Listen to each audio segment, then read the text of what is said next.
should be on. I don't know why I'm on this screen. Click this. Click this, navigate. Let's see here.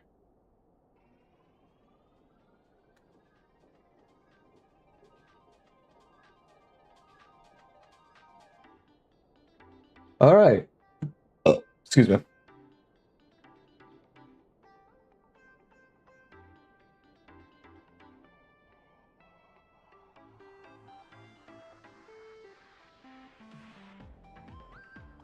Hmm.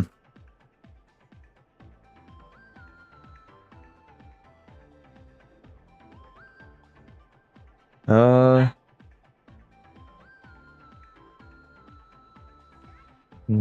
Let's see. Sorry, just some final thing.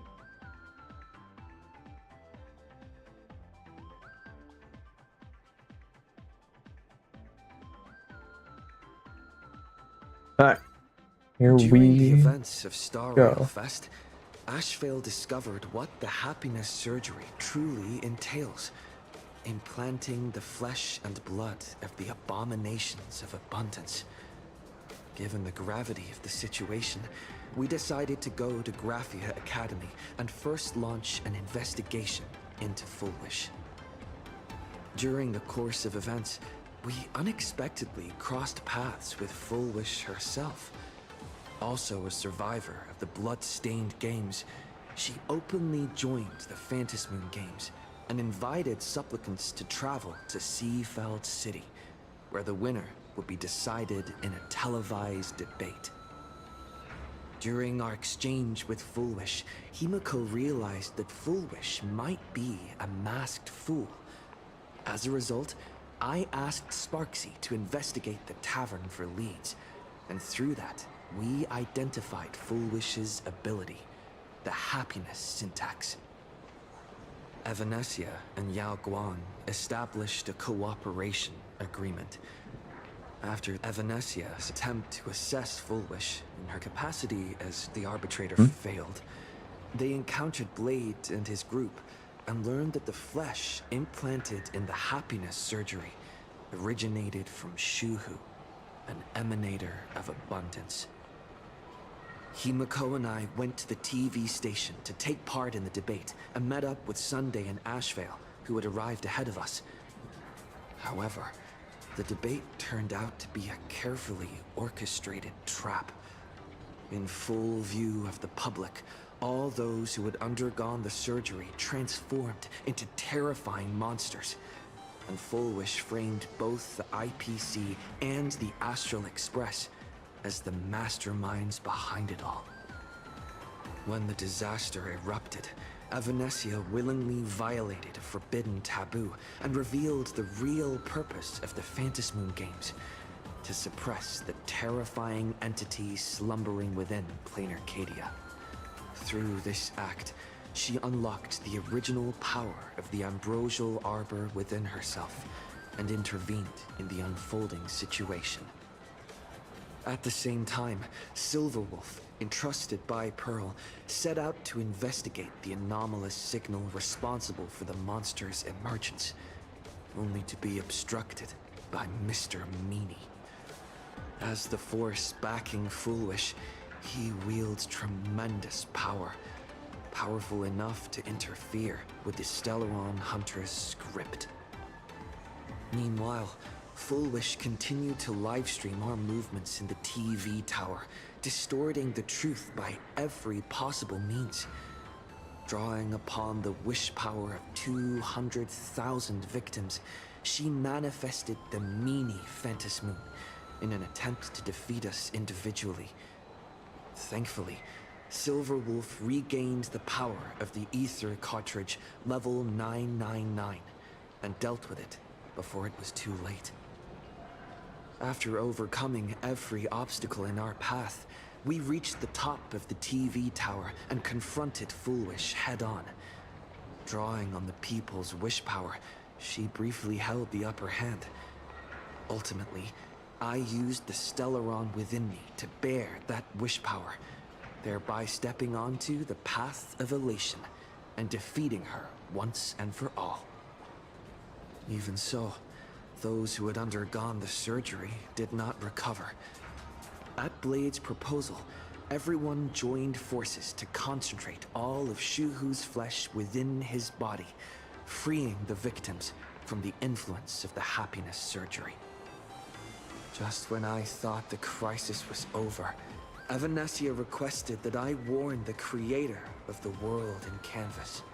According to her, Asat Pramad, the Lord Ravager who once attempted to eliminate Plain Arcadia, has returned again. Well, now we got the recap done. Time to see what this patch is all about. Seatbelt City has been severely affected by the incident. Citizens are advised to remain patient and await assistance. Moving on to our special segment, the Phantasm Moon Brief. Oh, let me put the mask back on. Oh, I need to do... I haven't even done my... Nah. Put the mask back on.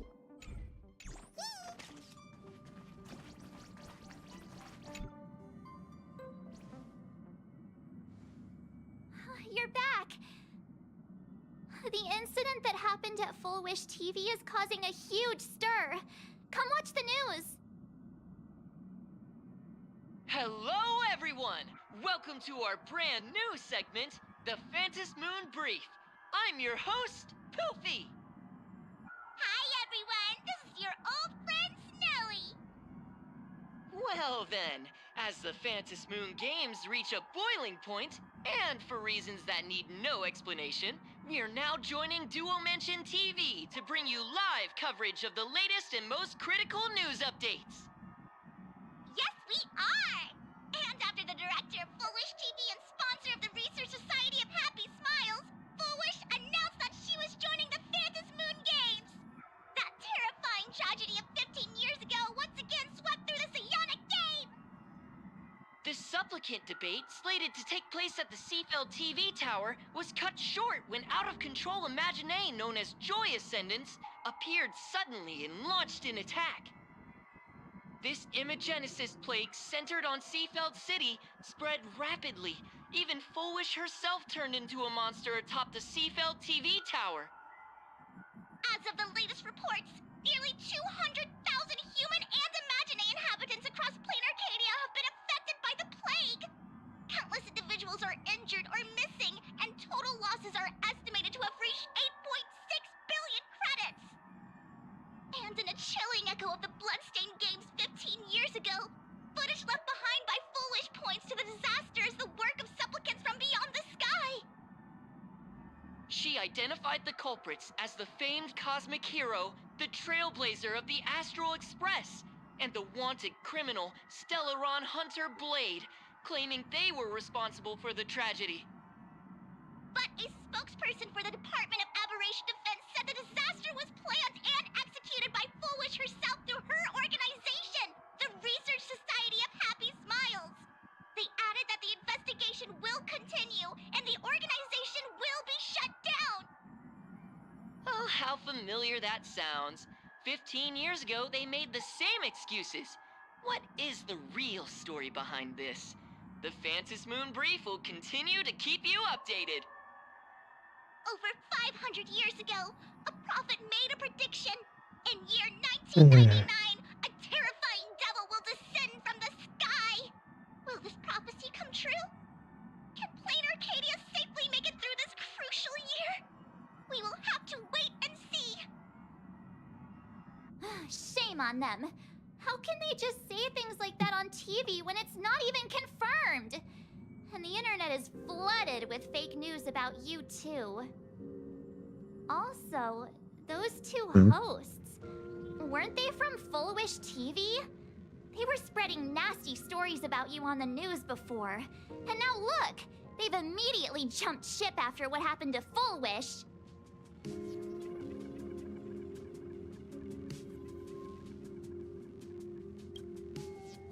Ever since coming to Plain Arcadia, Nothing surprises me anymore. I'm happy you made it back safely. But somehow, you just don't seem quite the same. Oh. Oh no. You're trying to grow up and leave me behind. Don't tell me you're becoming the next Don Hung. No. Is this what it takes to become a hero?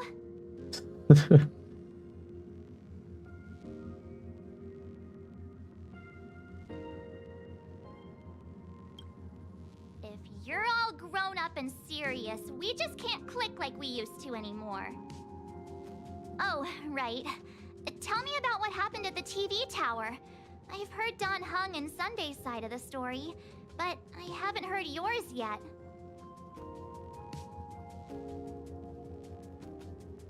And we tell March about everything in the battle. So, Full Wish had people undergo the happiness surgery to implant Shuhu's flesh into their bodies, and that ended up causing this disaster? And you guys stopped the mutation from spreading, but all you managed to do was to temporarily seal Shuhu's flesh inside Blade?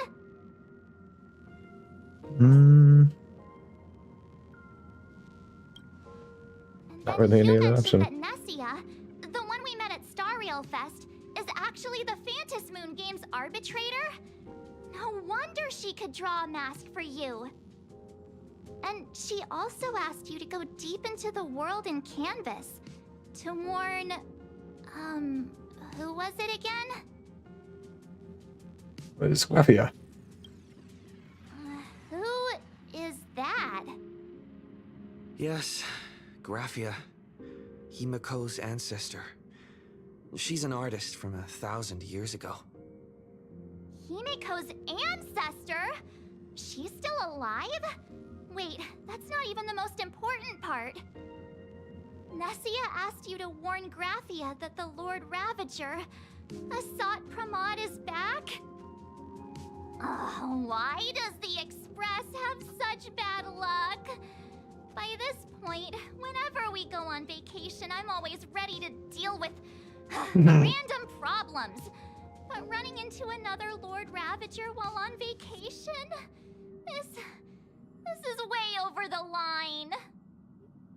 A Lord Ravager, Evanessia's request, Shuhu's flesh and Blade's body, and the unfinished Phantas Moon Games. Suddenly, there are so many things to deal with. Yep. Feels like we're juggling a bunch of eggs all at once. One slip, and it's all gonna go splat. Are you okay?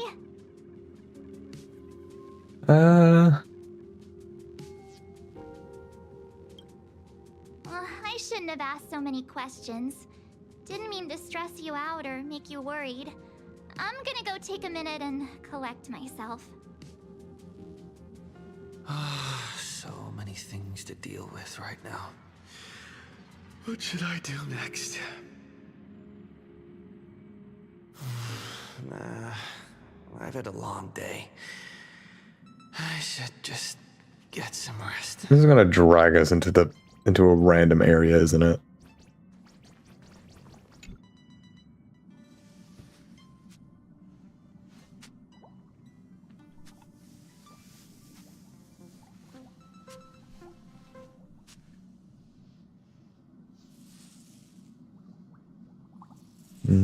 Smart to fill this questioning, the looming presence of the Lord Ravager, the dangerous flesh writing on Blade's body, and the future of the Phantas Moon Games. All these tangled problems had knotted themselves into one chaotic mess.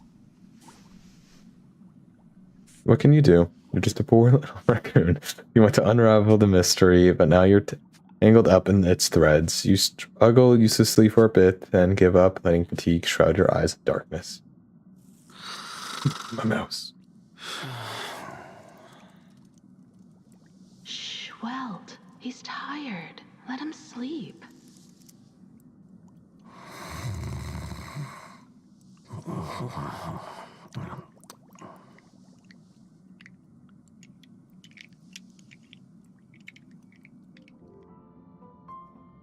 You're obviously tired. I never thought this vacation would become the prelude to yet Another major war.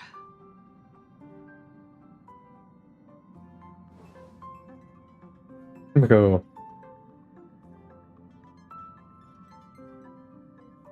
From our very first steps, trouble has always followed the Nameless.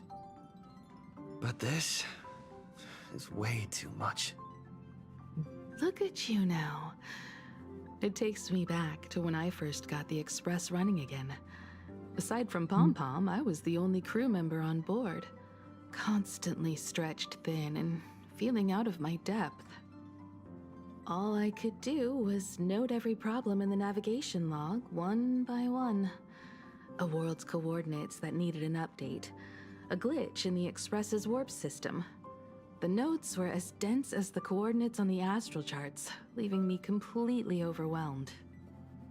Back then, I never imagined the Astral Express would one day have to face a Lord Ravager. But strangely, now that the time has come again, I'm not panicking at all.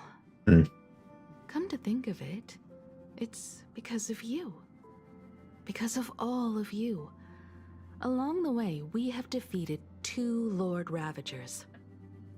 We had a lot of Nemesis, help who both guided me times. before I set out, once told me, keep moving forward, and the obstacles that once felt impossible to conquer will soon be behind you.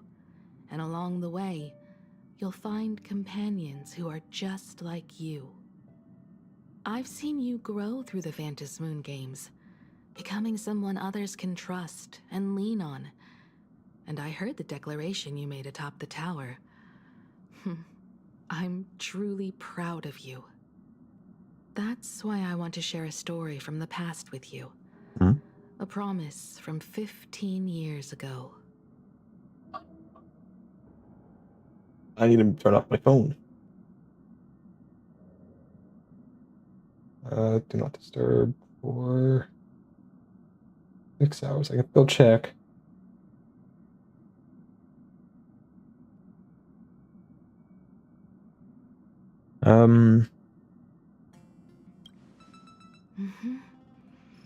I promised someone that when the moon over my hometown was full again, I would go back to see her, to let her know I had made the most of this borrowed life, and found Borrowed companions life? I could trust with all my heart. I want to share this story with you all. The story of how my journey began.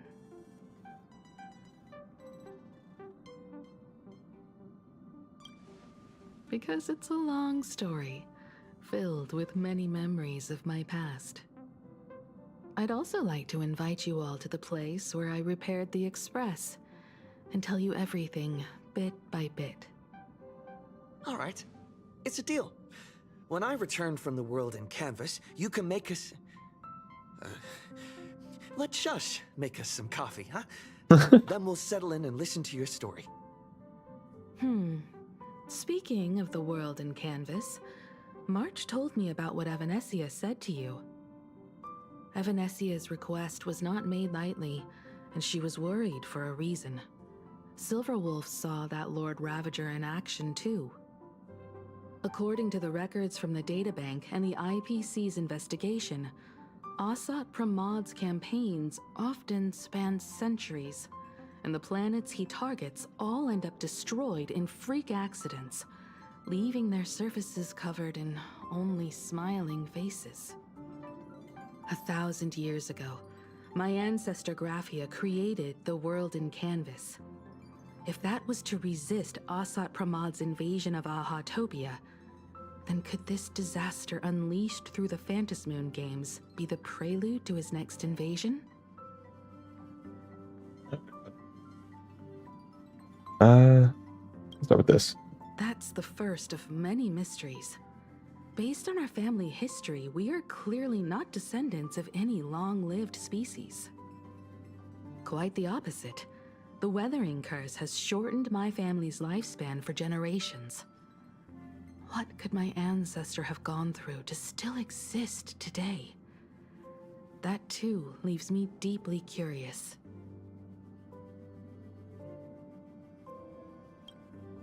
There are far too many legends about her. It's hard to tell what's true and what's not. Only two things are beyond doubt. First, during the Cinderth Age, she created countless Imaginae and sent them into battle against the demon legions from beyond. Second, near the end of one of the Phantasmoon games, she created the world in canvas to shelter inside it what was left of civilization and life. Which means she is not only familiar with Asat Pramod, but has also witnessed the manifestation of the Eon of Elation. Nobody knows just how big the plane Graphia created actually is. Over 140 years ago, the IPC tried to salvage the world in canvas, but they were only able to reconstruct part of it in the real world. That portion became what we know as Plain Arcadia. Legend has it that Graphia used a vast ocean as her canvas and channeled the power of elation to step into the painting, which means she has not only seen Asat Pramod, but has also seen the Eon of Elation descend in all their glory.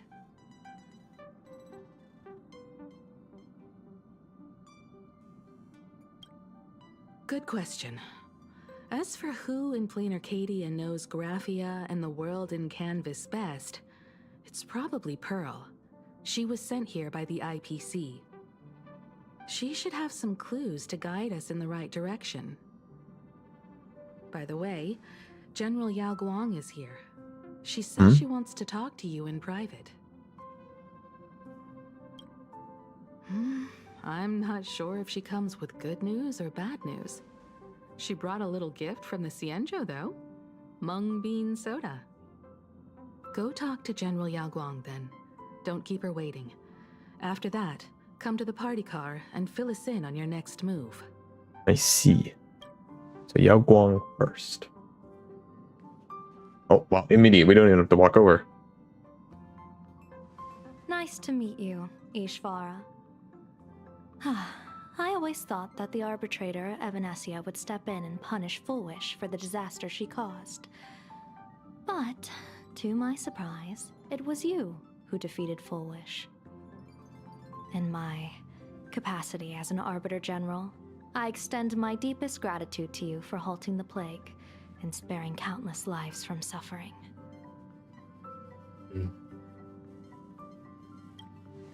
What I am about to tell you is something Evanesia risked breaking the rules to share with me. Please keep it a secret. Not a word of this leaves the Express. Sealed within Ahatopia's core is Ouroboros, the Veracity.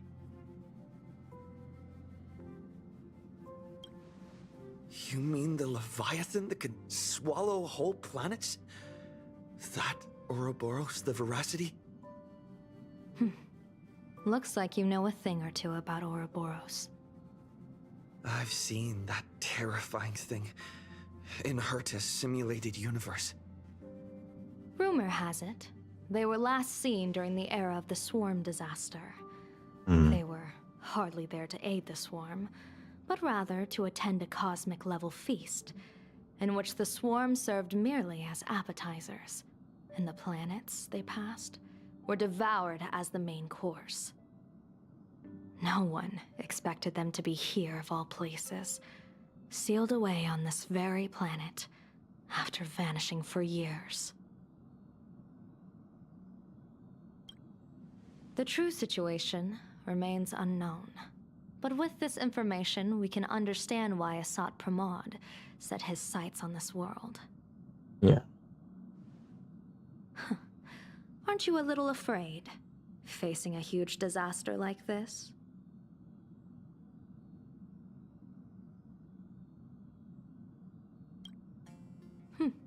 That's impressive, Ishvara.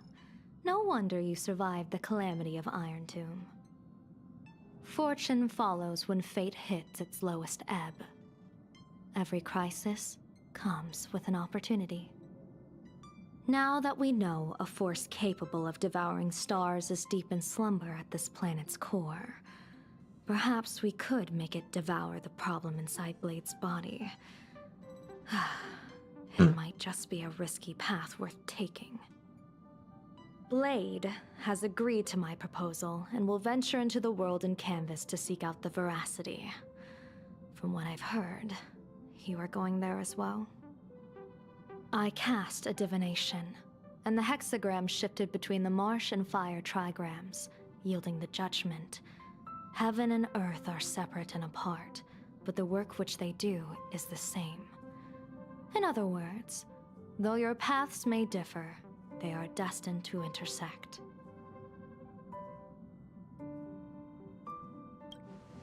A funeral, or an adventure.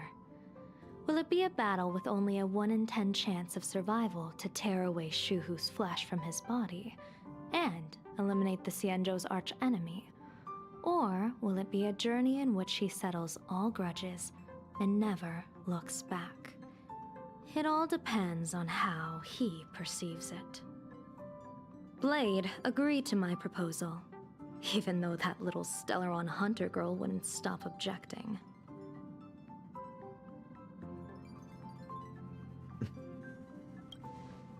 Betting? No, I don't see it that way. We are not chips laid on a gaming table, nor dice tossed at someone's whim. We trust in people, in ourselves, and in those beside us, knowing they can change the course of even the most desperate battle. That belief is what gave you the strength to overcome Fullwish. It is also the only reason I stay for this world. My purpose has never changed. I am going to draw the elation into my divination, and overturn a fate marked for great woe. I have a plan for how to handle Asat Pramod if he strikes unexpectedly, but I still need more hands to make it work. What miracle could cap off these games better than a finale that humbles a Lord Ravager? It will be a tribute to the elation. The shadow of the Lord Ravager looms, and from here on, everyone must carry their part of the burden. I will take my leave first. They're part of the burden. Before I set out, I still want to say a few words to everyone.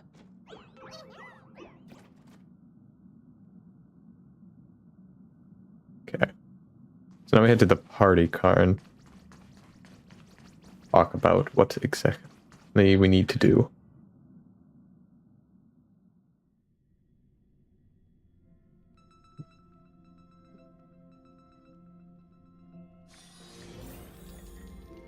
What are they all up to over there? See Pom Pom.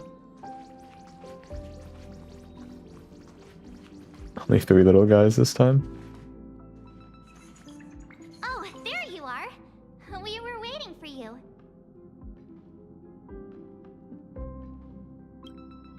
We're here to celebrate the Astral Express making it through another trial, of course.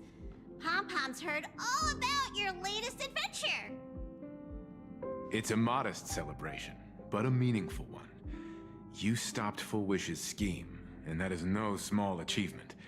Regardless of what the people of Plain Arcadia or the media may say, we raise a glass to you. Exactly.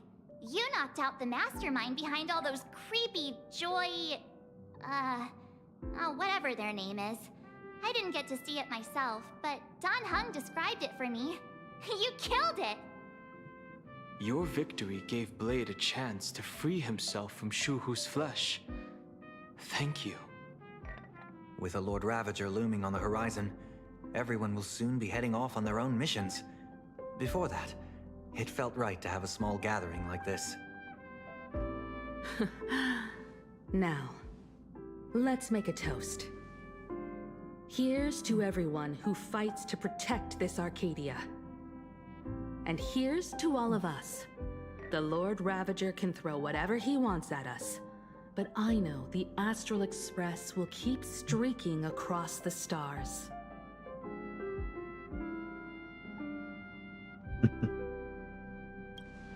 Thank you. All of you. Having you by my side is what gives me the courage to face the future. I'll carry this strength with me through the rest of this journey. Cheers.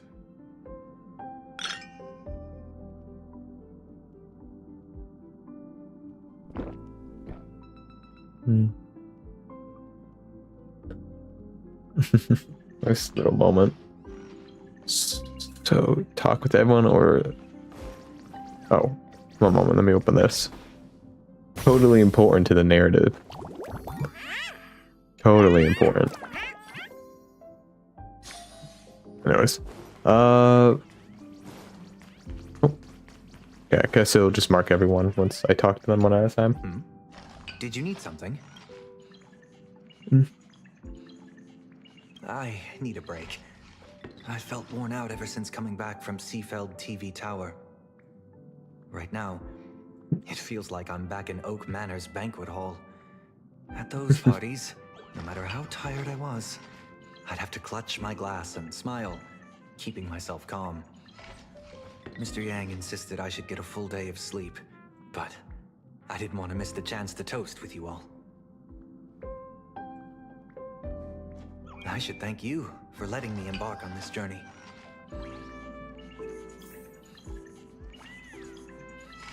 Now, do Welt first. I heard from Sunday about how the televised debate went. We won this battle because of you. The streets were in chaos. Traffic ground to a halt, and Wispe littered the ground. It was like a scene straight out of a disaster movie. When the televised debate began, the crowd outside the station gathered to protest the Astral Express and nearly broke through the barricades. But the moment the Joy Ascendants appeared, they scattered without a second thought. I guess people know deep down which is more dangerous, a made-up villain or an actual threat. But I am more concerned about you.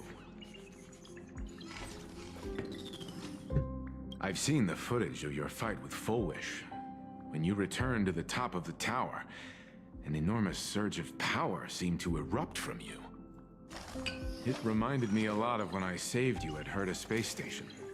Did you tap into the power of the Stellaron? The Stellaron can be awakened by a wish, but its immense power always has a way of warping reality. As the wave of wish power surged toward you, it brought hope and blessings, but also dark intentions and malice. What might it do to the Stellaron? We have no idea. Be careful with this power you have, no matter how tempting it may seem.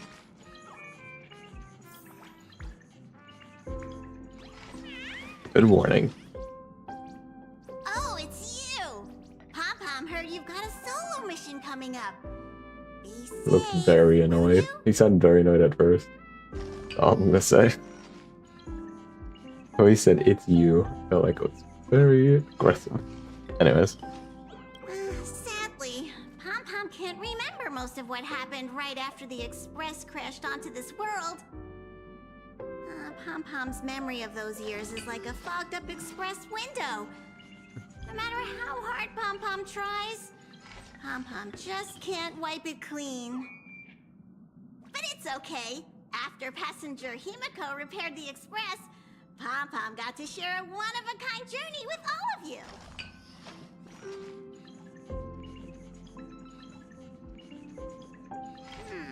How did passenger Himiko appear? That's odd. Pom-Pom can't remember a thing.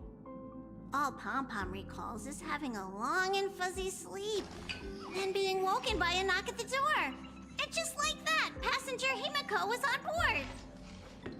The day passenger Himiko knocked, it felt like Pom-Pom was waking up from a dream. The Express's heart started beating again, and the lights flickered on one after another.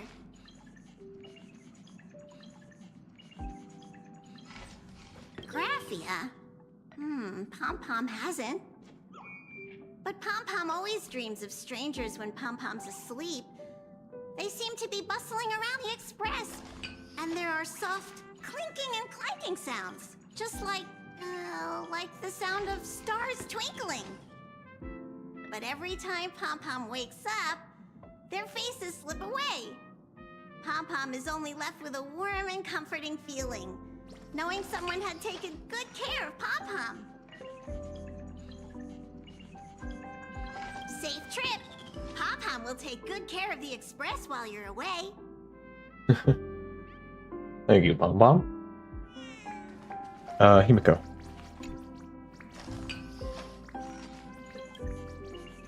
I talked to Shush.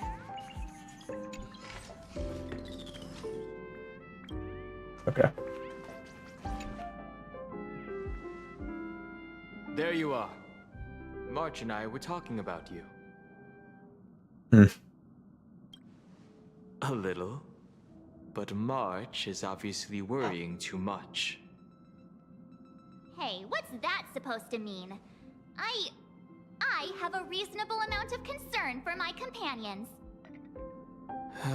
This trip to Plain Arcadia is the first time we weren't necessarily working together toward a common goal.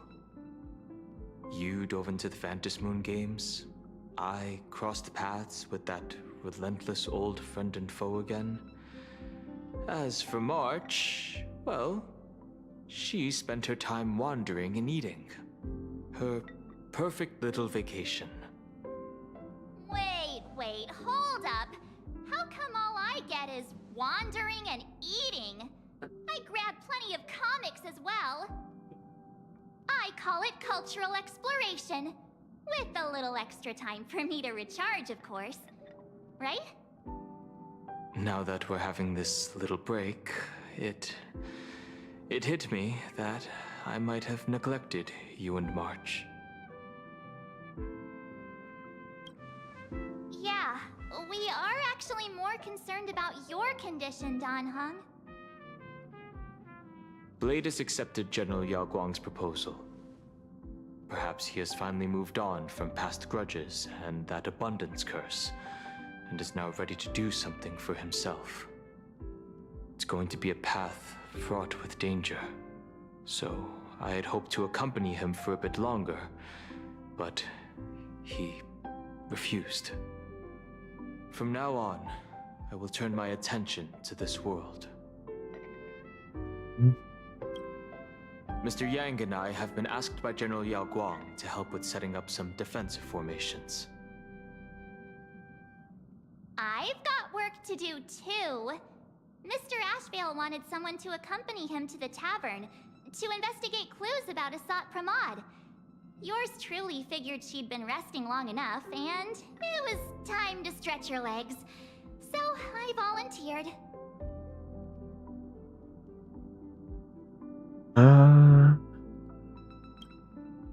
No problem.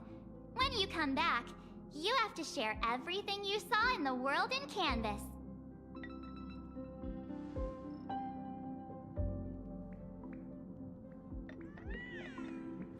Excellent in Windows.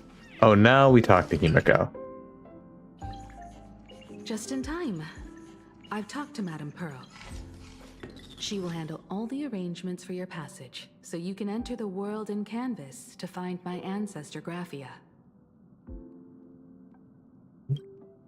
This is an important matter.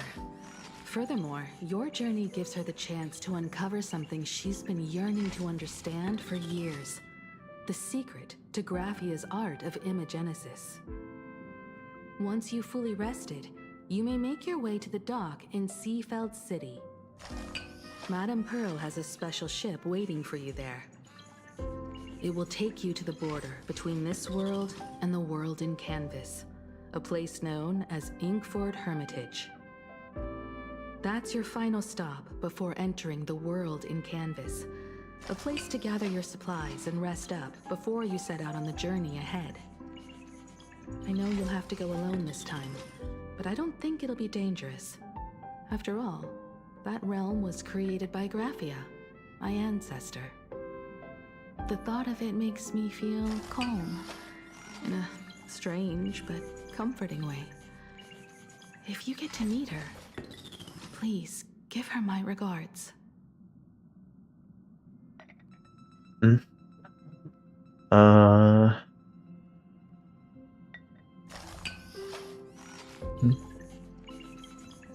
am indeed quite curious. I'd love to see this ancestor of mine for myself and hear her story in her own words. But someone must stay here and keep watch. Madame Pearl wishes to confer with me and General Yao Guang about our next steps in dealing with Asat Pramod. So I'll be entrusting this mission into the world in canvas to you. Go ahead. See. Set out once you've rested up. I'll be here with Welt and the others, awaiting good news from you.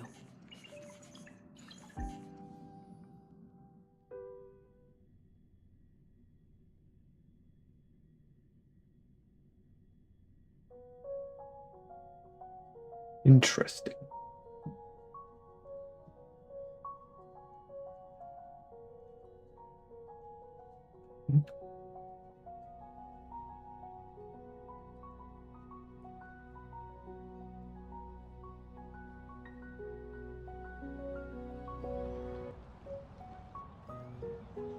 Oh, Asheville. Oh, that's laggy. Got my frames back? In other words, that woman wants you to take Shuhu and jump straight into the Veracity and leave the rest to the Eon's stomach acid?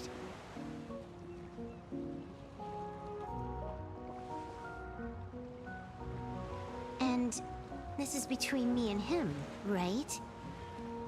Why are you tagging along? Relax. I'll say my goodbyes and be gone. A dignified funeral, If you ask me, this ending is indeed grand enough. I don't care about any of that. There's only one thing I care about. Does he have to die? Here's a piece of advice, little cub. Whether he lives or dies is his choice. That's the one thing you don't get to decide for him.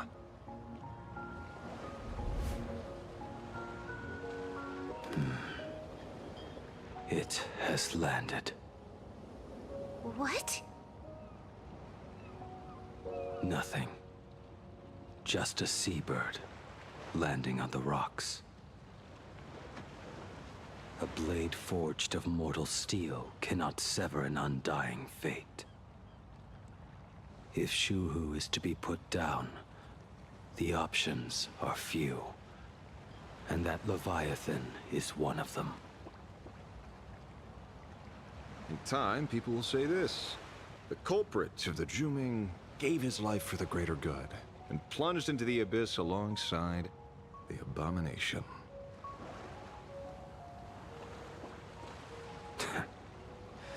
I'm not as noble as you make it sound. Many years ago, you invited me to join the Galaxy Rangers. I refused for one reason. I'm a petty man. I was never born to carry some greater good. This is between Shuhu and me. Nothing more. Can't argue with that. A Galaxy Ranger through and through. Well then, I won't say anything more. Blade, you sure about this? For years, death has clung to me like a curse, etched into my bones. If there is a chance to make a god feel the same pain, I would do it, even if this body is reduced to ash. As for everyone else, there's no need to drag them into this. We'll proceed as Yao Guang proposed. Bury Shuhu at the end of the world in canvas. taking me with him. And let the veracity dissolve us both.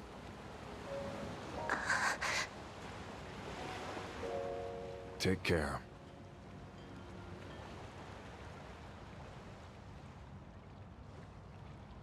How about you stay as well?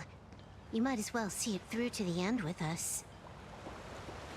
Plain Arcadia has bigger problems that need my attention. Your instincts were right. That meanie pulling strings from the shadows is none other than a Sat Pramod. Who else would want to kick a Ha's head like a ball? So, I need to get back and finish my job. Investigating a Lord Ravager sounds like a job you don't come back from.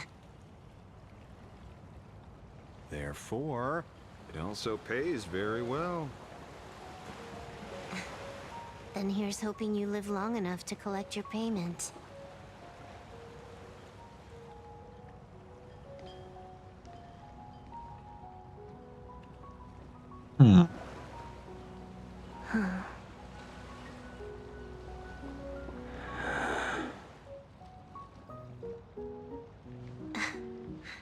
Every time, when it's just the two of us, you go quiet.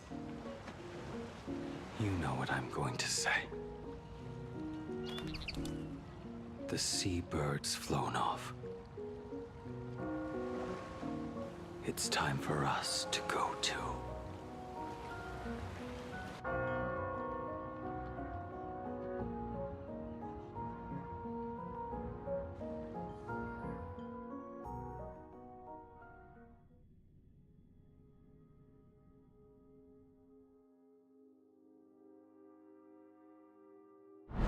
The terror slumbering at the heart of Plain Arcadia is...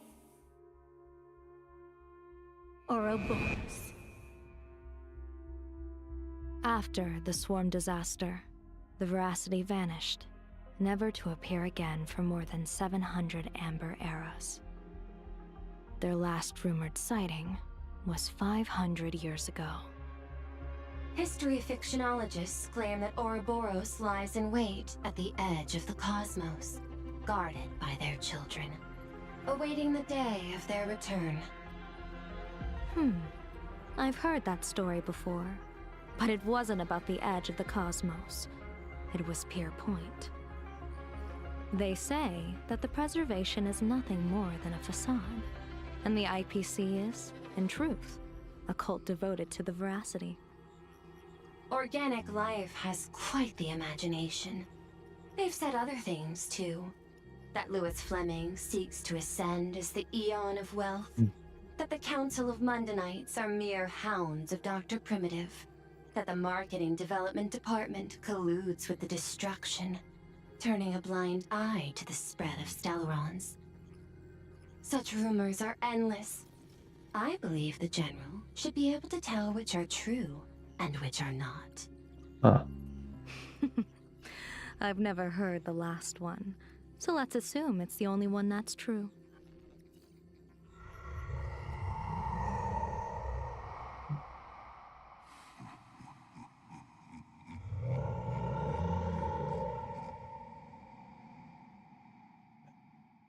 Such terrible breath. Once this Leviathan awakens, the Arcadia's destruction would be all but instantaneous. For now, this remains conjecture.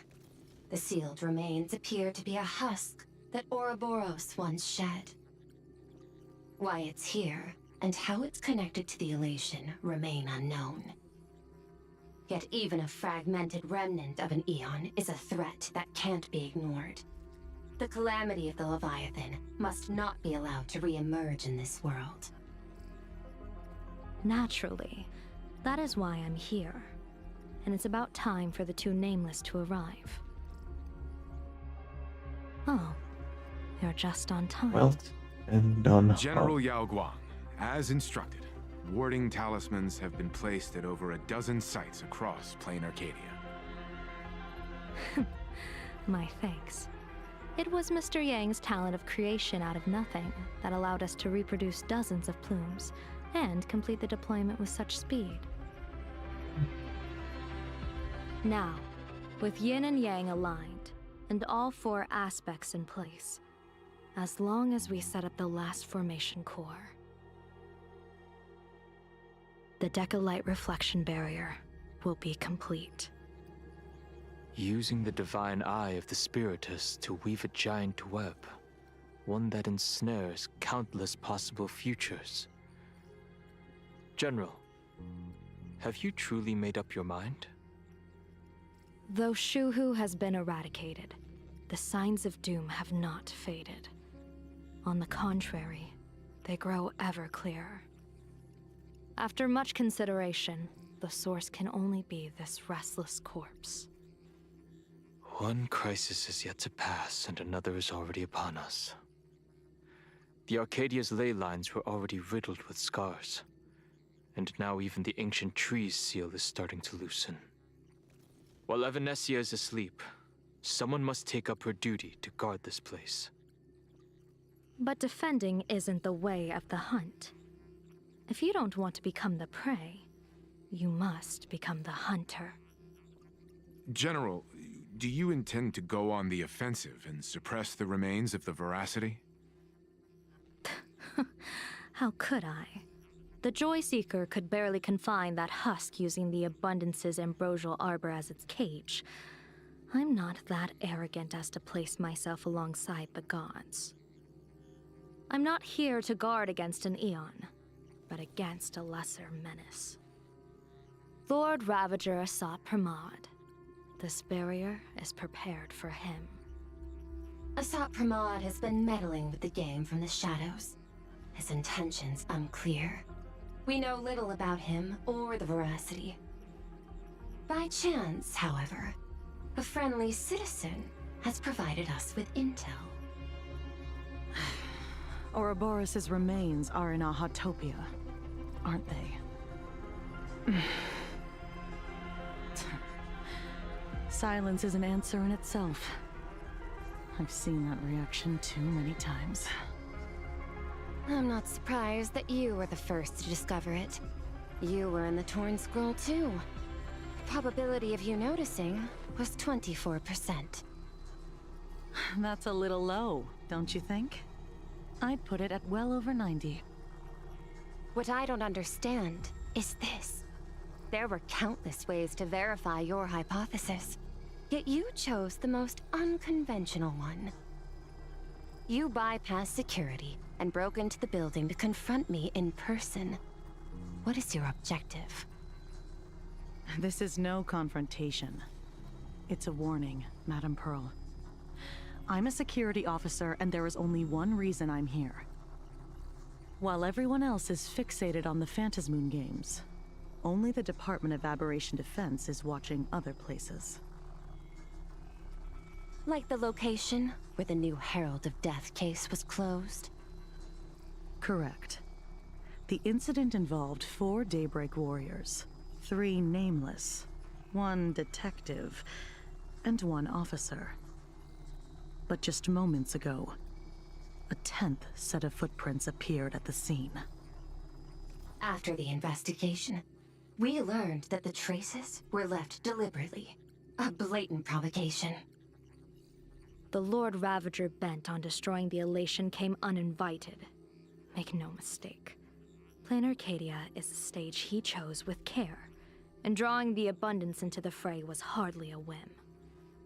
Our top priority is to dispose of Shuhu's flesh properly to prevent it from falling into the wrong hands and causing another calamity. That said, we cannot afford to ignore Asat Pramod's next move. This giant web is prepared for that very purpose. Once the entire planet is folded into the divination's trajectory, under the gaze of the Omnitia, all possibilities will be laid bare.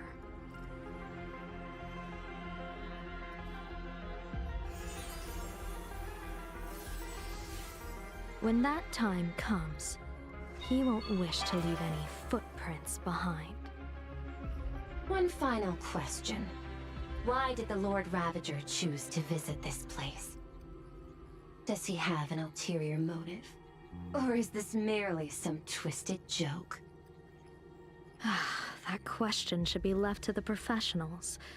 Don't forget, we have a detective who can't seem to rest. Let's hope the accumulation of variables can tip the scales in our favor.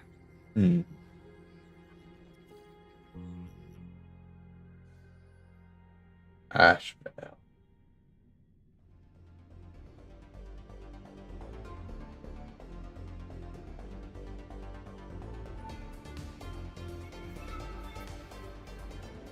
And so, the people set out, and the gondola, bound for distant lands, set sail. The end of the world. The elation once again declared war upon the veracity. Frail little humans! Ouroboros split their mouth wide open! Whoever can fill my whole mouth with but a single thing shall receive a reward. My tongue. The fool known as the Shepherd captured a comet, but it wasn't even enough to fill the gap between the veracity's teeth. The bartender Braji opened the wine cellar, yet they only grew drowsy, drifting off to sleep. And en route, he crept up to the veracity's ear and told them a corny joke. The veracity pondered it for 10 amber eras, then burst into laughter at their own amusement. En route spread his hands and said, "See? I filled your mouth with laughter." Then what happened? Oh, hi, March. Then the veracity said, "Are you kidding me?" And with that, they opened their gaping maw and tore en route to pieces. What kind of nonsense is that? Those are the facts, my inquisitive auditor. If you want to hear more stories, you're welcome to discuss with your classmates.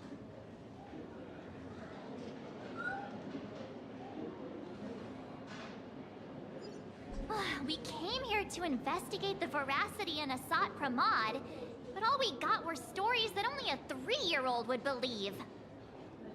Rumors don't just appear out of thin air. It's just a matter of how much truth you think they hold. At least 90% of that was made up. Sometimes that last 10% is all you need.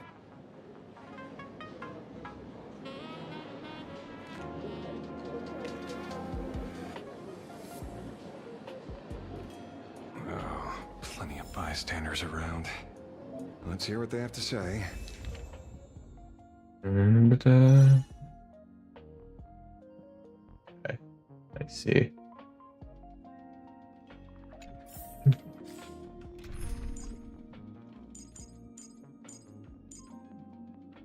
Where is he? Not max level, so there he is. Wait.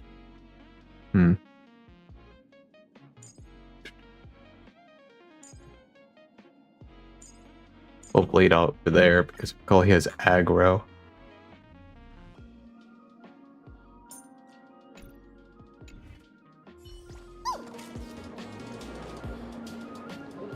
Hey, that's tough. Talk to you. They say a dull pen beats a sharp memory. My memory's dull, and my pen's not much better. Then you must have a lot of stationery? A kindred spirit. Miss, it seems you're one of us as well. I've met far too many fools who can't even read. Oddly enough, those of us who truly love learning are the rare ones. Interested in studying the knowledge of the laughter? I have a reference book here. You can have it.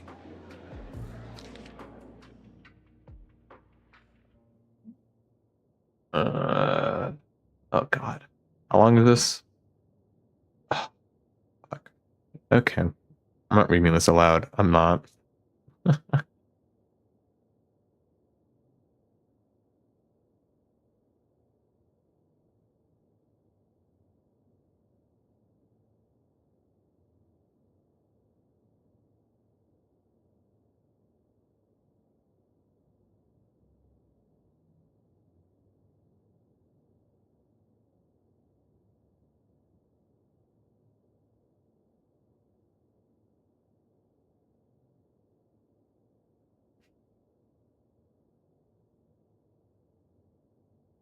I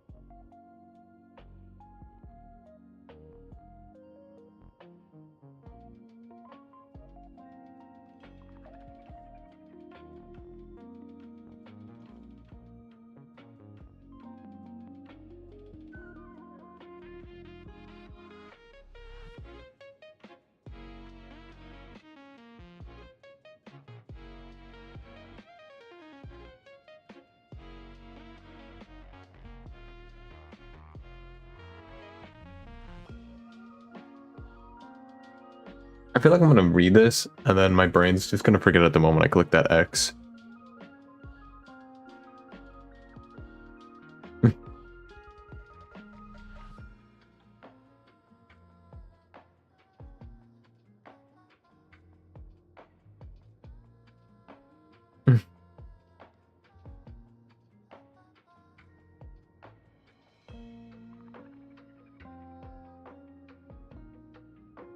Oh, everyone.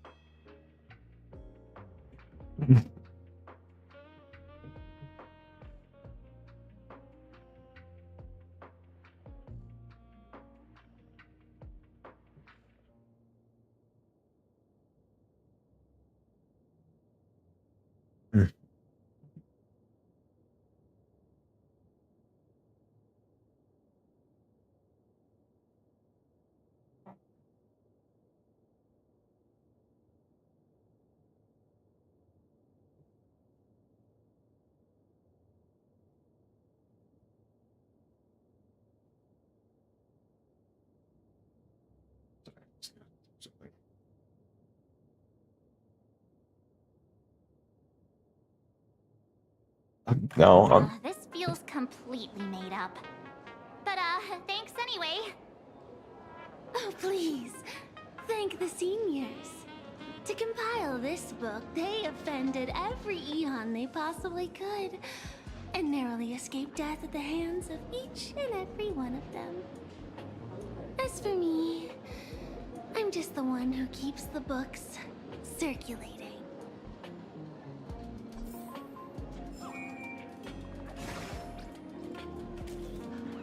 okay. We talk to you. Oh, do we have more on the note? Oh yeah. I think so. You two asking about the veracity? You think about walking that path? Walk the path of veracity? Do I need to eat everything in sight?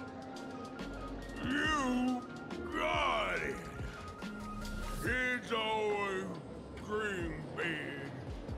Some were bulldozers, some are monsters, and I am Autoboros. Yeah, and the man. Ugh, can you talk normal? Stop gulping for air.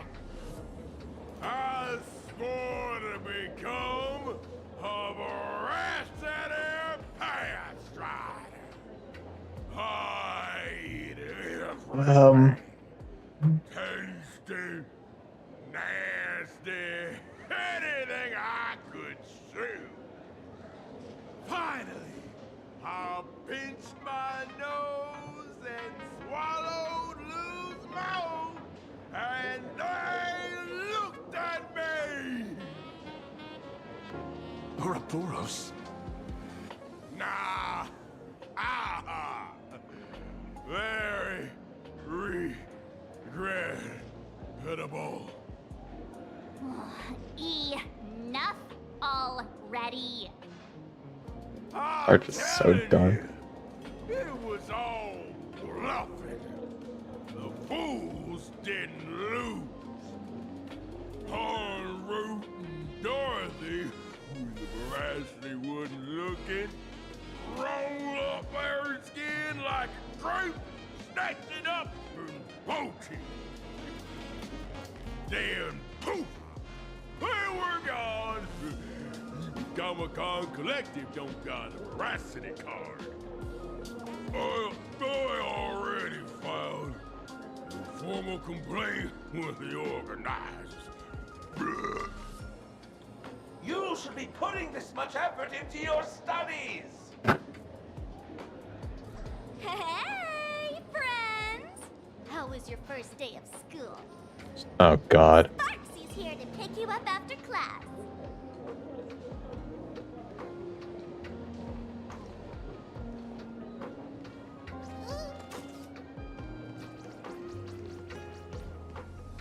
Where were you just now? You opened the door for us and just disappeared. Don't tell me you're up to something again. Still doubting me? You're breaking Sparksko's heart here. That whole foolish thing. I took on every emoji in the tavern by myself, fought them all the way to the end of the world, and even wore my mask down to nothing! But honestly, this place runs on rumors. Aha is being chased by the veracity. Aha chases the veracity. We won't get anywhere following stories like this. Let's go through what we know so far.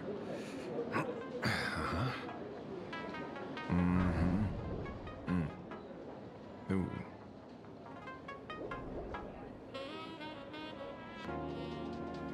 Yeah, it's a complete mess. So, after a bit of thought, Lady Sparksy came up with a brilliant idea. I borrowed a nifty little gadget from a friend. The Unreal Sparks and Spark! No idea how it works, but apparently this light bulb makes you smarter the moment you put it on. Does this friend know you borrowed it?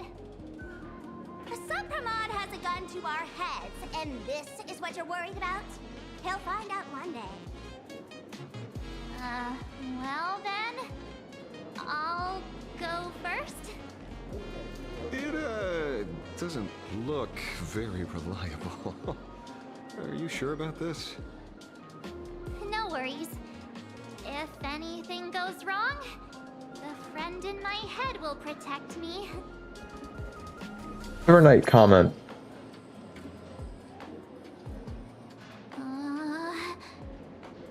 Doesn't seem to have any effect. No, it's working perfectly. I get it now. All of it.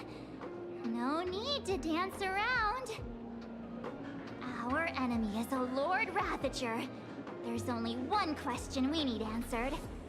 How does Asat Pramod plan to destroy Elation? Correction. The effect is very obvious. Judging by Nanook's habit of picking Lord Ravagers, I wouldn't be surprised if Asat Pramod was once a masked fool, and therefore knows Aha's weakness. The Arcadia is like a microcosm of eons and paths. People indulge themselves in fabricated happiness, unable to pull themselves away from it. Many have expressed their concerns. This isn't elation. Aha is playing with fire. A classic social realist deduction. Old-fashioned. Ooh, but effective. We're closing in on the truth. Yes, the answer is all but revealed. You are Asat Pramod. What? Sparksy. Do you have evidence? Of course. The truth is so simple that everyone overlooked it. The evidence is... you were the first person I met when I got off the express. If I am Asat Pramod, would you and Grey Hair have been able to walk out of the school alive?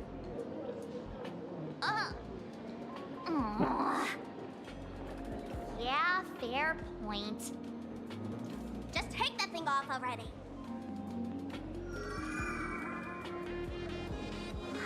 That's weird. I thought I was on the right track. Let me give you a lesson. Deduction isn't about pupil skills. It's about smart tricks and flawless logic.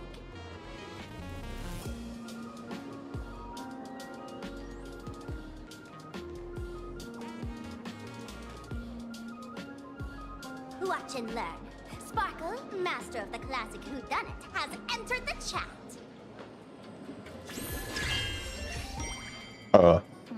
You changed your clothes just for this?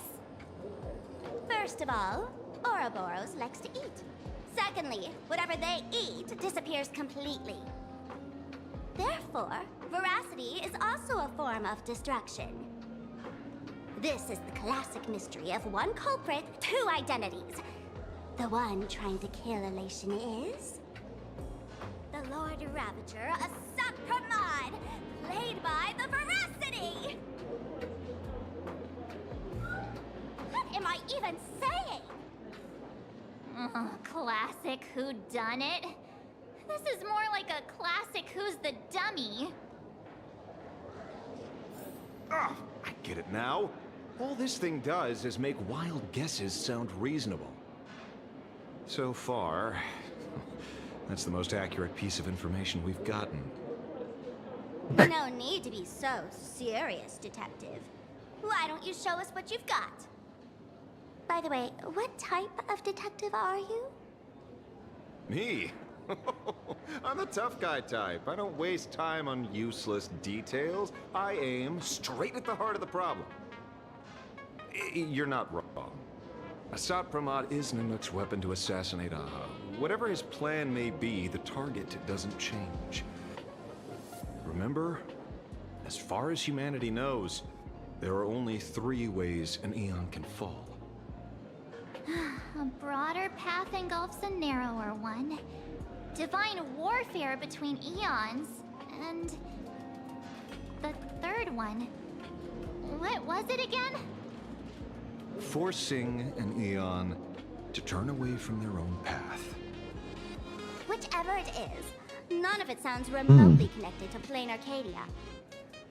So, what makes you so certain Assad Pramod is here on business, not on vacation? Because we folks just dug up one heck of a treasure from underground. And in the stories tied to them, we've unearthed more than a few names worth paying attention to.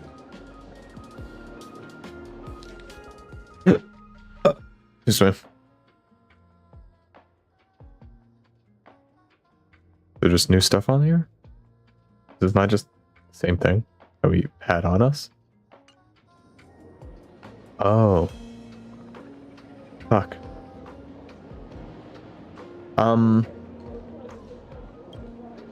Him?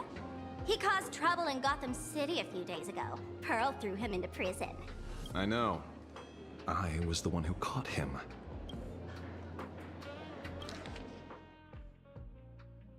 Oh, we can't pull these back up, thank God. So we did the Scarecrow.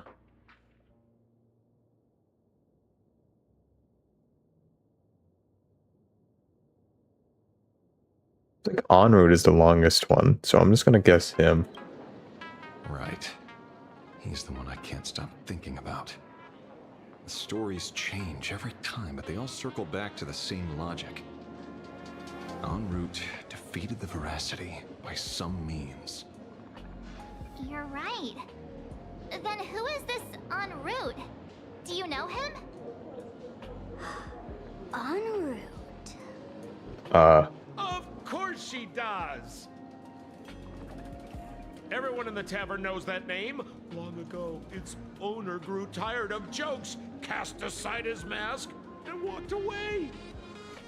Some say he became a mourning actor. Others say he jumped into IX's black hole. But none of that matters. What truly matters is that you have my unreal Sparks and Spark. I knew it. Give it back, give it back! That's a big order my client wants immediately! What do you mean, give it back? It just wandered off, and I happened to find it on the way, so I brought it home. You want it? Here, take it now. Absolutely not!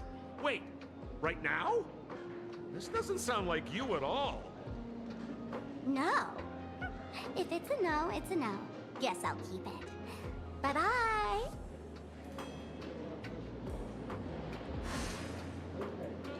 Get back here! Sir, do you need to hire a private detective? Hey!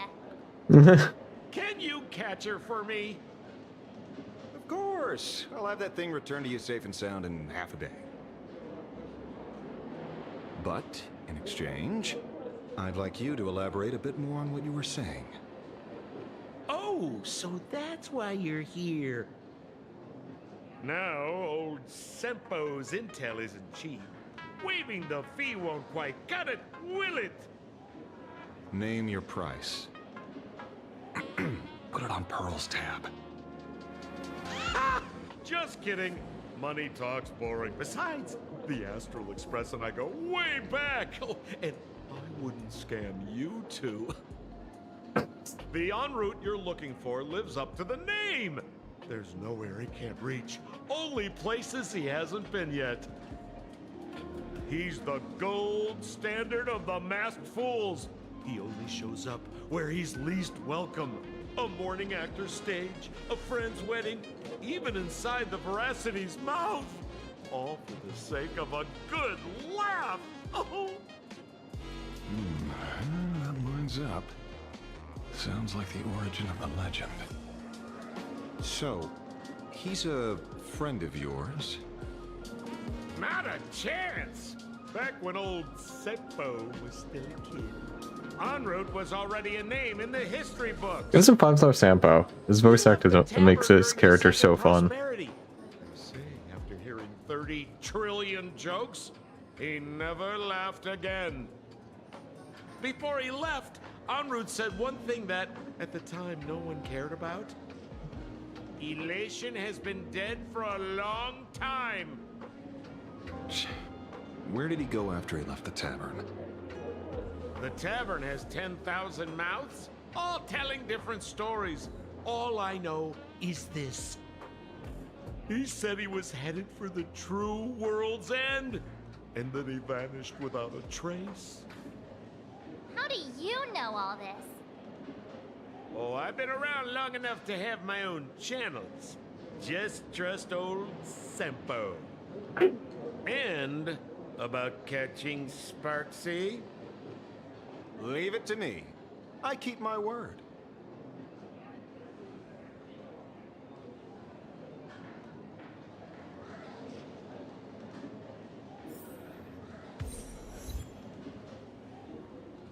New clues for en route? Yep. Hello, March. Ah, see? You only need that 10% of the story to be true. The last thing he said was really scary. So many unanswered questions about en route. He has to be tied to Asat Pramod somehow. But our leads at the tavern have run their course. Let's go pay a visit to another expert next.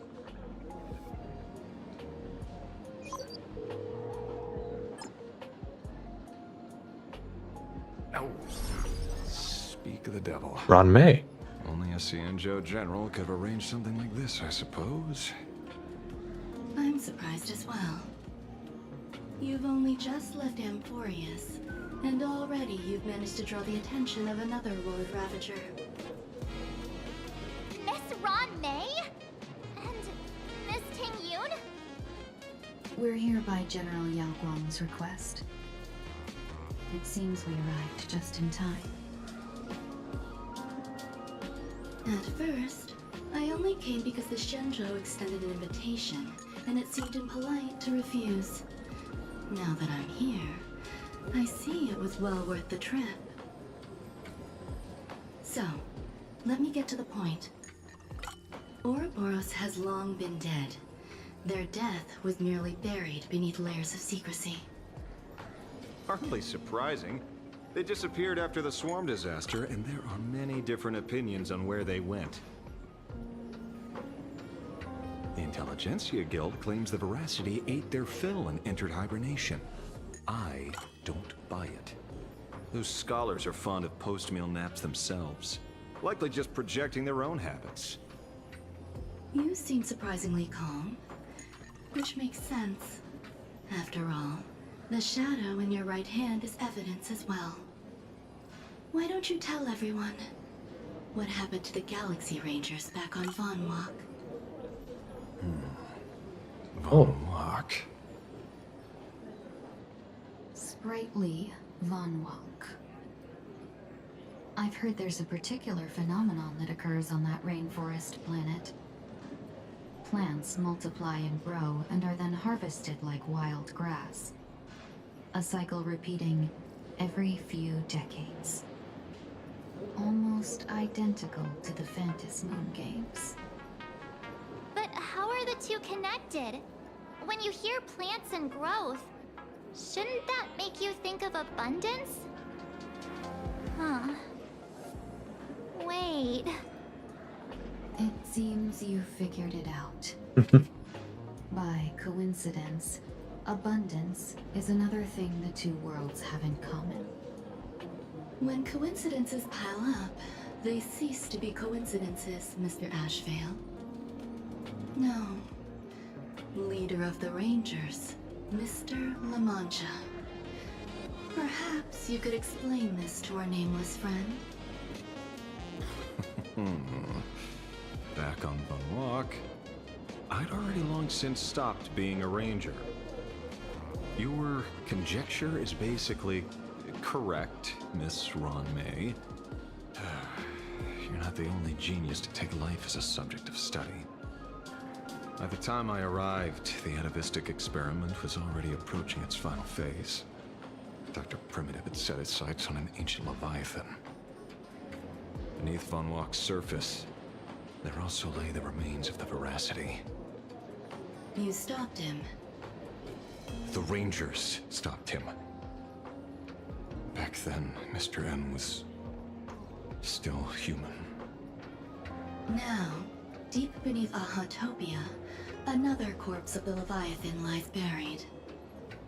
If I'm not mistaken, there are countless other worlds carrying out the same ritual.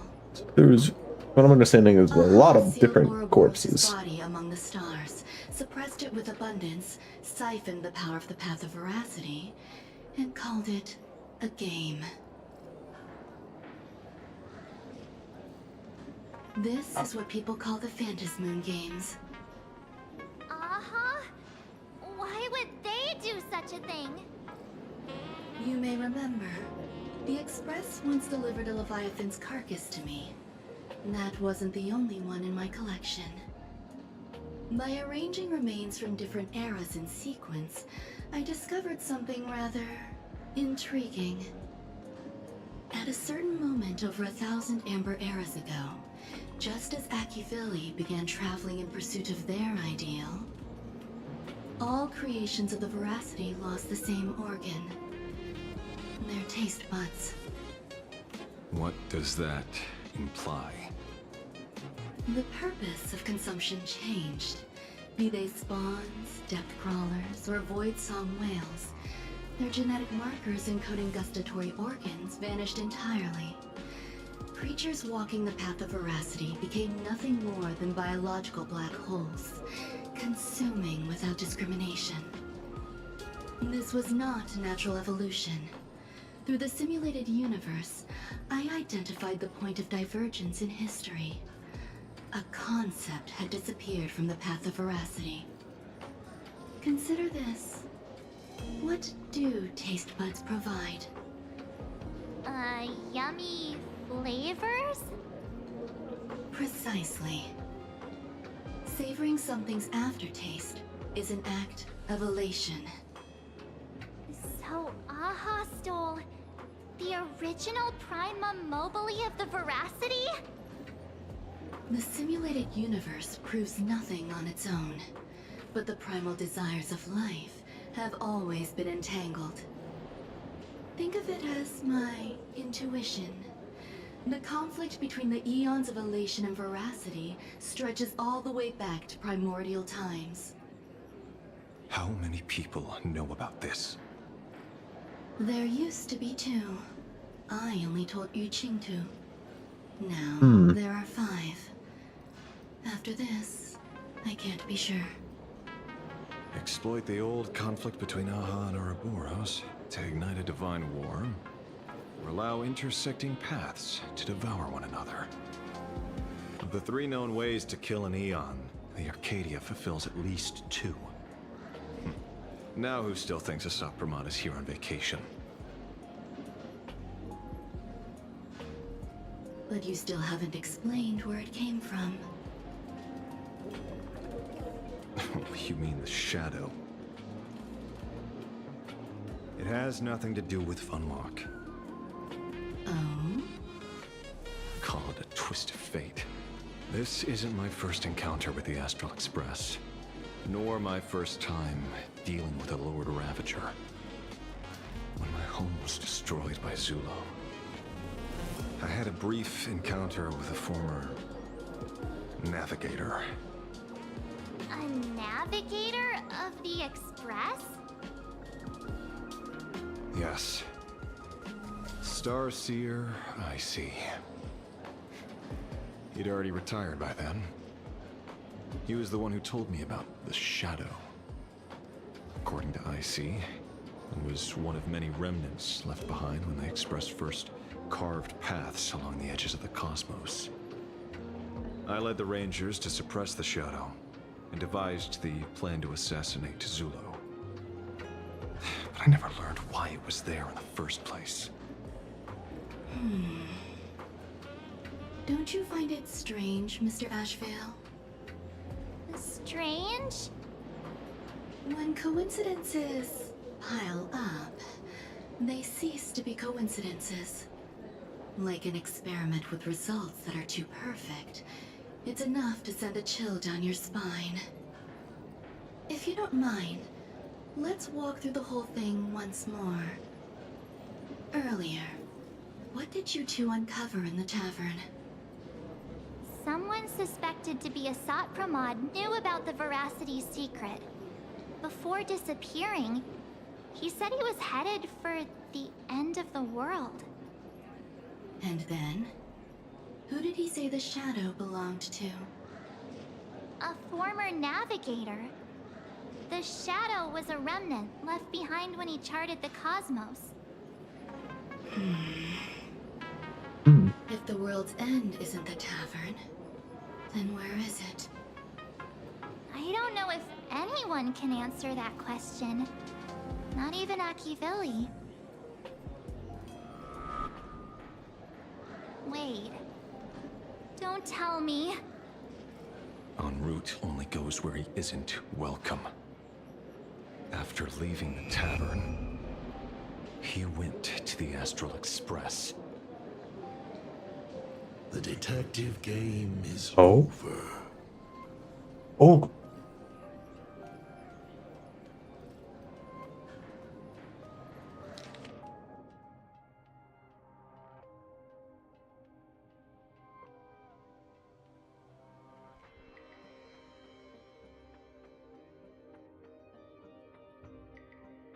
Old friend.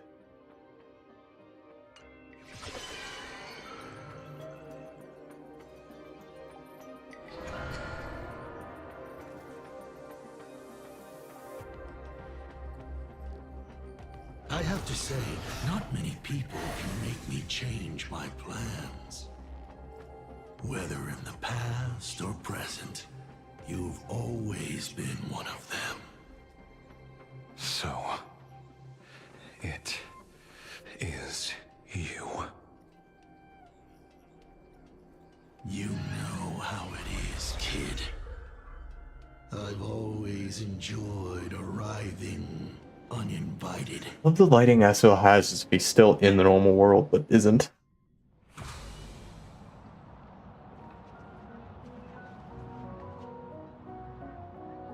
said she would arrange a ferry to pick us up at the Seafeld City dock. The place we're going to holds clues about Graphia? Really? Your own ticket before boarding and be a model passenger. We wish you a pleasant journey. Need my technique points back. Yoink.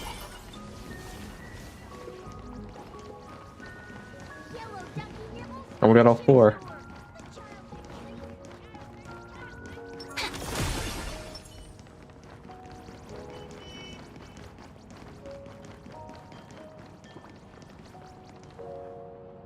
What? It is an honor to, well, shall I say, be of service to you again.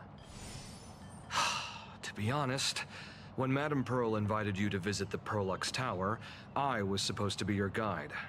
I ended up being replaced by a total fraud. My name is Feld.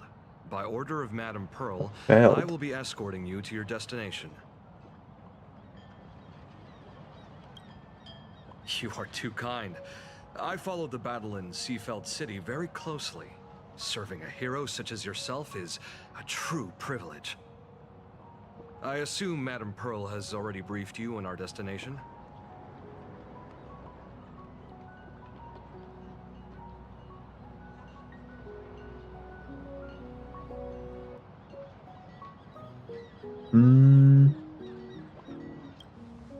I see. It so happens that Madame Pearl is tied up with an unforeseen event, so allow me to brief you in her stead. The destination of our boat journey is a hotel known as Inkford Hermitage. It is situated at the end of a Dovebrook tributary that ultimately flows into the sea. It is one of the points where the world in canvas intersects with reality.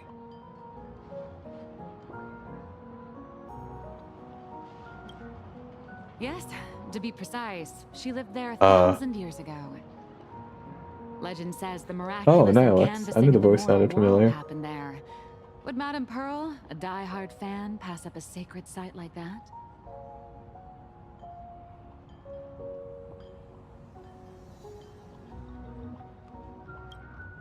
Word is that Madame Pearl just flicked her wrist, signed a check with an astronomical figure, and bought the whole plot of land. She also snatched up every single piece of Graphia's lost works she could find without bothering to verify their authenticity. Whew, I guess money really does let you do whatever you want. That's not even the half of it. I don't know where her obsession comes from, but she's dead set on the idea that Graphia is still alive. If she gets even a whiff of anything remotely related to Graphia, she's got her people on it at the snap of a finger. But all they could find were Imagine knockoffs. Random, pretty redheads based on nothing but imagination. I bet her reaction went something like this. Objective. Locate the original. Error. Detecting excessive quantity of low-quality merchandise. You! I remember you! You're that fraudster from Perlux Tower! Perlux Tower? I've never set foot in that place in my life. Oh, I know it's you. I've seen the footage. You're wearing the exact same outfit. Oh, a slip-up in an otherwise perfect plan. Relax. Your job is safe this time. Cut it out, you scoundrel! You can't talk your way out of this. Who exactly are you? This is the author of Fluffy Across the Blue, Blurry QR Cult. Huh. Is that so? My apologies. How rude of me. Miss Colt, it's an honor to finally see the face behind the work. Please pardon my yelling. I didn't know. No worries, no worries.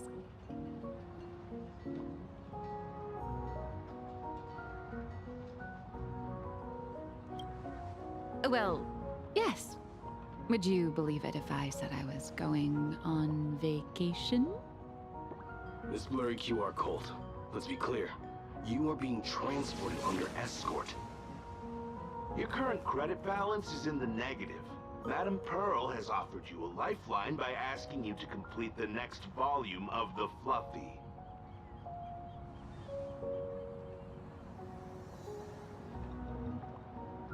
Whoa, this is not my fault. Remember Alloy King Pom Pom from Pearl-X Tower? I tried to put everything on Pearl's tab, but she found out and charged it back to me. Who knew a figurine could be so expensive? It cost me more than my entire savings. Hey, I pay for my own meals. Is that so shocking to you? Is it? So you're escorting her to, shall we say, an intensive creative retreat? Correct. The objective is to deliver the manuscript and clear her debts. The estimated duration is 56 days. Hear that? It's not a hotel. It's hell. Where you get whipped for not finishing your scripts on time.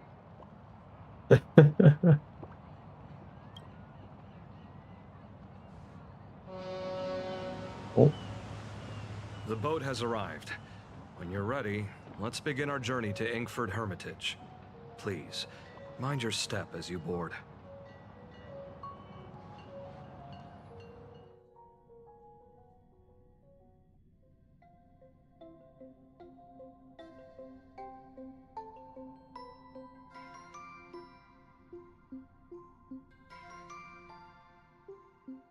Like the music. Another tree. We have arrived. Wow, we're on a... This is the snowy shore of the canvas world, Inkford Hermitage. Boat's actually moving. I didn't expect that. I thought we'd just be on there.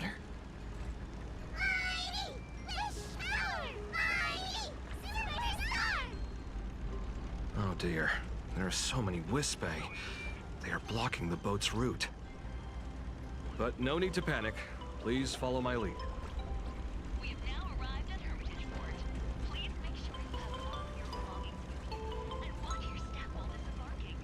Thank you for traveling on this void liner.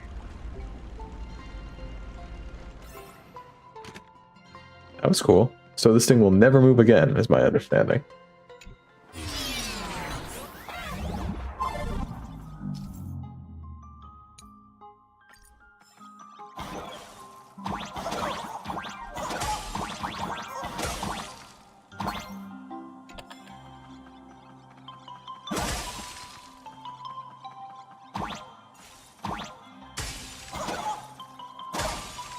Really an interesting gimmick so far.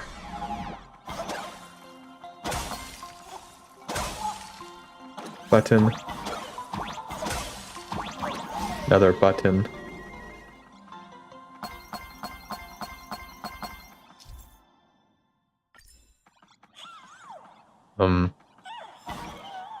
Like shoot the snowflake, is that what I saw?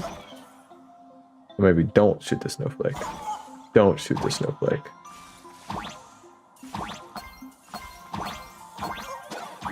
I went too far.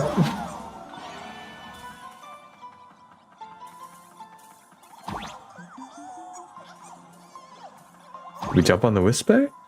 Oh, we jump on the Wispai.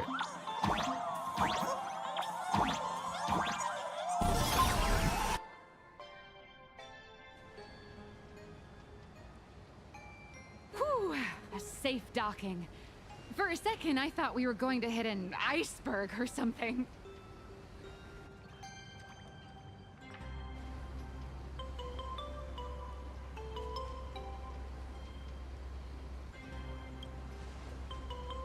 They probably sensed your wish power.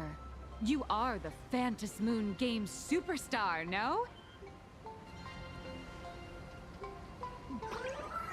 Look, one's trying to hitch a ride on you.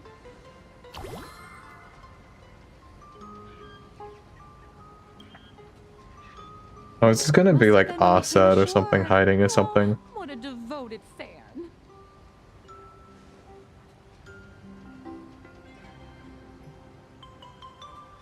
Everyone, welcome to Inkford Hermitage. I was imagining a Benzai Tengoku style manor or something. So you demolished your idol's old residence and replaced it with a luxury hotel. Of course not. Benzai Tengoku vanished more than 1,000 years ago. The original structure is long lost to time. The IPC only chose this location because this is one of the weakest points between reality and the world in canvas. Many Imaginae are born every day, but just as many ancient lineages of Imaginae hide themselves away in the world in canvas once their wish power dry up, or as they grow weary of the mortal world. This is the final stop before they enter the world in canvas, and this is where they bid farewell to reality. They rest here, organize memories spanning centuries, and then pass beyond the point of no return. Rumor has it that Graphia's soul appears from time to time to guide these weary Imaginae on their path. There's a sense of parting in the air. No wonder the soul of the mother of Imagenesis feels an attraction for a creator. This must be the finest well of inspiration. Miss Colt, now that you're in this well too, you ought to make the most of it. Let's go. I'll lead the way.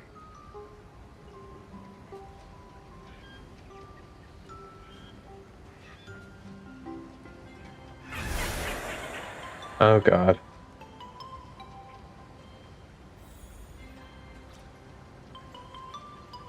That good? I've appraised it all. No thanks. Been right here. Yeah, little guy was evil. I had a feeling about that. Up the escalator. Very nice looking scenery though. Back to a new snowy environment. Last time we had one of these was in Belobog, right? Because I don't think there was any in Penacony. There was none in Genjiao. There was none in Boreas. So, not that common to get snowy environments. Ah, fuck. Did I just cut him off?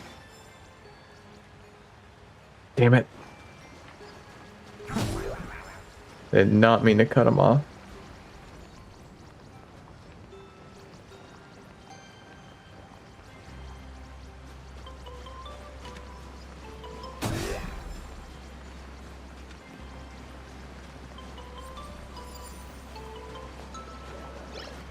Bud of Destruction. Oh, and two of these. Can we interact with these later? Maybe. Yep.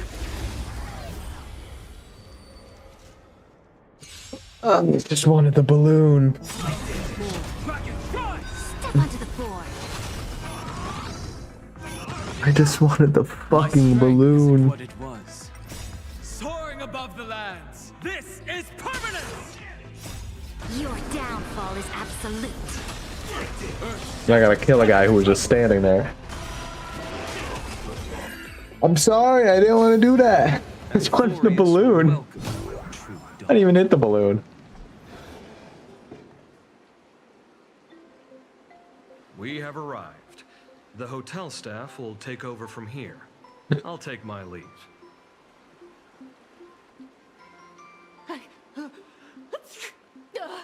Oh, it's freezing. It's cold enough for a typical snowstorm mansion murder mystery. Anyone here? Here. Hello? Hello? Honored guests, my apologies for the late welcome. Lower. Down. Oh, no wonder it's so cold. It's an actual snow wispy. Hello there, little one. I am the lobby manager, Casper. You have a very high body temperature. Please, Try not to overheat the room. Allow me to introduce myself. I am the popular comic artist, Blurry. The former comic artist, Miss Nihilux. Homer? Oh, my true name is gone, just like that. Oh wait, did you say former? The big shots upstairs gave me a heads up. You are now an asset of Perlux Corp. You'll be staying here until you finish your next volume. Every guest in this hotel is an Imaginé with quite a history. That Arcadian over there? That's a former superhero. Which one? Never heard of him. That one over there is one of the oldest strangelings. They're a former Kappa.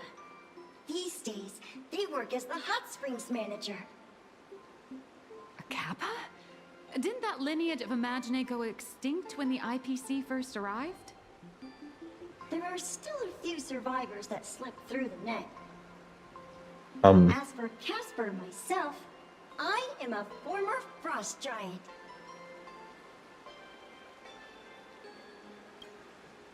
Little old me was once a tall, mighty, and majestic giant. Of course, that was back in the Cinder Age. So you're basically an antique who knows a bunch of old secrets. What corner did they dig you out of? From a block of ice. It is sad how a giant block of ice melts into tiny pieces over time. I have forgotten the names of most of my friends. And I have not tasted a crispy, charred Void Ranger in a long, long while now. Okay. Indeed, another glittering nameless. Another? How's that? That is a secret.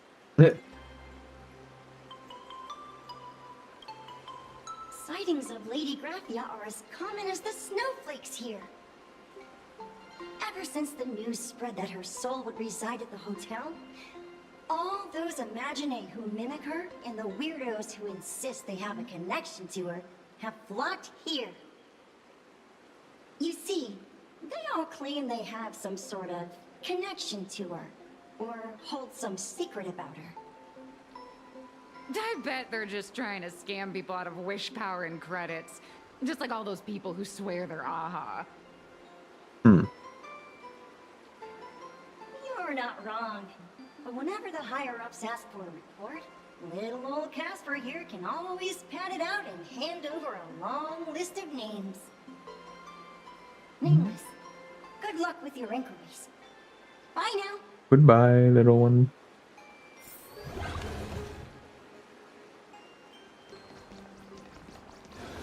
Talk to the guest. Ask Nihilux.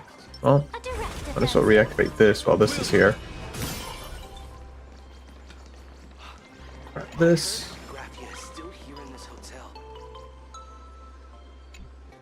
You can see me, and I shall hide no longer. Indeed, I don't believe that. Graphia, the sovereign of all paintings, the source of all schools, the mother who birthed all Imaginé. Unfortunately, my wish power is spent, and I can no longer weave my imagination arts. But you and I share a fate, with just a few wish bays to aid me. I am Graphia. If you're giving away wish bays, you should give them to me. No, I am Graphia. Does this red armor not make it obvious?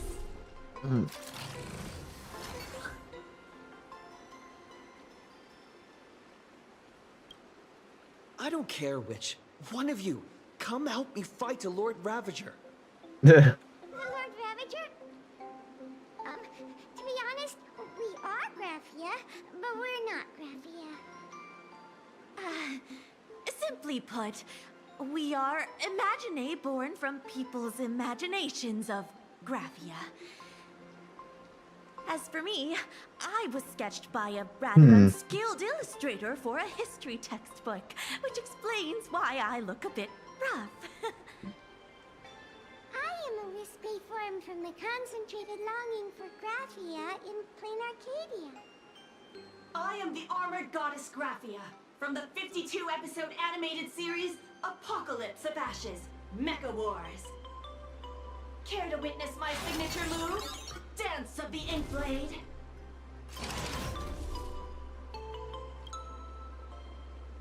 If you're looking for the real Graphia, I'd suggest you give up. I've seen countless Imaginae on the verge of exhausting their wish power, begging the mother of Imagenesis to extend their lives with her paintbrush. Not a single one has ever succeeded.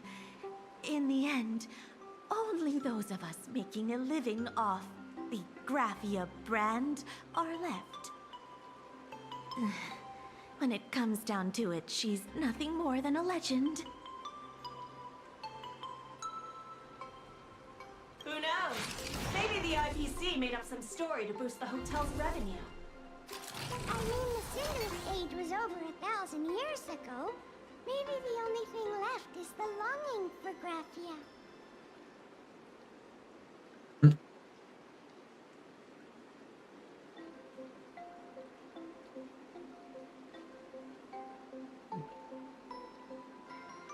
There's one very simple way. She created all Imaginae with her brush. Word has it, she waits at the end of the world in canvas to see off those whose time has come. But every Imaginae who has seen her is, of course, dead. So dying is the only way, huh? These three aren't just fakes. They're also wackadoodles.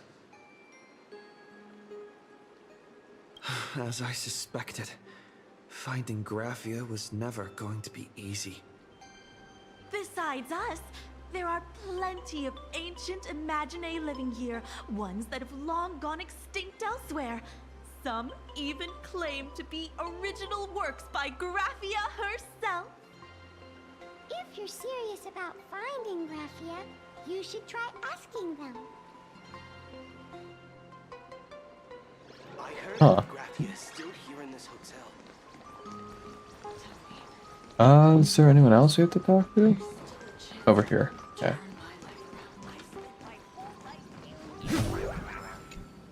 Hello there.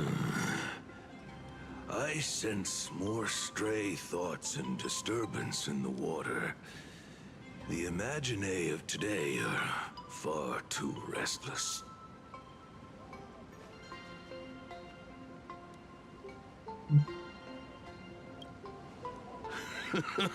Yes, yes. This old soul is just scraping by with what little talent I have left. The humans here call me Sudscour, a filthy name, but fitting for this frail and wretched form. Are you here at the hot springs to wash away your stray thoughts? Or just to chat with the last kappa of Ahatopia? Well, as you see, my kin have either been swallowed by the muddy currents or have fled into the canvas. Long, long ago, my people lived in every river and pond in Ahatopia. We tended the crops for the artists, and in return, they painted our descendants into existence.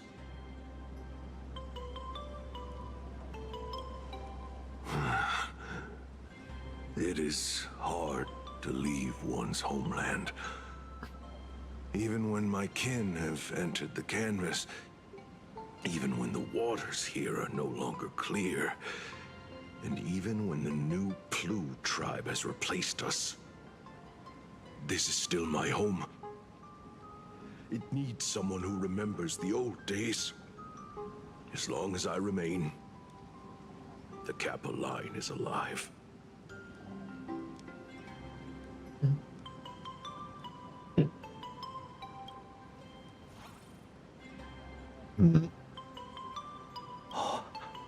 Lady Graphia is the one who guided all Imagine.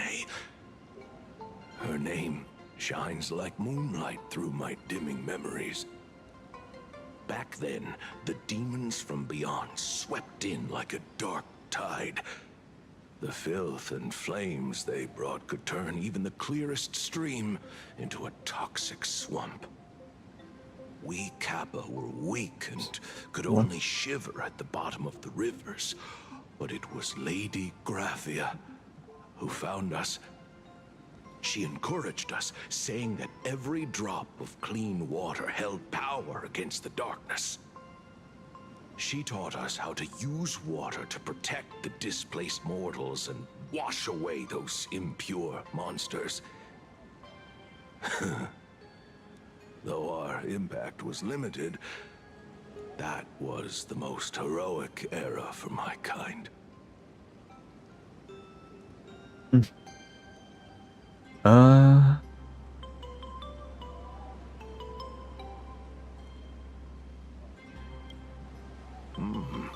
Legend says that when she was a painter, she was a woman of radiant beauty. But in my fading memories, on the battlefield, she was a warrior with flowing red hair and pigment-stained armor.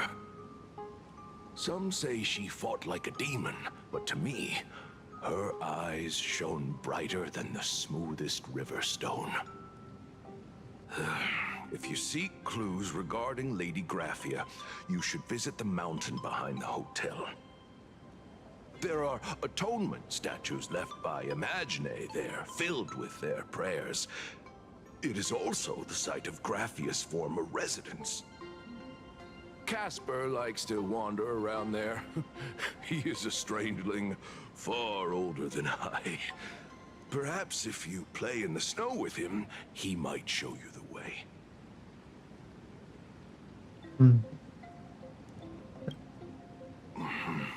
That is all I can tell you. After all, I am just a stubborn old Kappa, trying to keep this one pool of water a little cleaner.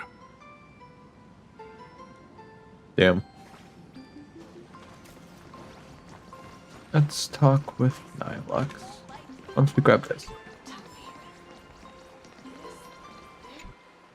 So, you're here looking for Graphia's whereabouts on behalf of that Intellitron executive. I think it's unlikely that the mother of Imagenesis will see her.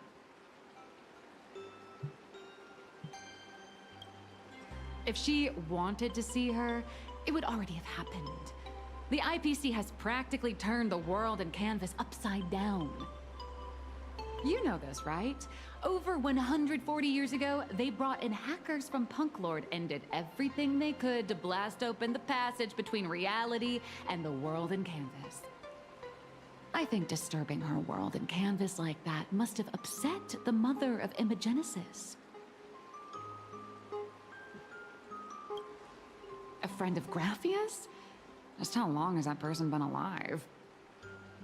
So that friend wanted you to find Graphia, but they didn't tell you how.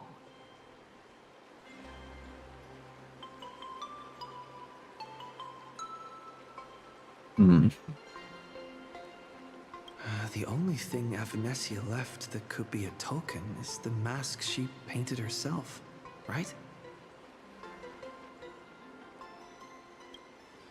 Normally, I'd suggest you play that little snow puffball for info. That good luck with your inquiries line definitely had a subtext. But since you're asking for a bright idea, you must have heard that in a certain corner of the universe, there's a mysterious ritual that can summon historical figures to the present day. The Holy Grail War!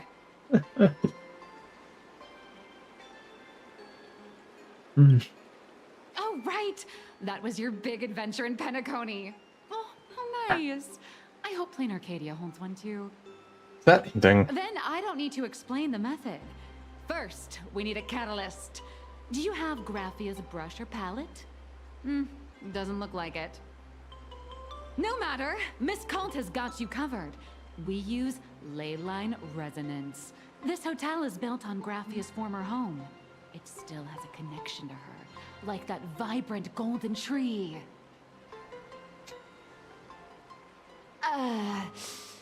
Wait, you aren't actually falling for this, are you?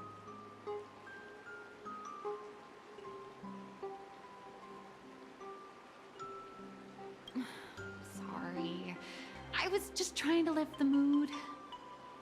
Oh, honestly, I'm a chronic deadline misser who can barely save her own skin.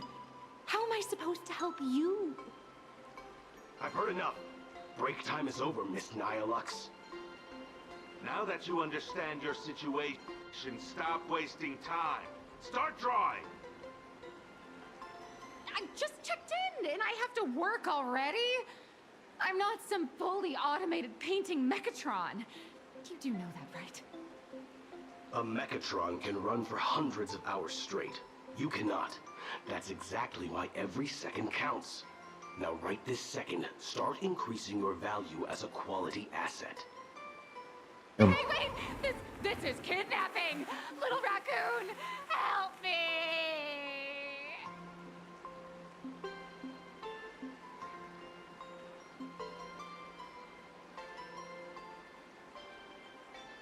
Nihilux has a point. If that Casper guy is a survivor from the Cinderth Age, maybe he really does know something. Anyway, I'll start by asking around here.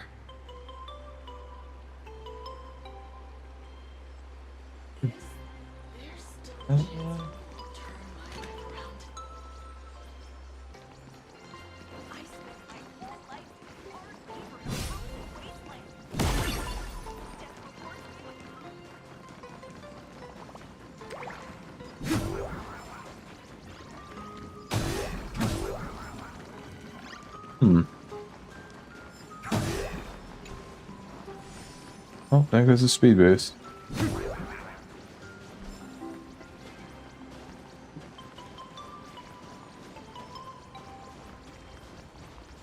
Casper? Are you there?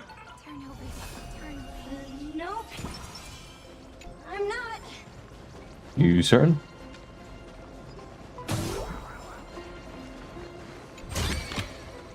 I've appraised it all. No fakes.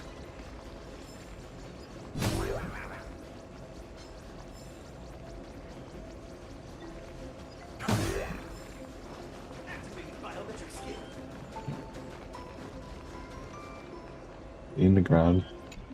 You found me, current nameless. I knew you'd come to ask about Lady Graphia.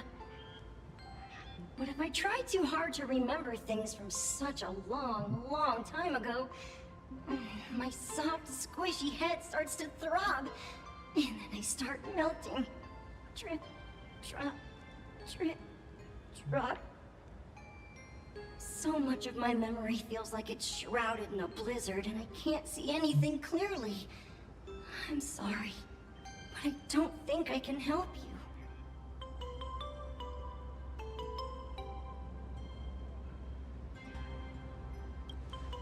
A snowball fight? The game, the name, it feels so familiar.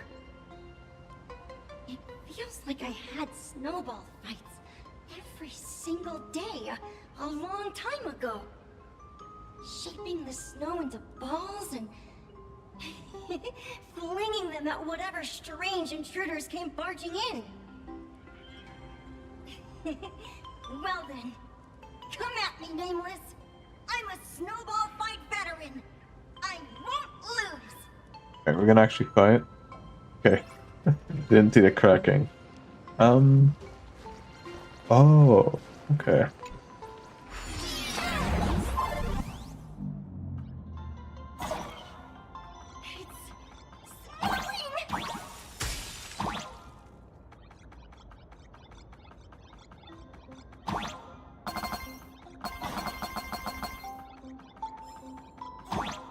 There he is.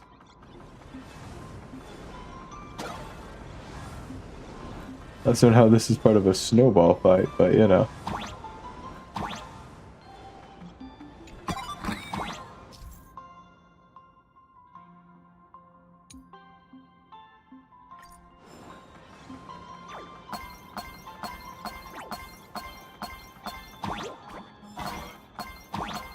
A coin.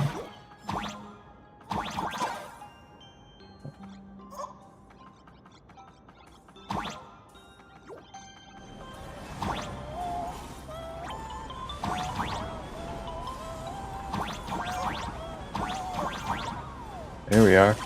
Whoa. Oh.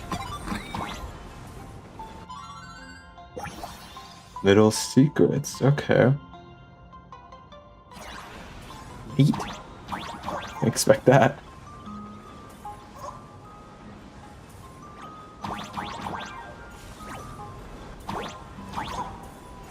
I see. Little shortcut passage to and from.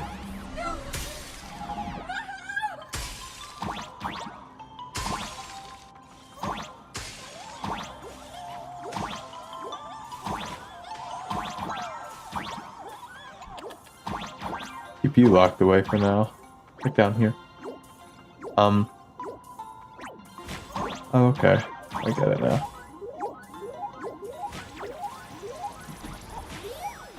Alright, jumps.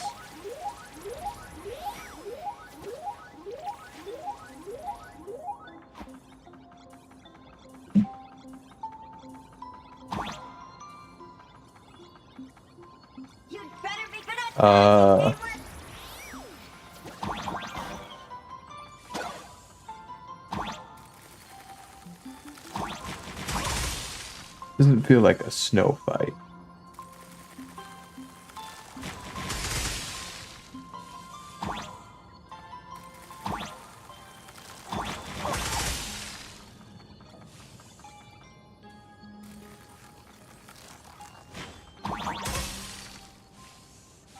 Oh god.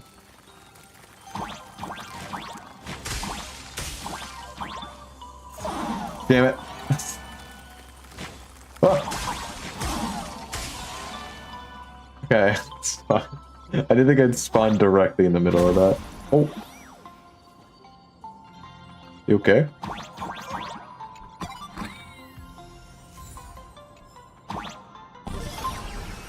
We good?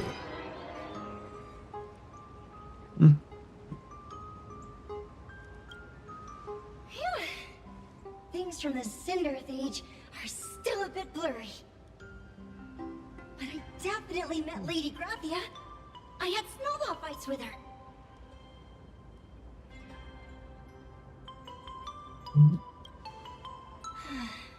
She was a great painter who led us in snowball fights. She'd even paint portraits for everyone. Back then, when we wanted to see her, we'd go to her doorstep, light the ground lamps, and shout, "Snowball fight!" Then Lady Graphia would poke her head out of the window upstairs, unfurl the scroll, and whoosh! Slide right down into the snow. Then we'd have snowball fights against the Void Rangers together, under the giant moon.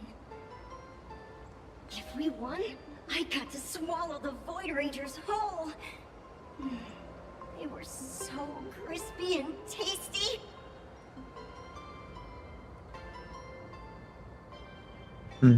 Anything else? There was someone else. Just thinking about them makes my blood boil. He was a snowball fight master. I remember one time, 8 of us teamed up to challenge him. But that guy knocked us all down with his snowballs like it was nothing. All from so far away. 6 of my friends were lying on the ground, feeling beat. Losing the game got everyone so down that no one uttered a word. As for me, I think I got hit right in the neck. I saw my own giant body thawed onto the ground, and my chin felt ice cold. 8 people in the Phantasmoon games? Perhaps Snowball Fight is a euphemism for the Cinderth Age Wars? So in that round of the Phantasm Moon Games, Graphia must have fought a terrifyingly powerful opponent. It seems only she and Casper survived the fight.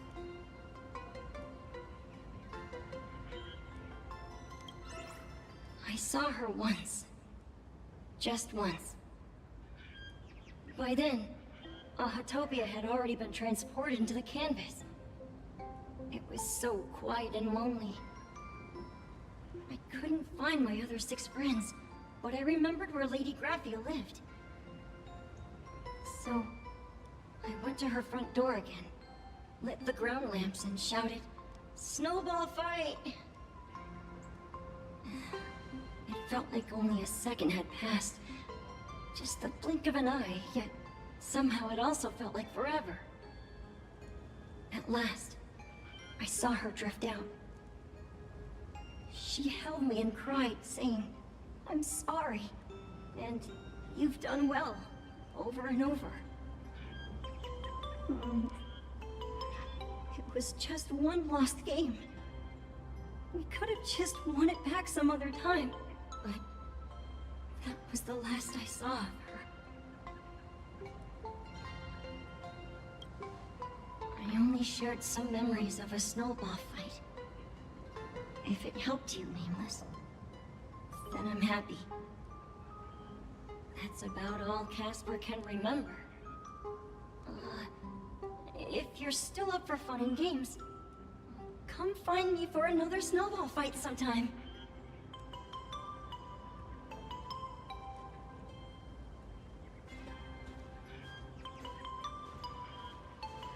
So, to summarize, Casper likes to light the ground lamps and call for her near Graphia's old home. Now, where can I find those ground lamps?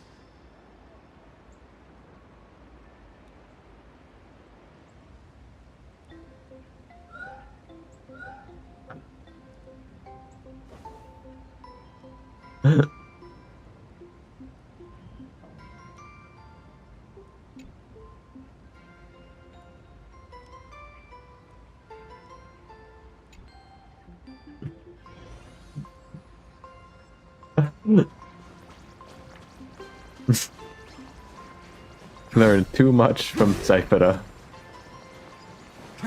Even next to such a lively hot spring hotel, there's a secluded mountain path like this. These atonement statues all look like small animals. I should find a prominent spot for the ground lamps. Okay. What are you doing here? Getting news?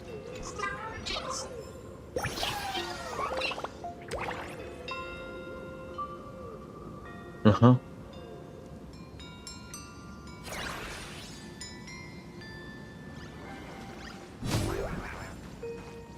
What are you doing here?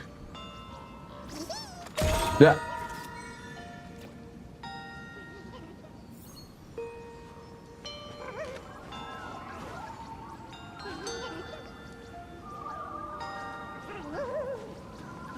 What do I do? Oh.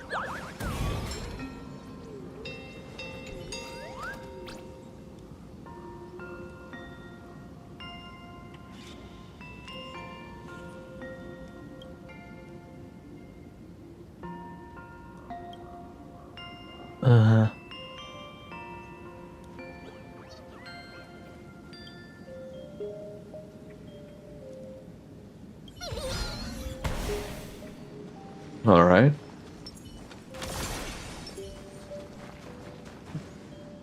Huh. Tree in the way. Put the lamp here.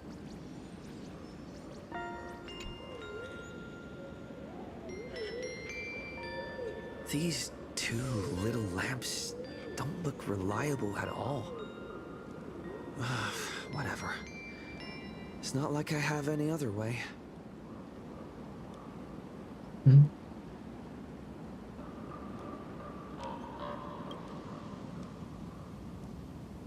Who dares disturb my 1,000-year slumber?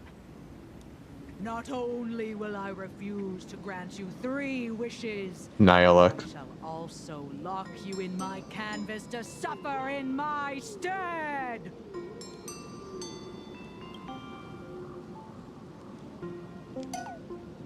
Thanks for the invite. I'm not quite dead yet, but I don't feel alive either.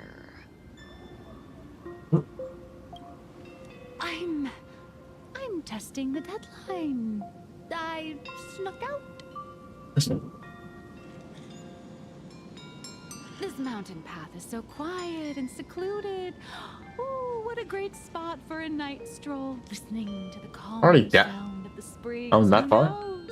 Maybe my inspiration will flow again like these waters.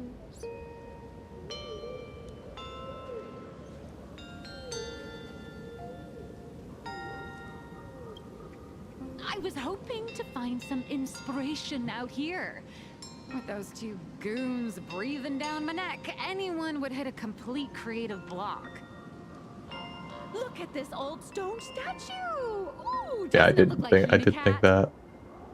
I just reached the real versus fake Hemicat arc in my comic. Let me pay my respects. Maybe Graphia will bless me with enlightenment. Miss Colt, when did you sneak out? That was fast! I let my guard down for just 1 second, and corporate asset, I mean Miss Colt, escaped. Now that's scary. No way are you running away and taking our jobs with you. Good thing this kind lady spotted where you were headed. Otherwise, you might have slipped away for real. Let's go. Back to the room to finish your work. Come on, not again! Little raccoon!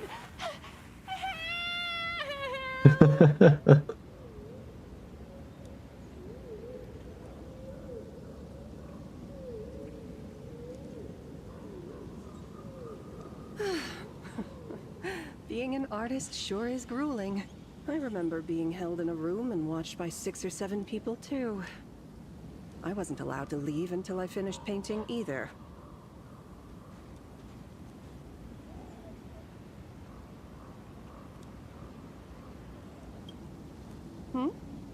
You're asking me?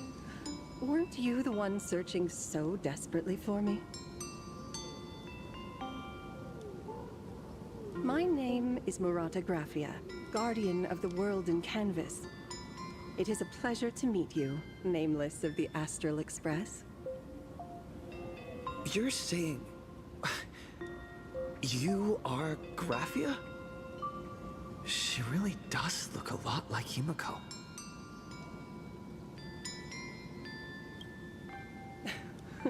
Child, you were the one who lit the ground lamps, were you not? If memory serves, that was the secret signal my old friends used to call for me. I simply answered the call, yet you doubt my identity. How strange. Let me think. I believe I know why you've come to find me. The arbitrator of the Phantasmoon Games asked you to tell me that our old enemy, the Demon Lord from Beyond, has returned. Am I correct? Since Ahatopia's in canvassing, Evanesia and I agreed to guard reality and the world in canvas separately, never to meet again. But over the past 1,000 years, I often hoped we might reunite in some way. Who would have thought, when word of her finally reached me again, there'd be no warm greetings, but instead only an impending crisis? You must have many questions.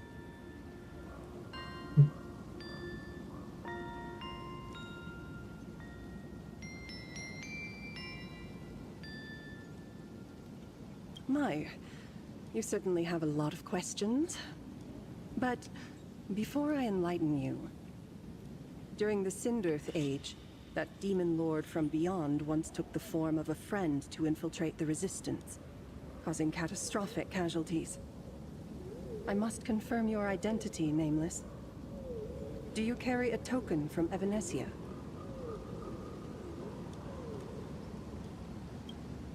She painted a supplicant's mask for you.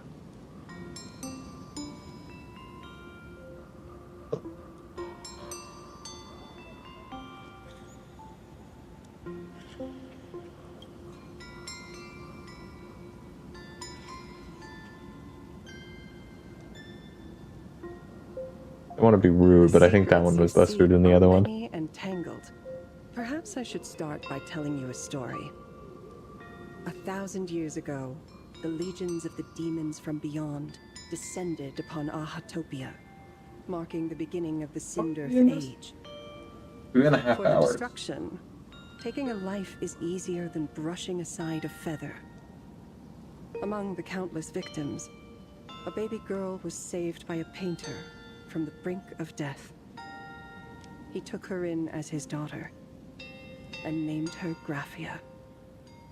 To protect his daughter, the painter kept her confined to their home.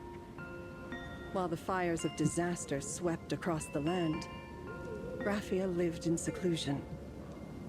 Until one day, a falling star streaked across the dark sky, and a deafening roar shattered the silence of the wasteland. Unable to contain her curiosity, the young girl slipped out of the house to follow the sound. And so she saw it. Beneath the cold Phantas moon, a tower of infinity stood on the mountain range at the edge of the horizon. This tower had countless windows and rose section by section, slender and tall. More than an actual tower, it looked like a wounded iron dragon that had fallen to the earth.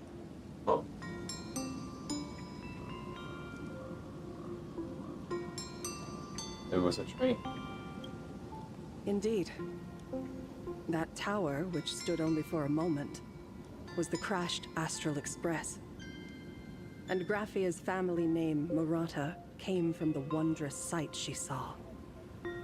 At the time, the wrecked train was surrounded by countless abominable monsters. Amidst these foul enemies, a few warriors in strange attire fought tirelessly. But they fell, one by one, unable to withstand the endless tide of monsters. It was only much later that Graphia understood that those who fought and died for Ahatopia shared a common name. The Nameless, who walked the path of the Trailblaze. That was the day that Graphia stepped into the mortal world. Her life as the mother of Imogenesis began. In a long, drawn-out war, fought at a severe disadvantage. She was forced to seek the aid of the Phantas Moon Games, attempting to use the mighty power of an Ionic ritual to lock the terrifying demon lord from beyond within a limited battlefield. This was also the first time in the history of the Phantas Moon Games that the 8 supplicants joined forces to confront a powerful enemy from beyond, the Lord Ravager, Asat Pramad. She lost. Graphia did not win the Phantas Moon Games, nor did she manage to kill Asat Pramad. In the final days of the Cinderth Age, she gathered every ounce of wish power to paint the world into a scroll. Using herself as a nail to steady the canvas, she sealed the Lord Ravager outside.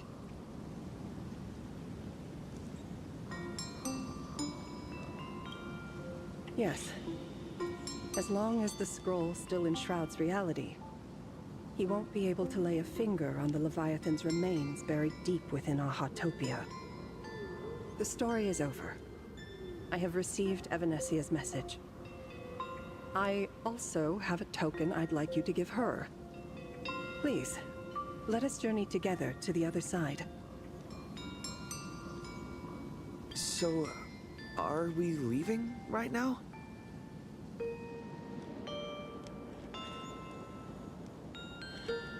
No, there is no need to rush. You have a friend here who is lingering with a heart full of farewells. You mean... Blade? Follow this path down to the riverbank of Myriad Wish Grove. You'll find many Wispe gathered there. When you are ready, choose a Wispe. Whisper Graphia's name and your wish to cross over to the other shore. Then release the Wispe into the river. When the time comes, I will bring the ferry to deliver you into the canvas. Graphia vanished. How elusive. Interesting. Anyway, But Mike. I should head to the riverbank of Myriad Wishgrove first.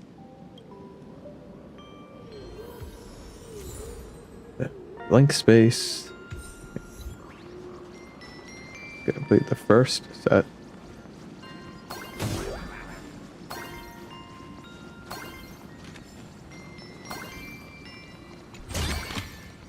I've appraised it all. Ooh, the big trees. Oh. There's Blade. There's... I've heard that in the same forest, giant trees will fight each other for nutrients. How about this? We just feed Shuhu to that tree in the courtyard. It would save us a long trip. Say something. Didn't know you were a forestry expert. I'm not joking. I'm serious. If the Elwood absorbed another emanator of abundance, it would likely bring about an even greater catastrophe. Right now, there is no other option besides the Veracity Husk. If the abundance grows too strong, the Ambrosial Arbor loses control, and the Arcadia is doomed. If the abundance is too weak, the husk spirals out of control, and the Arcadia is doomed just the same. It's called an Arcadia, but the whole thing is built on a razor's edge. Does that mean the essence of the elation is just dark humor? You're afraid. I'm not. I respect your choice.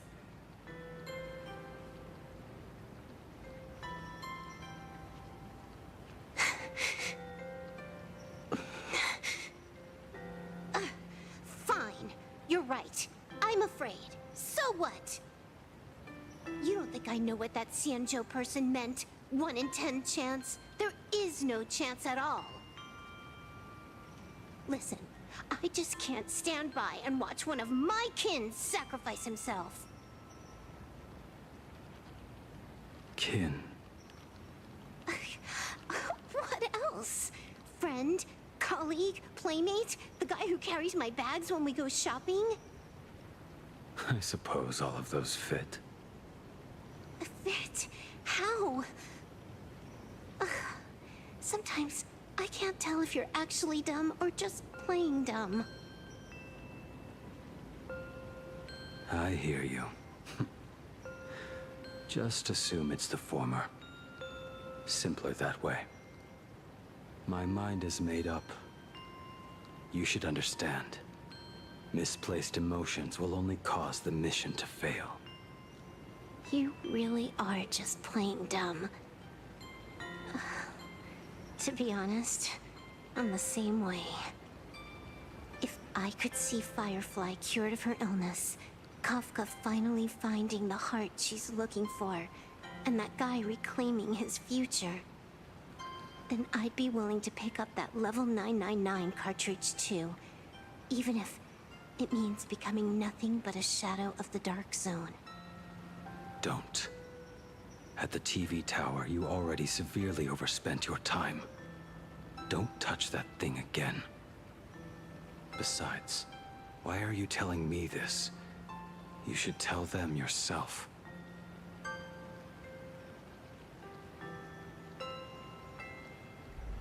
Because just like you, I'm a total, stuck-up softie. Happy now? Feel better? No. Unless you give me a sincere apology and a proper goodbye, we're not settled. Not settled. Is that right? Fair enough. Whether as Ying Xing or as Blade, my journey has reached its end. Before the final verdict, I should say a proper goodbye to my kin. Who's there?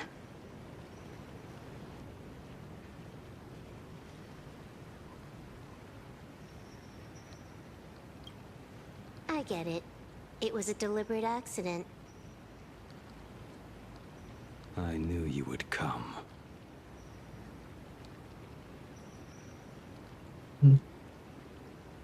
I met the legendary Graphia. She told me a way to enter the world in Canvas. If we simply chant her name and release a Wispe into the river, she'll come to ferry us. A legend from 1,000 years ago. And she's actually still alive? It really makes sense. After all, you two are practically the same age. Knowing that gives me a bit more hope that you can actually make it back. Then let's begin.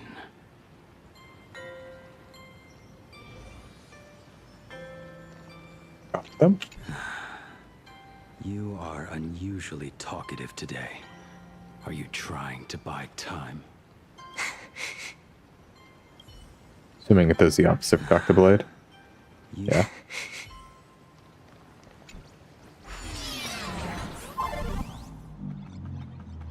Let's see. Lock. Oh.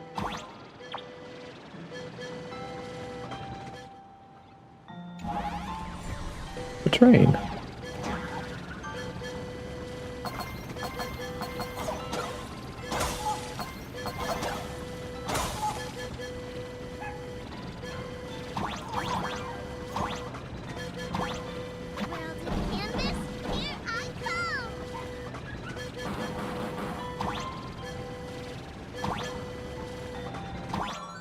Grab this.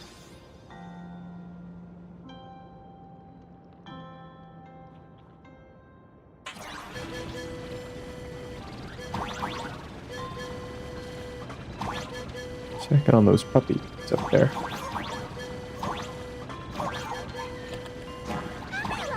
Let's go find Graphia! Little one, I choose you.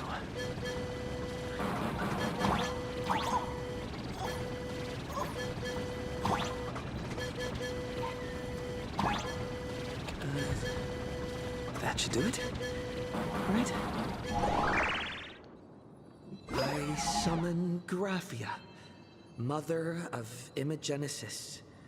May she come forth and deliver us into the world in Canvas. No Wispe were harmed in the making of this operation.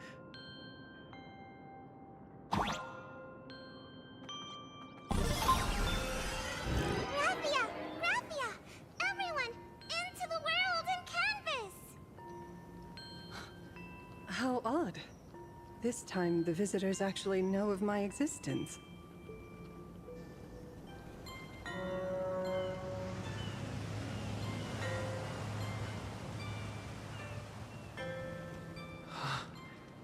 Strange. Why is the boat coming from downstream?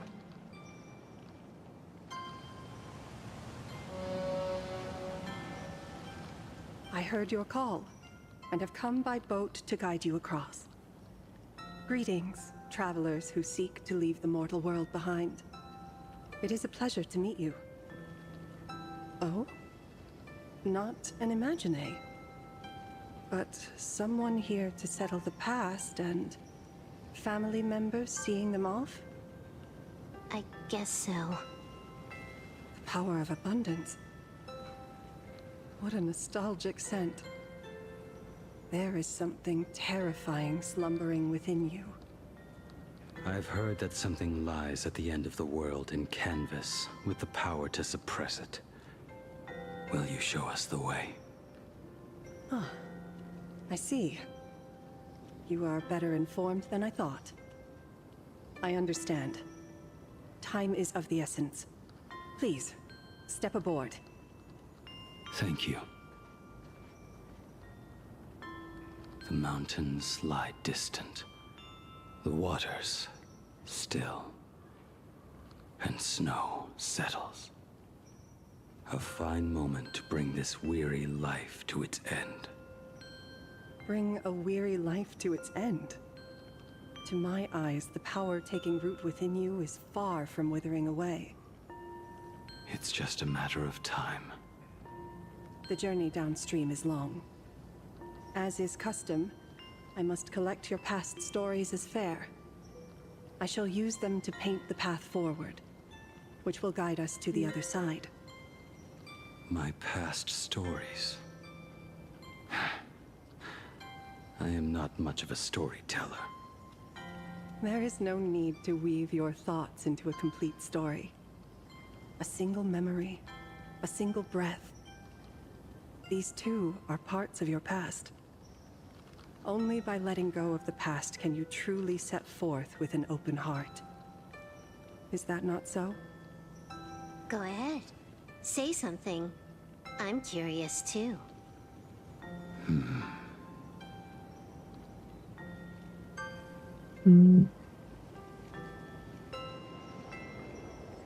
Then, I shall begin with that lone island of Insumosu. It was a desolate wasteland, untouched and forgotten. Desolate, cold, the perfect place to lay the dead to rest.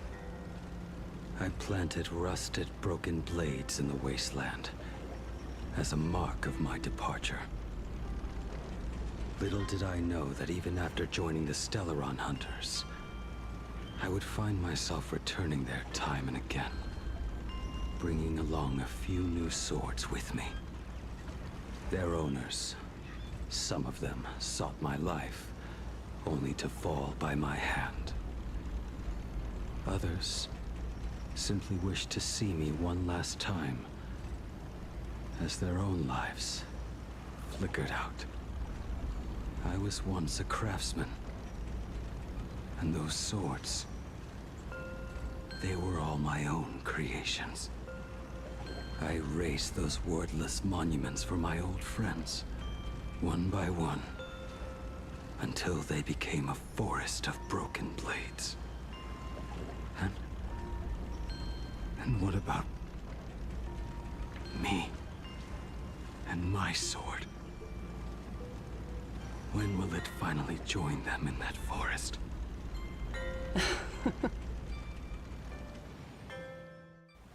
I will follow your words with my brush and paint the ideal end.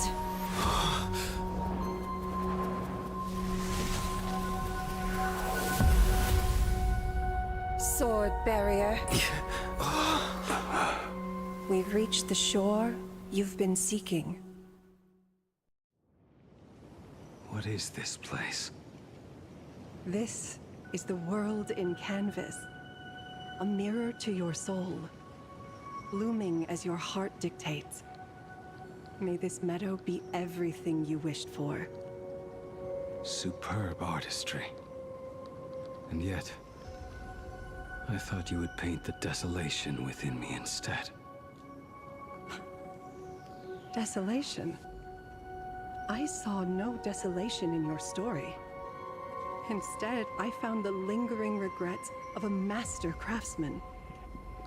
The fire that tempers black steel and shapes 100 blades does not burn upon the forge or anvil. It burns within your heart. That spark within you has yet to fade. It is why this plane has chosen to bloom into flowers. We've got no clue what you two are on about with all this cryptic talk. But you smiled just now, didn't you? No, I didn't. We should go.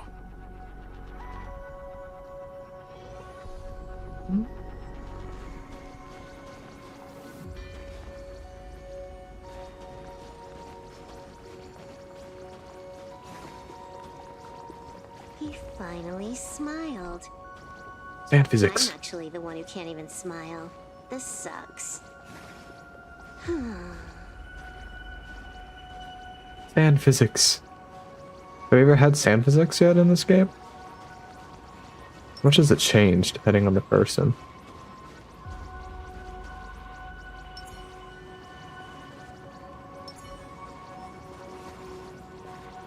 Seems to change quite a bit depending on who's walking and like what you walk with.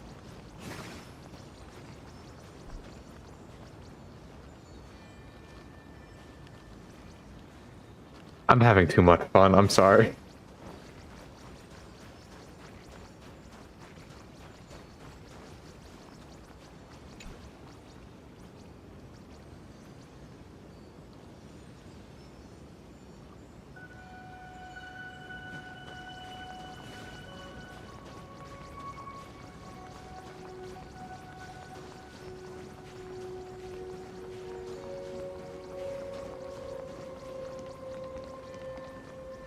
What is that?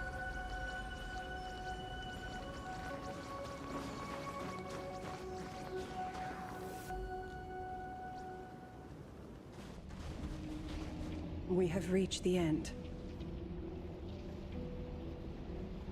That blue maw.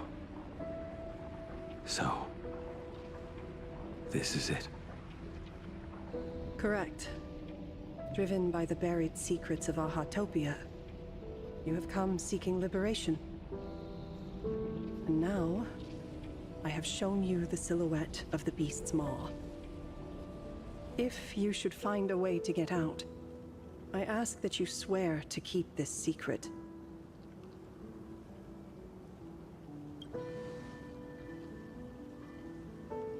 I will keep the secret. That blue maw, can it truly consume the abundance? Only a beast of insatiable hunger can end a plague of eternal growth. I have stood watch in this realm for a millennium, beholding the eternal conflict where the veracity and the abundance remain locked in strife. Oh, undying soul, the fate that awaits within those depths lies far beyond the reach of our conjecture. Perhaps you will vanish into nothingness in a mere heartbeat. Or perhaps you will endure a millennium of gnawing, constantly regenerating only to suffer once more, with liberation remaining an elusive dream. Beneath that calm of yours, I can feel an old friend lingering. Agony. This is the price I must bear for becoming one with the canvas.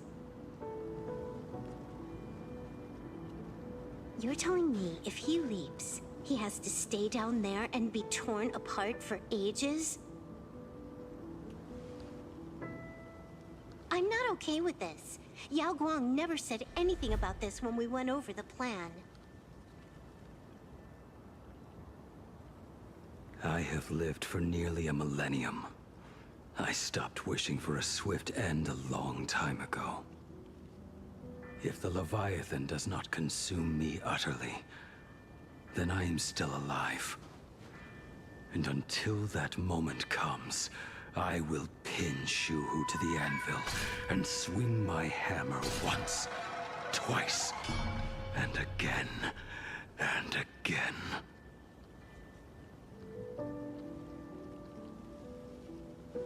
Is there really no other way?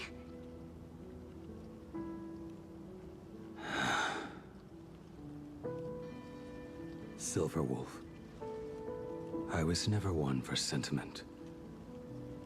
I'll only say this. In my past life as a smith, I made it a point to forge something for those friends I found tolerable. But ever since I joined the Stellaron Hunters... Oh right, I get it. You want me to go back and take apart that box Kafka uses as a footrest, right? You already took it apart? A long time ago. Quite a few treasures in there. A master-crafted blade, a game controller, and a portable reactor. That's the armor core, reforged from the remains of the Glamoth Queen. Oh, and a cat-scratching post. When did you find out about these items? You? You mean we. We all found out. Think you hid it that well? Please, give me a break. We're a pro team, you know.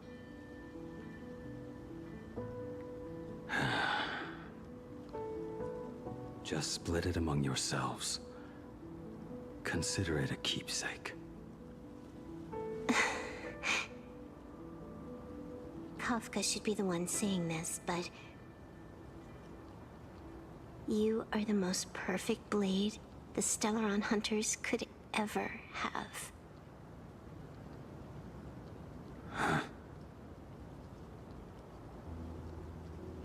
Just a broken blade. That is all.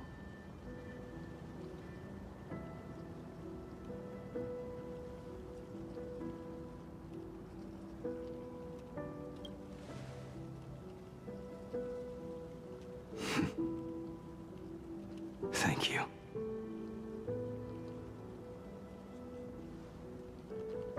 Before you go, you have something to say to him too, right? To me? Don't take offense. It's just a few words. Before joining the Stellaron Hunters, I once lost myself. Unable to see the future, yet unable to reclaim the past. Just like you when you were first reborn. Whether we chose this path, or were forced onto it. Leave no room for regret. And never deny the path you've traveled.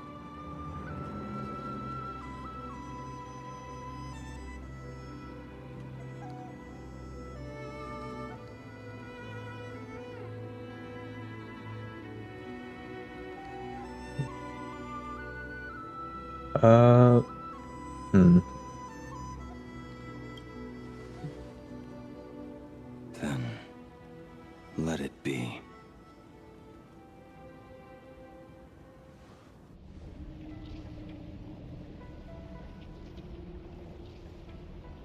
It's time.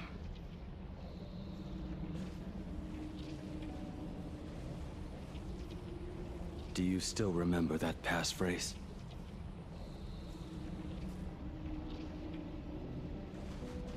No need to step forward. Just recite it in your head.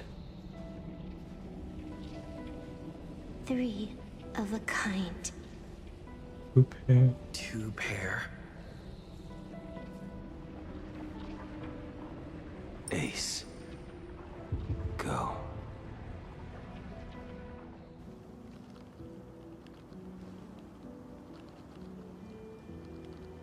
Farewell.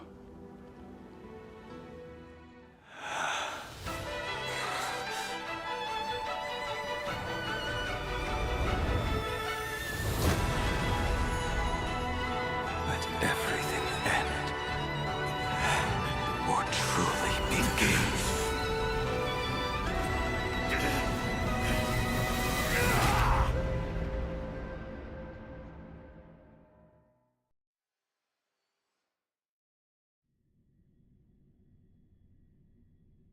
In the final moments of your life, what will flicker through your mind?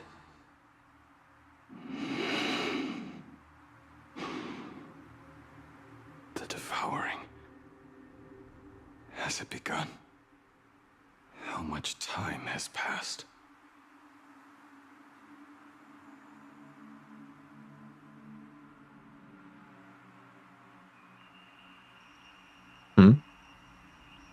I remember this area.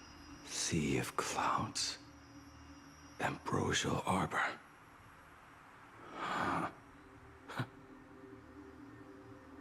think that with death so close, this is the scenery my dreams would conjure. My heartbeat. It's barely audible now. Shuhu, are you still alive? Am I still alive? Finally woke up, Yingxing? Master? Huh? I am sorry. You have the wrong person. I am not Yingxing. Huh. A lad your age, yet your head is more muddled than mine. You're talking nonsense in your sleep, boy. It has been ages since we last met. Tell me, have you let your craft go to waste? Your master wishes to see what you can do. Oh. These all weapons he's made? Not a sweet dream of toasts and laughter, nor a nightmare of clashing steel. Instead, it is a dream of returning to the very beginning, to confess my sins before the master who taught me everything. Typical. This is a standard issue sword I forged for the Cloud Knights, back when I first began my training.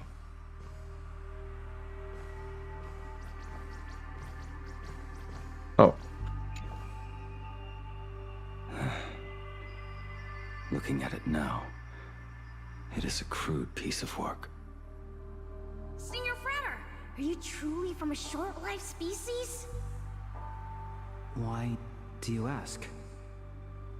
I mean, no offense. I just wondered, why would you come all the way to this Yanzhou to learn the craft? My home became a grazing ground for those boars and beasts. My parents, they're fertilizer.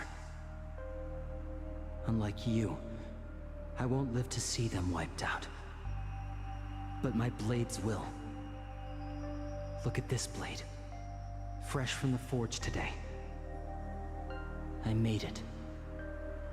That is so cool! Stop flattering me. This is just a standard issue sword for the Cloud Knights. According to the template, its name should be New Blade 01. Senior Frater, how could you so thoughtlessly name your own creation? The very first assignment Elder Huayan gave his disciples is, what defines a blade? He always says a name carries the weapon's destiny. A lone cloud drifts. A crane departs the woods. Let's call it Departure, Junior Frater. Senior Frater, I thought you'd go with Lone Cloud or Guyun. Huh. Bai Hung. And that bow I forged for her.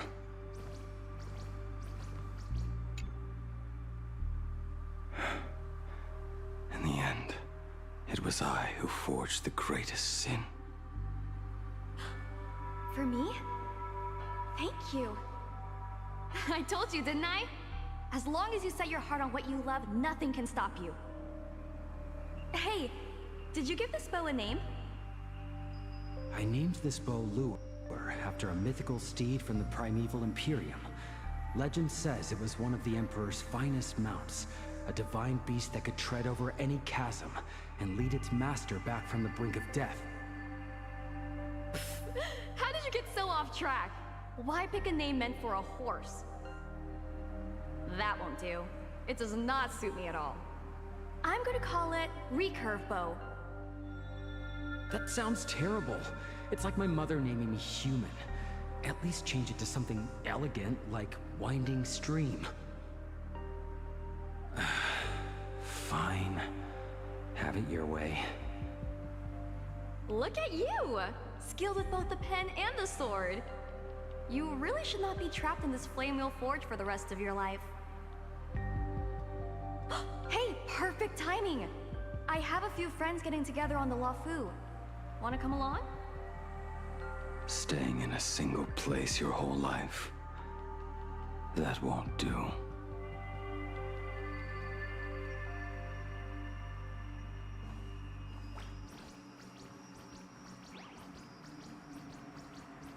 Jing Yuan's Devastator Glaive. The weapon I promised to forge for him all those years ago.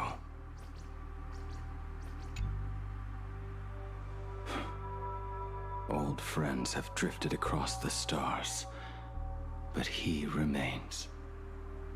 A genius. I suppose Master Jing Liu's swordplay should be no trouble for you then. You little rascal. Do not try to act like my senior just yet. I am from a short-life species. Xianzhou swordplay takes hundreds, even thousands of years to master. I simply do not have the time. I heard your bold claim. I'd rather leave this world in a blaze than live until the end of time. It seems you think little of us Xianzhou people, then? My, the future sword champion has sharp ears. It was just drunken rambling. Don't take it to heart. It would be a waste to throw my skills away on the battlefield. You go to the front, and I will forge the divine weapons for you. It is a promise. All right, deal. Then I want a Devastator Glaive, 4 meters long, decorated with green silk, and you should engrave the blade with cloud patterns. Or maybe lightning. Wait until you have grown a bit taller. Then it is settled. When the time comes, you shall arm each of us with a weapon of our own. Let us face the fires of war in your place, and handle all that tedious business on your behalf. Come, friends, drink up. We 5 come from all walks of life, but here and now, we are one. Together, we shall bring glory to the Xianzhou, and peace to all who dwell beneath the stars. Really had a moment to just speak. By the rainbow and the 10 lords. If I betray our bond, let all of existence hunt me down. Next, Ashvale. Some more story about their friendship. Fucking Furboat. Arm and sword staff from Mr. La Mancha were works created by my master and me. Interesting. The arm as well. And the spear. It's like every 6 or so patches we get something involving the High Cloud Quintet. He came to visit me even after I was cast into the shackling prison. Ying-Ching. No. Ying-Ching. How did you end up like this? The shadow has tasted the flesh of abundance within you.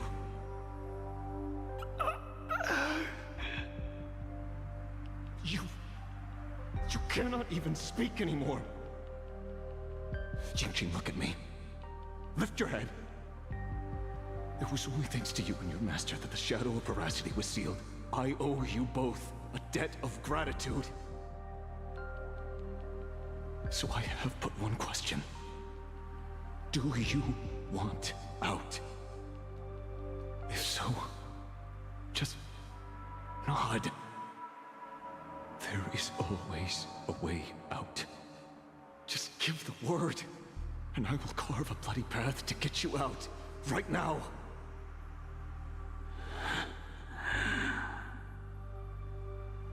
There is no need. I must atone for my sins.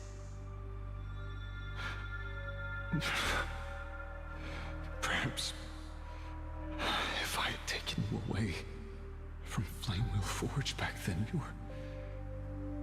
your fate would have been entirely different. I respect your choice, just as I did all those years ago. Pity. So much in this world does not go as we wish.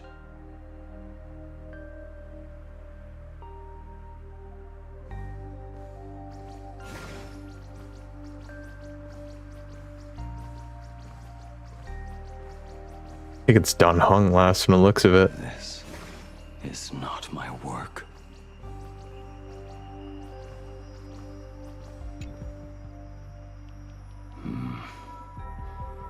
This was where my life as Blade began.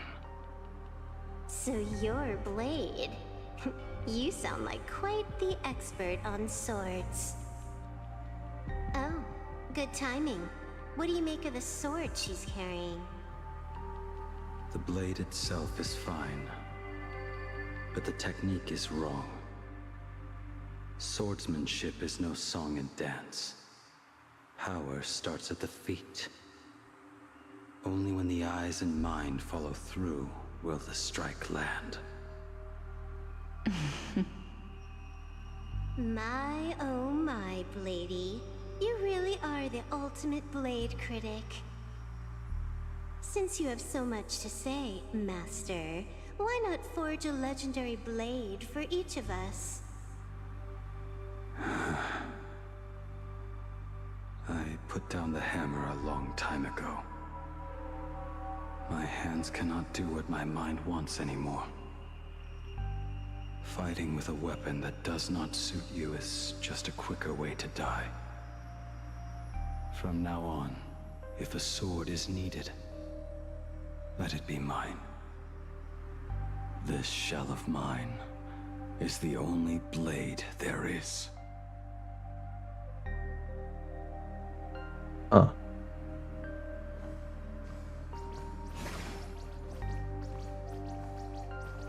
A weapon given by Ying Xing to an old friend. Cloud Piercer. But we are no longer who we once were to each other. Who I am does not matter. What matters is, do you remember this weapon? I don't understand what you're talking about. All that happened. You think you can just walk away from it all? You would do well to keep Cloud Piercer by your side. Or, next time we meet, I will be the end of you. What a pity. In the end, we still cast our weapons aside.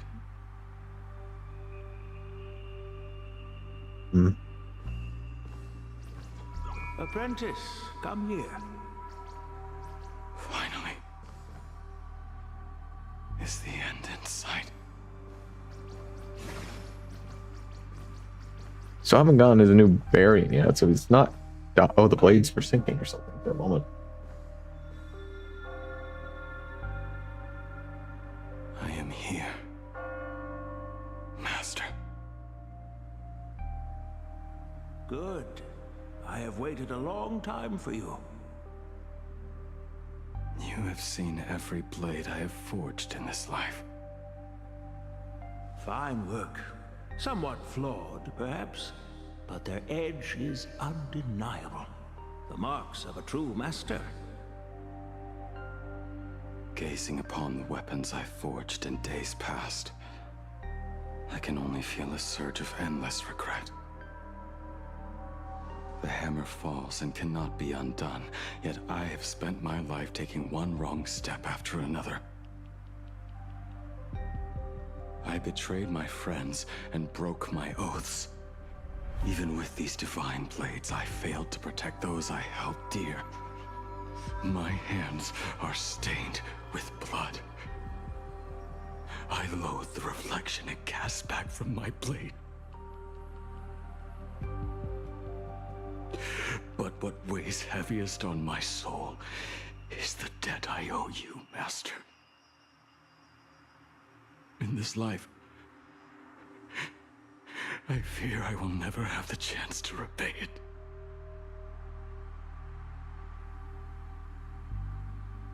Let it all out. You feel a bit lighter now, don't you? But isn't there one last piece you have yet to show me?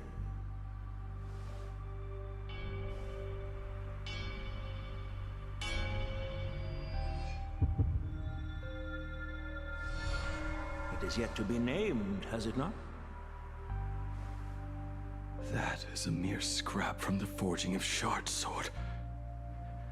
I hid it away, fearing it would bring shame upon our school. Master, how did you... Can a mere boy keep secrets from his master?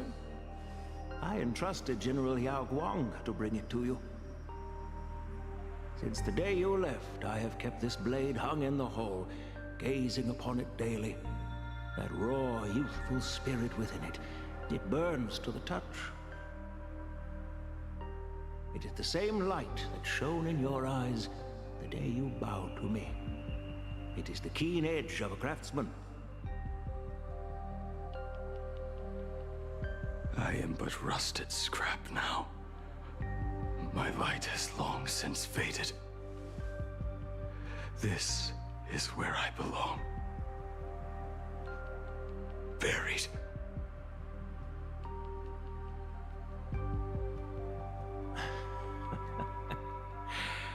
Crushed ore, old materials, rusted iron. As craftsmen, we spend our entire lives in such company. Waste not the bounty of the world, but perfect it through craft. To take what is useless, to take every failed scrap and forge it anew. Isn't that our very mission as craftsmen? Even for a life that has reached its end. A life built on nothing but mistakes. As it is with the work of a craftsman, so it must be with the life of a craftsman. Do you still remember the question I once asked you? What defines a blade?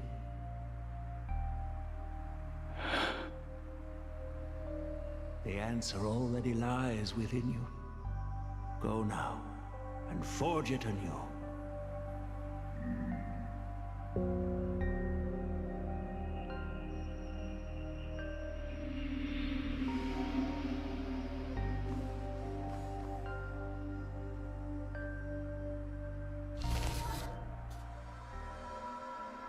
Forge it anew.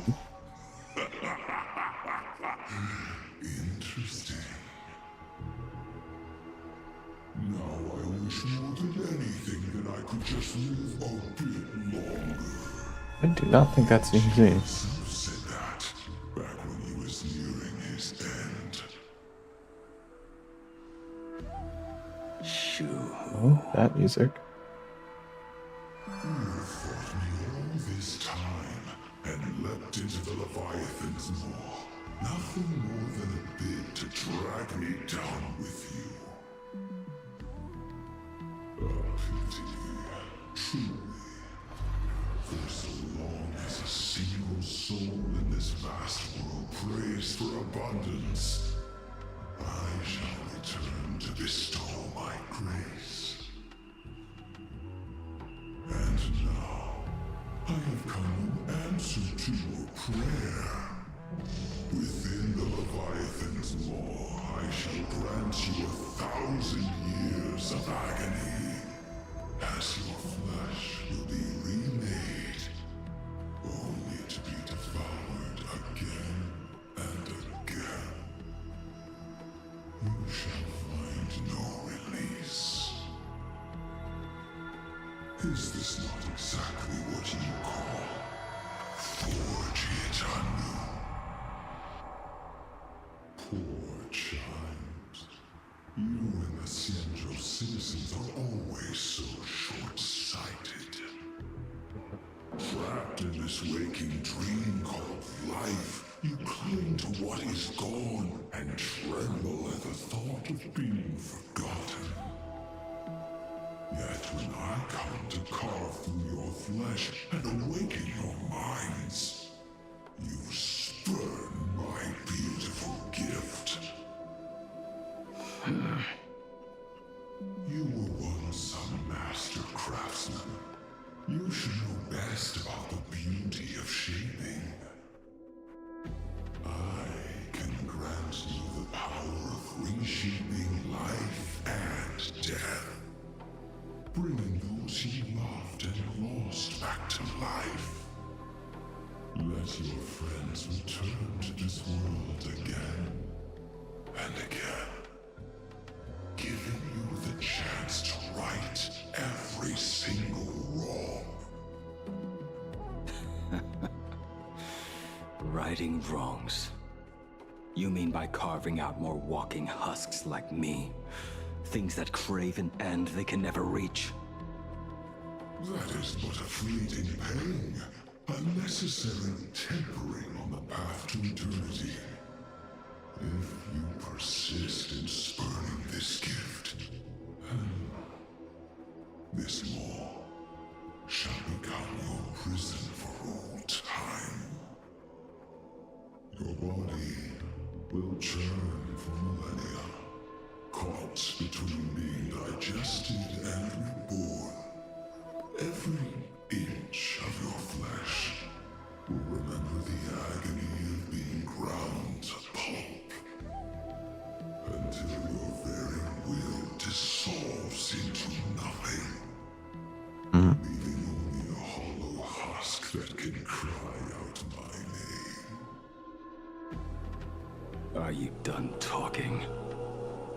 Do you truly believe that I am the only prisoner here, Shuhu? You are the one bound most tightly by your chains. For so long as a single soul in this vast world prays for abundance, I shall return to bestow my grace. You are nothing but an echo of them, a slave trapped within your mission of compassion.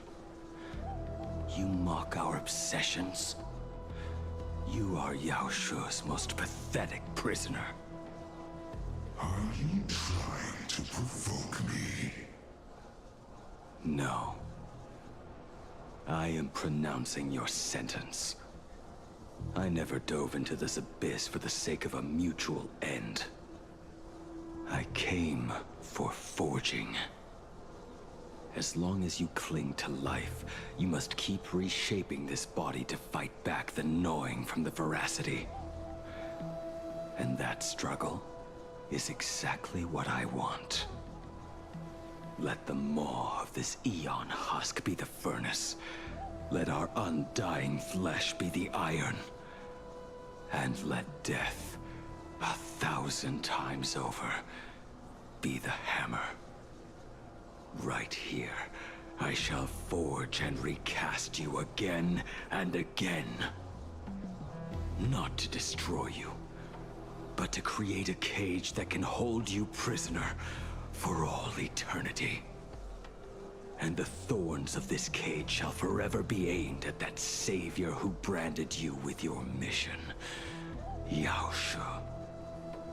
Are you ready? To turn your vengeance against your god.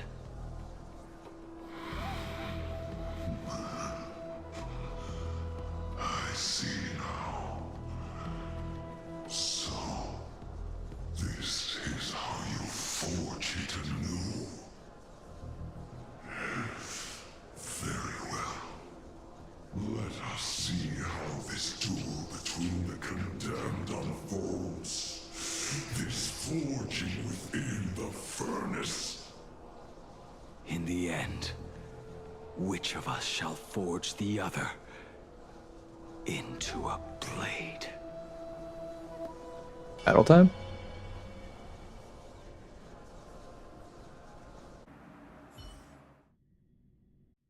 Himiko! When reunited with family after a 15-year separation, 22% of organic life forms will weep and embrace, whereas 59% will exhibit indifference, or outright rejection. Yet, choosing to conduct a covert investigation instead is entirely unheard of. You harbor suspicions regarding Mr. Ryusuke. Why is that, Miss Himiko? Before Star Rail Fest began, I stopped by his office to look for the family's records on the Phantom Moon games.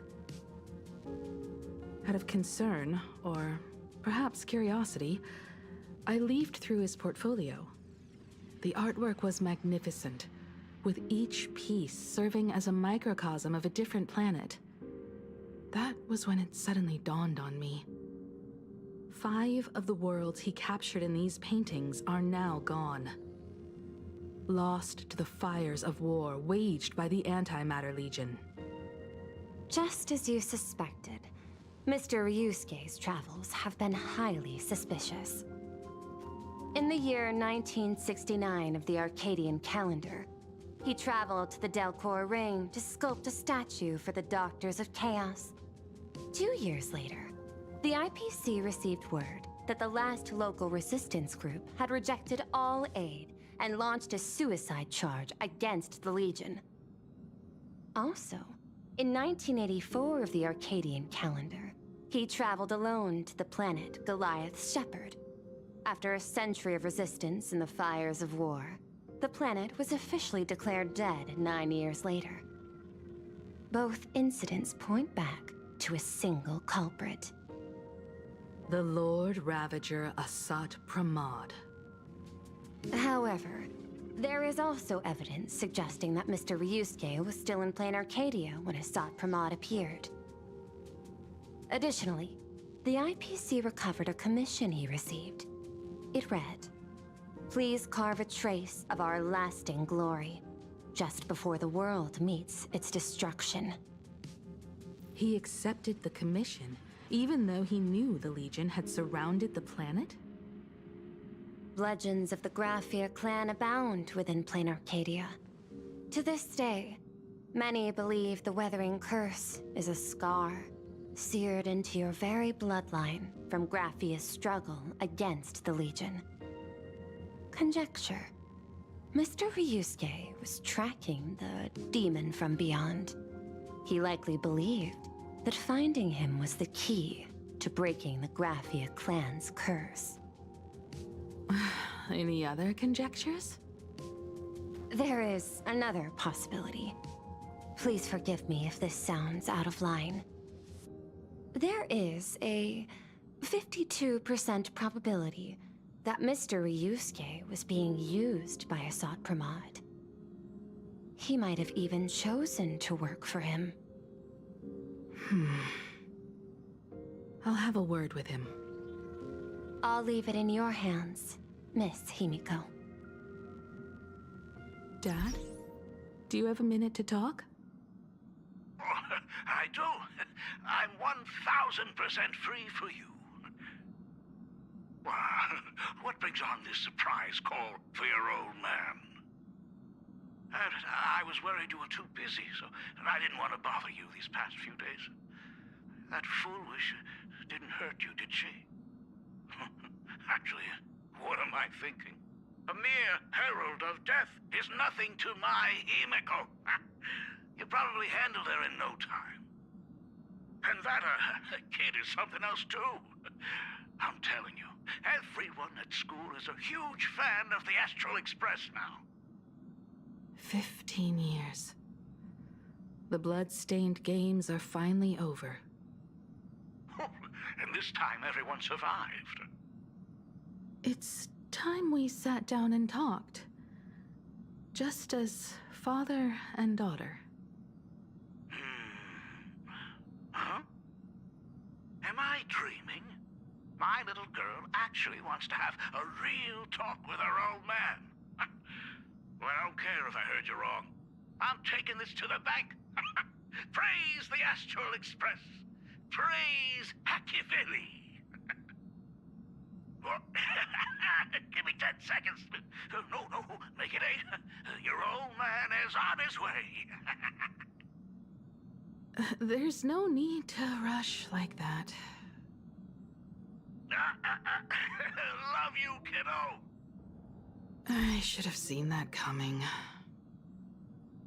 Himeko, open up. It's fast. It's your dad. Himeko, come over. Tell me more about this.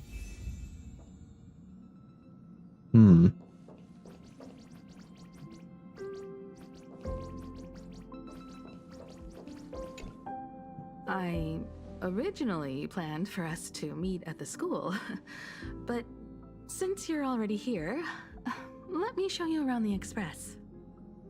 Oh, I would love that. I was in such a rush last time. I really want to get a good look at the place where you spent the last 15 years. Who could have imagined it? The thing that connects this nearly infinite universe is not some distant godlike sheep, but a single express. I have met many artists who dreamed of boarding the Express just to get a closer look at the legacy of trailblazing. So I am curious, how will the great artist Ryusuke evaluate it? Me? Well, I'll give it my all. I was only joking.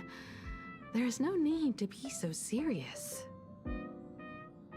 There's actually so much interesting What? stuff on this express. Is I loading something still?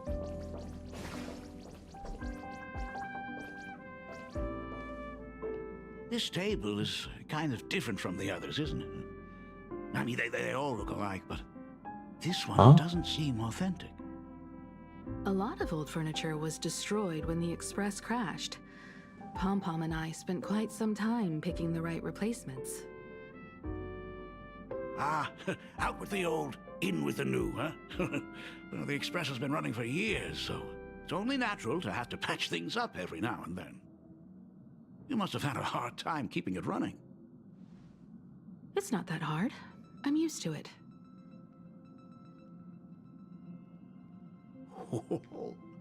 Just as I thought. The Astral Express looks amazing inside. These chandeliers. The designer used the skeleton of a void song whale as a reference. They say it's been here since Dolly's days on the Express. It catches the eye of many people who board. But the light seems a bit dim in here, doesn't it? It's always been this way. Oh, have you tried swapping in a polarized conductor? Or rinsing the light units in an alkaline solution? Are you an artist or an electrician, Dad? I am just speaking from experience. Don't forget, your dad was once the one who set up all the lighting in those classrooms. Is it there? Oh, let me see.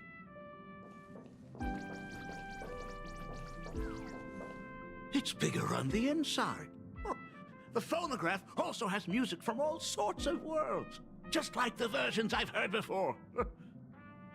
Huh. It's a shame I didn't get to see the legendary infinite ice cream machine.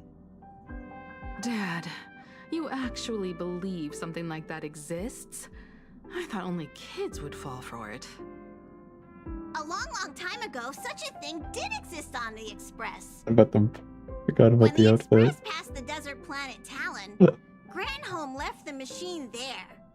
Now, it has become a popsicle planet. Conductor! Long time no see. Your fur looks a lot smoother than last time. Really? Thank you very much. Hey, my daughter Himeko finally opened up to having a heart-to-heart with me. What a special moment! Pom-Pom will leave you to it then. They say family is one of the most precious treasures. Pom-Pom believes we should cherish them. See? I told you. This time, Dad wins. Oh, Himeko, you may be a fully capable navigator now, but sometimes experience still beats youth.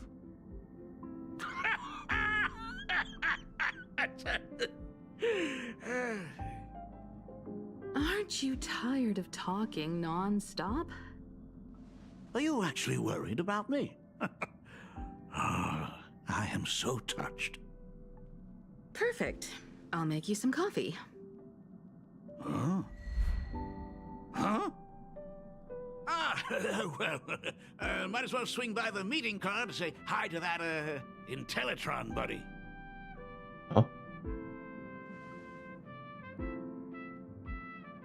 Pom-Pom finds Himiko's father very easygoing. Himiko, come on. Let's walk together. Hmm. They say family is one of the most precious... Meeting car?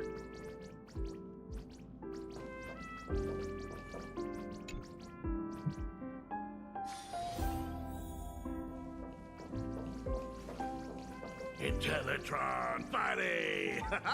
Long time no see. Ah, welcome to the party car, Mr. Ryusuke. Rumor has it that the drinks in the World's End Tavern are all brewed from jokes.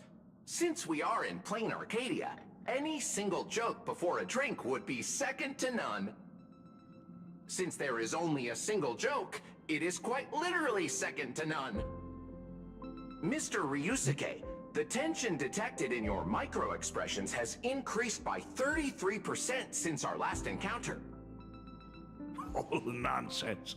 Himiko is brewing up a cup of coffee just for me. Is there anything in the world more wonderful than that? A cup of hot coffee right before the end. This must be what they mean by life is short and bitter. Huh. Well, now I see why they call you Shush. Well, since I'm still among the living, let me tell you a joke for a change. A long time ago, there was a truly terrible nameless. They snuck aboard as a passenger, seeking a certain answer. Now one day, they ordered a drink from a service robot on the express and told it a joke. A long time ago, there was a truly terrible nameless. They snuck aboard as a passenger, seeking a certain answer. I have retrieved the same joke from the archived logs. It is indexed under the title, An Unfunny Joke. Damn. But did you know, the first time the robot heard that joke, it laughed with pure joy. Don't go filling Shush with nonsense. Its database is already enough of a mess. Dad, here's your coffee. This cup is huge. Himiko, tell me, are you still holding a grudge against me? What are you talking about? Now drink up while it's still hot.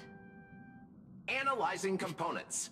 Results show coffee concentrate, Heldoran butterfly scales, a species of fish from a gas giant, trace amounts of iron particles, and various other unknown substances. Mr. Shush, you must be exhausted after telling all those cool jokes. How about a nice hot cup of coffee to warm you up, huh? And he knows. My inspiration circuit is vibrating. My radar indicates that the conductor requires my immediate assistance. Good luck, Mr. Ryusuke.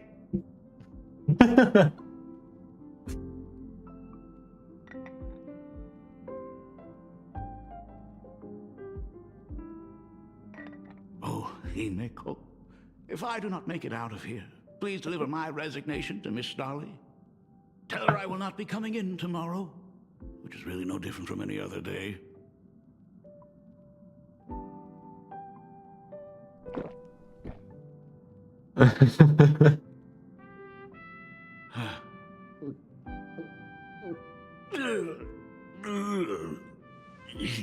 The coffee tastes like heaven.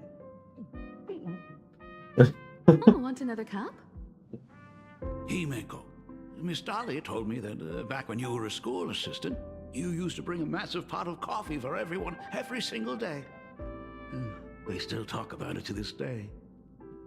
It would be selfish of me to keep this all for myself. I simply must bring some back for the other teachers to sample. I am afraid it will be long cold by the time you get it to them. But as you said, it is time for us to head to the school. We must return to the source of all these tragedies and put an end to the blood-stained games. Are you truly ready to say your goodbyes? We can stay a little longer if you like. We still have plenty of time. We should go now. I have been ready for 15 years.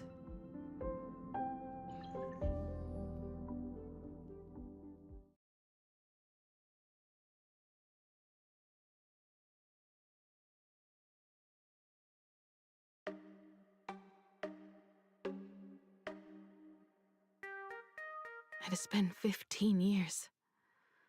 Those ghosts have been repeating their final day over and over, trapped inside the classroom you imaginated. Even if they are merely shadows of the past, they deserve to be set free. You're right. Let us use one final goodbye to close the chapter on the Herald of Death incident.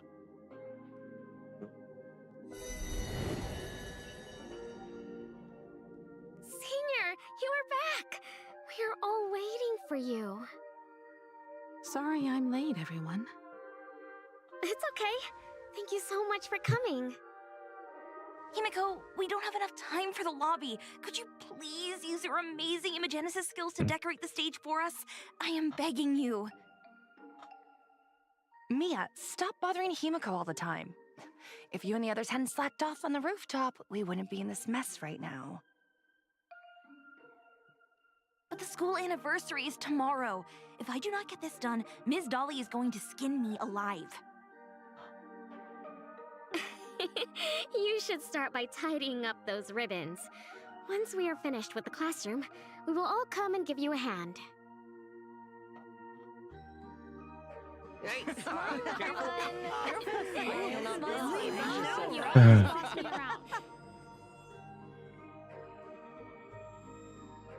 Wait, did you hear that? It's him? He's back again! Everyone, hide! Don't let them find us! Run, Senior! The Herald of Death is back! Don't be afraid, Belle. I'm here. No more running away. We don't have to face any Herald of Death anymore. Really? When have I ever led you astray? Look, even the Dean has arrived. Let us run through the anniversary program one last time. Right now? But we still have so much left to do. The decorations are nowhere near finished.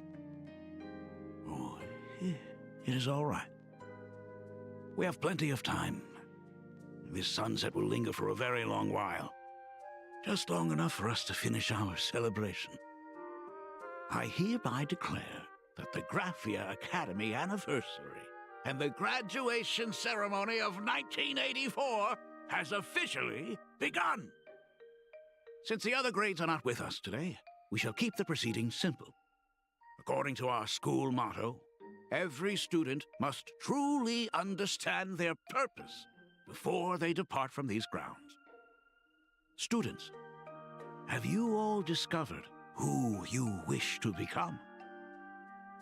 Why so serious? It's only a rehearsal.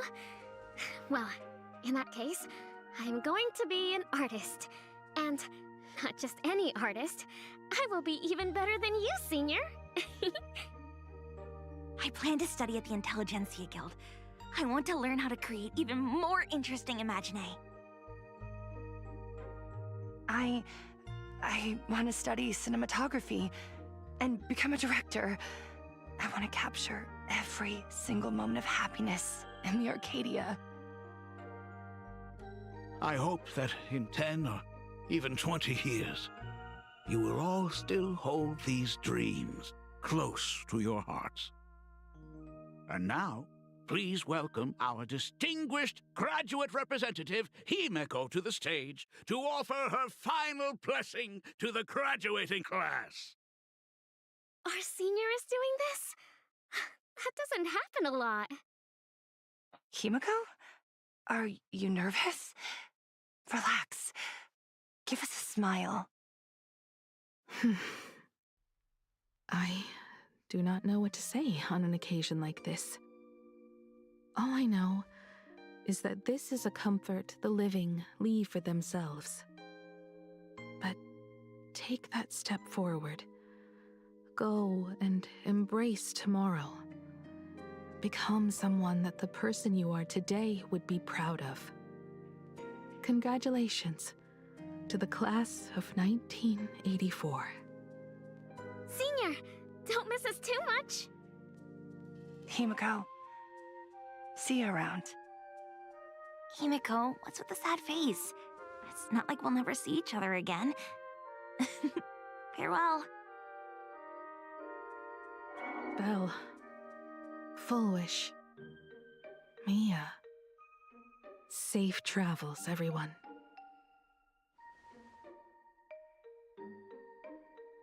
15 years. The blood-stained games that altered the course of so many lives have finally come to an end. If only I had not lost myself in my own grief. If only I had looked after that child properly.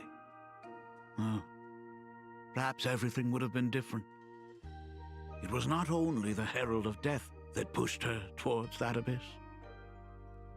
Full Wish said that it took Plain Arcadia 15 whole years to kill her. Will this world ever get better, Dad? I don't know, but I'm willing to believe in it. Dad, all these years, just what have you been doing? Is that concern I hear in your voice? If you say so. After the blood-stained games, I traveled to many different worlds. Every time I set foot on a new planet, my thoughts always returned to you. Until one day, I happened to see news about the Astral Express. The person on that screen was so different from the daughter in my memories. I was afraid, to be sure, and I did not want to disturb the life you had found. As long as I never saw you in person, I could keep telling myself that lie. My daughter had fulfilled her dreams to soar among the stars. Von Walk, Owenly, New Londinium. Step by step, I made my way into the very bedtime stories you used to tell me. Were they beautiful?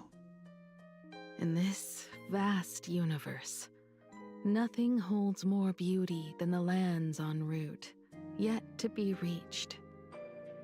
You may have been a poor excuse for a father, but even so, thank you for setting me on this trailblazing path. Same here. Thank you for fighting so hard to be here alive. It's still early, huh? Let's have a walk around the campus. I have something very important to tell you. But it can wait. Something very important? No. Give me just a moment to gather my thoughts.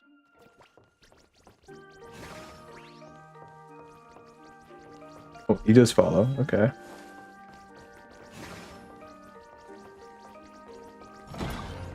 Whew, nice weather today.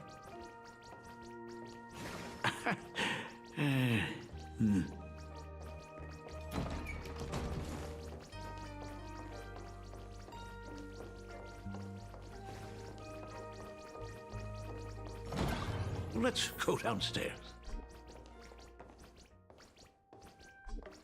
Oh my god, it's her!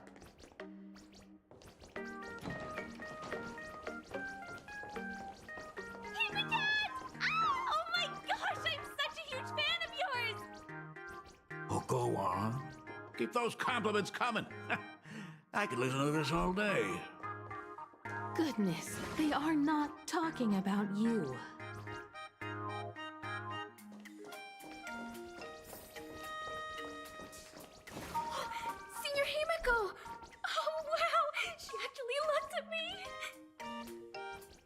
navigator aura is incredible!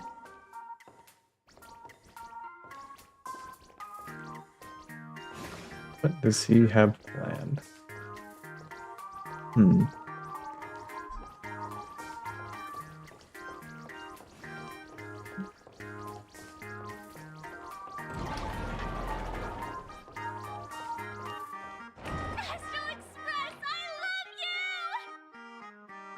Like a love song, baby! Baseball Raccoon didn't come? Oh, Himiko is so pretty. It gladdens me that my daughter is so popular. But you're all supposed to be in class right now. The Herald of Death incident just ended. It is only right to let them breathe and relax for a while. To think that it all happened only yesterday. Young people really do have a way of returning to their carefree selves so quickly. I suppose it is because they believe the Astral Express will always be there to save them. It brings back memories of you as a little girl. Whenever you heard someone mention the universe, the light in your eyes would outshine even the brightest supernova. That is true.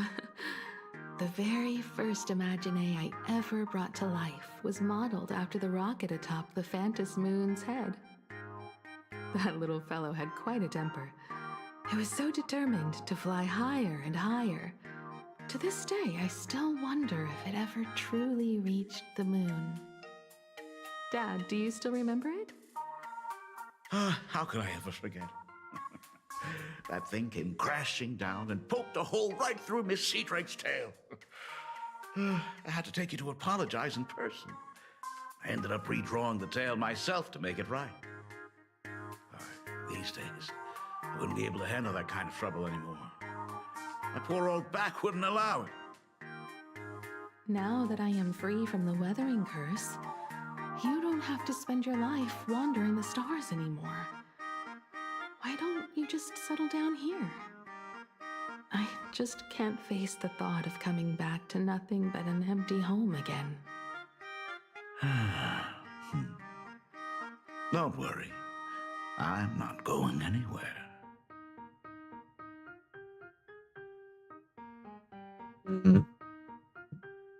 Concerning. The Imagenesis classroom is ahead. So nostalgic. A full army with us. Ms. Dolly? She might have taken the day off.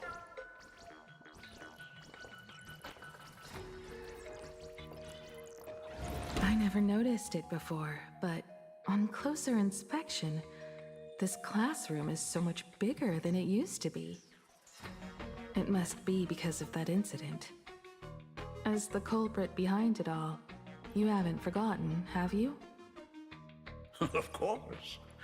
Well, since I couldn't get you onto the real Astral Express back then, I figured drawing you a substitute instead would be easy enough. The principal himself imaginated an express and went tearing across the campus with his daughter in tow. It even made the front page of the Dual-Mention City News back then. Looking back, you're always such a bright and spirited girl. Which is why I encourage you to reach for the stars. When the weathering curse took hold, did that dream only end up weighing you down? If it weren't for those dreams you gave me, I wouldn't be the person I am today. I'll never forget. Whenever the weathering curse flared up, you would always sit by my bedside and hold my hand, telling me the stories of Sir Camor. That was always your favorite. Whenever your fever refused to break, you would cling to my sleeve and just wouldn't let go. So, I would start from the moment Sir Camor invented the diving device and go all the way to the second voyage of the Interstellar Explorers.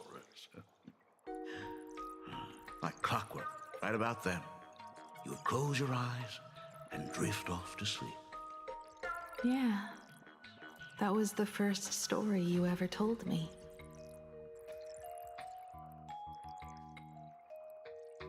And the very story that helped me make up my mind. Even if I could never leave this place, if fixing the Express meant sending just one soul to the stars, that would be enough for me.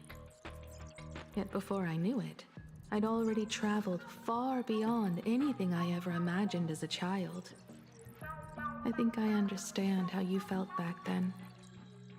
Perhaps one day, I'll set down my duties as the navigator and come back to this place too.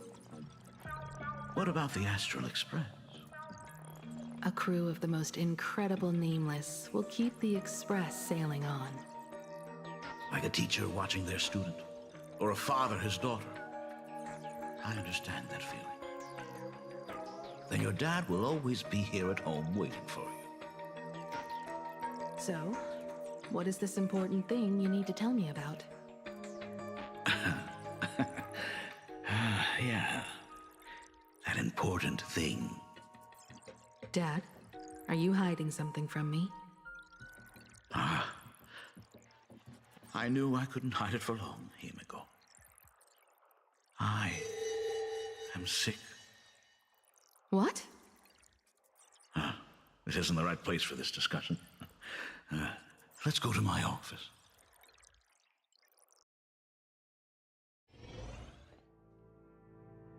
So...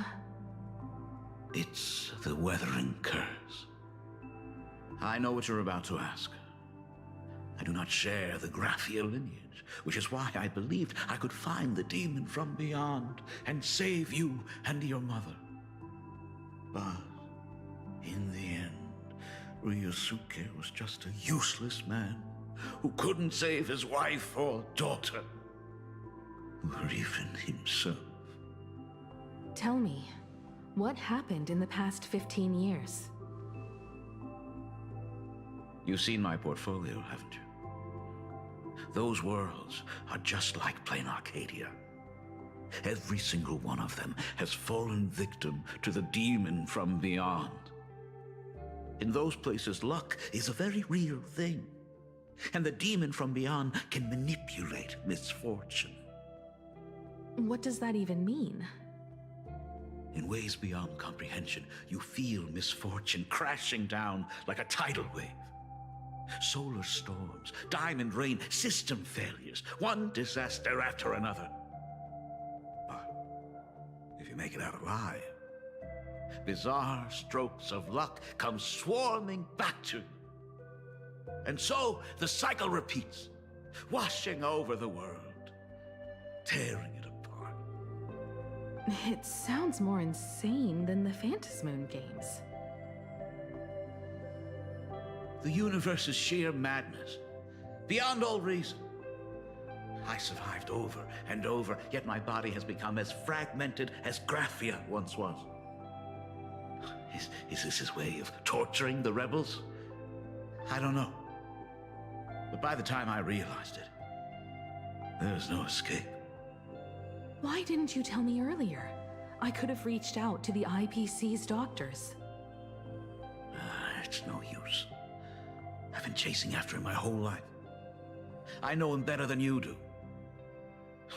Himiko, remember when you first learned to paint? I told you then why we must paint the beauty that we see. Because the ugly, the despicable, and the cowardly, they endure forever through evasion, like beasts driven by survival. Beauty remains ever fleeting, just as heroes find their end in sacrifice, and stars dissolve after they shine.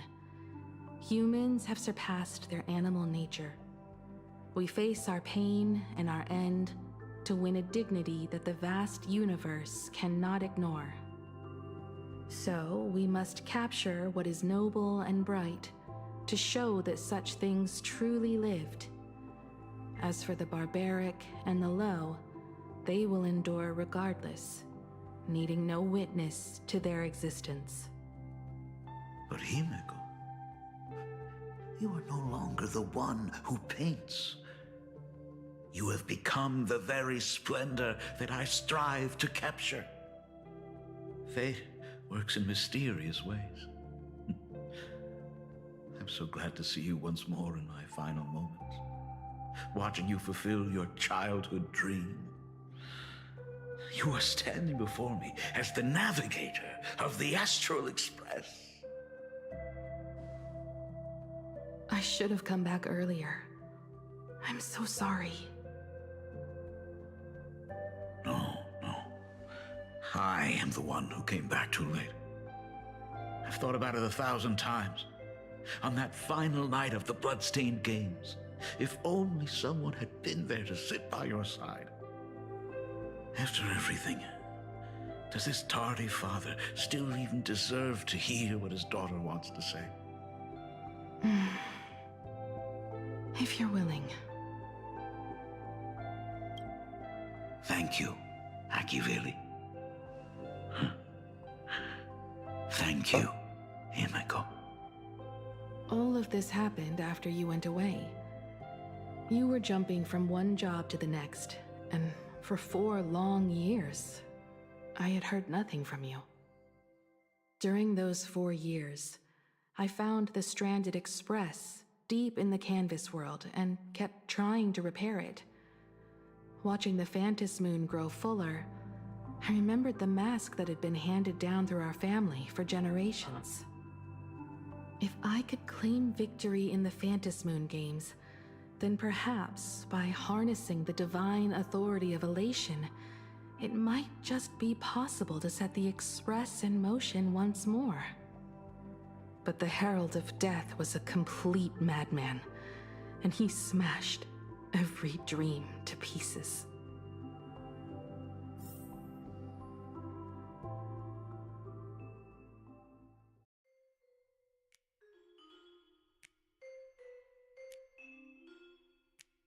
Loading screen.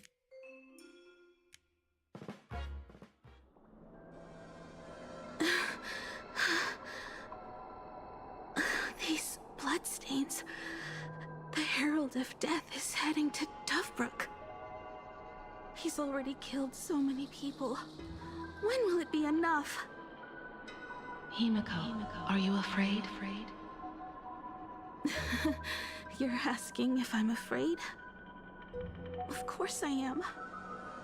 After seeing all that carnage along the way. Belle, Mia, everyone was splattered everywhere. Like spray paint. Twisted and crushed. They watched themselves turn into...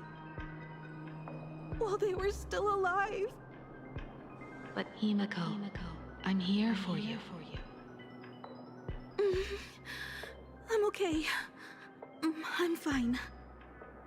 If I don't stop him right here and win the Phantom Moon games, there will be no tomorrow for anyone, let alone a new journey for the Astral Express. And someone needs to avenge those students at the Academy. That is not your responsibility. If you are afraid, let me handle it.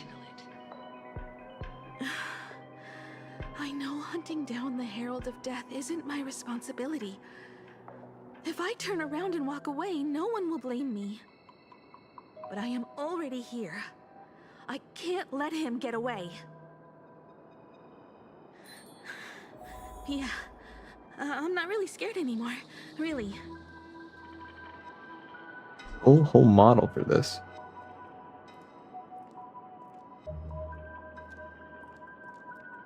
My God, Noom. Rogue supplicant has entered Dovebrook district. Aberration threat level, calamity. Aberration name, Herald of Death, by order of... The suppression squad sent by the Department of Aberration Defense. From the surrounding area. They're all gone. Warning. Completely wiped out. Has entered Dovebrook They district. struggled through the pain Threat level, as the Herald of Aberration Death name, dragged and by smeared order them of the across the Department of ground. Aberration Defense. All But units must these begin evacuating stains... civilians from the surrounding area. Is he really so far gone that he's using himself as paint? Even so, he still managed to break through the blockade ahead. That's terrifying. To take down a monster like him, you need a single perfect strike. Overwhelm him before he can even react. I think I've got it. But first, I need to buy some time. Let me handle that for you. All right, but buying time is easier said than done. It's too narrow here. We need more room. The best bet is to pin the Herald down on that bridge. I'll take all the wish power I've gathered since the Phantom Moon became full, and use it as fuel to paint it into existence.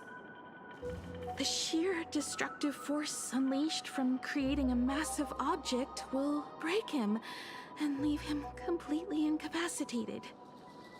But by doing this, even if we defeat him, you would be giving up any hope of winning the Phantom Moon games. Yeah. By burning all the wish power, I will be forfeiting my victory.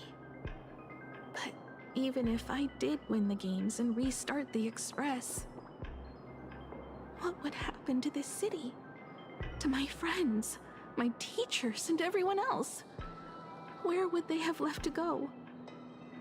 To set the Express in motion with Aha's power, while standing by as innocent people are slaughtered by monsters? To soar into the stars while turning a deaf ear to the screams on the ground? Someone who does that has no right to call themselves a nameless. I knew I should have stuffed an orbital cannon or a molecular saw into the case, using that bigger on the inside Trailblaze tech, just like the Astral Express. Remember that for the future, then. Right. When this is all over, I will have to give it a try. Another body.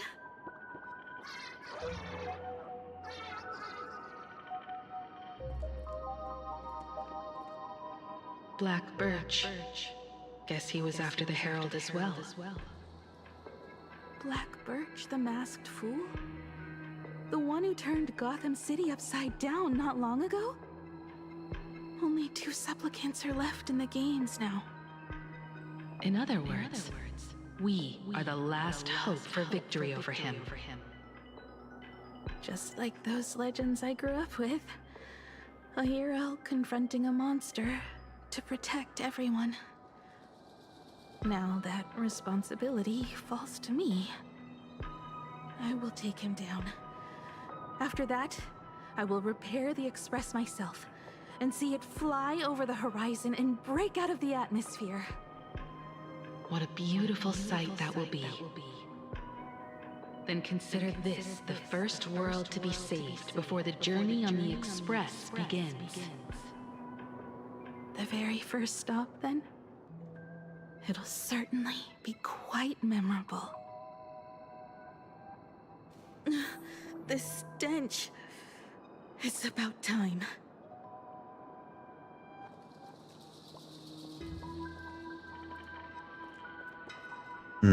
Oh. So exquisite! These flowers blooming in plain Arcadia! Ooh, I can hear them dancing at the tips of my nerves! What is that? You say this is not enough? Still not enough! I need more pigment!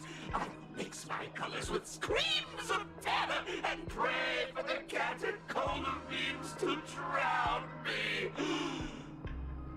Department head, I shall show you the error of your ways! This flesh is the culmination of life! Its own king is right here! The giant tree running through our heartopia! I shall become her! We will be as one! No, I will surpass her. I will devour her and become the one and only existence.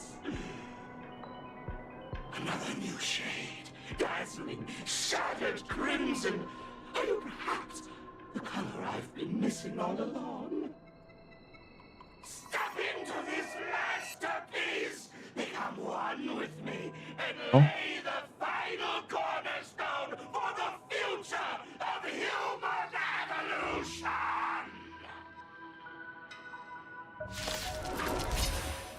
What are we gonna be playing as?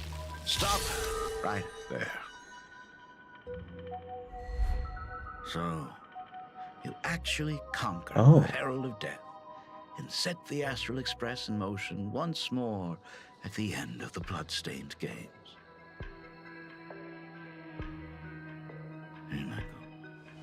I believe in your bravery. When confronted by death, you will undoubtedly choose to resist. But you were so frail and sickly. How could you possibly defeat the Herald of Death, who slaughtered every single supplicant? And how could you hope to repair such a massive, stranded express? Well, the answer is clear. It would be impossible for you. That is, unless you had another person helping you. Don't deny it yet. I've been tested by you enough along the way. So now, give your father a little room to breathe. While I was gathering your belongings, I found some of the manuscripts you left behind. There were 2 distinct sets of handwriting upon those pages. Every trace in that house proves that 2 people once shared a life there. Legend says that during the Canvas Age, the grand artist Whitebow painted his late daughter onto a scroll and breathed life into her. Suppose, just suppose, that my brilliant daughter created a likeness of herself, a self-portrait so perfect that it breathed and moved with her.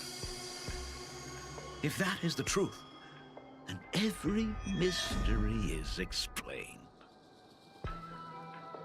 During that night of the Bloodstained Games, a girl at death's door and an imagination she created followed the trail of the Herald of Death all the way to Dovebrook. As a monster bearing Shuhu's flesh and a supplicant lost to madness, Marcus Antali defeated the pair before him without lifting a finger.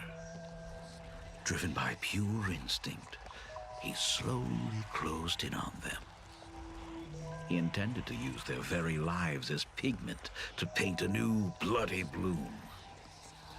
Little did he know that he was walking straight into a trap of their design. The moment he drew near, a massive iron fist was imaginated from the sky above. It crashed down and crushed into dust. It was the night of July 22nd, 1984, of the Arcadian calendar.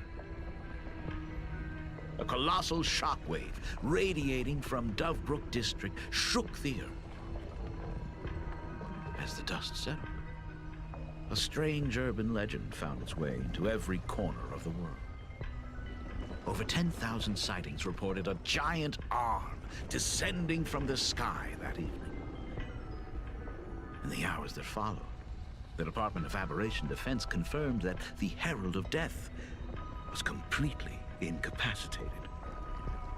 Theories were endless. Was it a divine act by Yaha? Or a weapon built by the IPC? No one knew for sure. Yet the silhouette of that giant remained etched in every mind as a testament to heroism. It was just an arm. Yet beneath the brush of a girl who yearned for the stars, it became an extension of humanity's reach.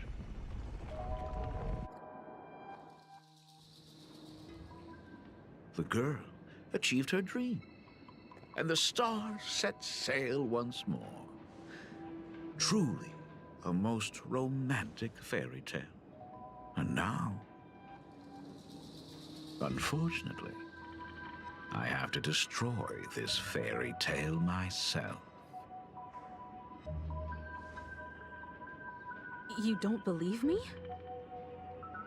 I have no idea who you truly are. But that little girl who roamed for trailblazing, my frail and sickly daughter. From the very beginning, Himeko never left Plain Arcadia. That is not something you should joke about. You know better than I do whether I'm joking or not. By the way, things outside aren't looking good. The Arcadia is drowning in problems. Is it really wise to stay here instead of helping the younger crew members? Those kids are all grown up now. They can handle their mission. And as for myself, I am staying right here to deal with the biggest problem of all.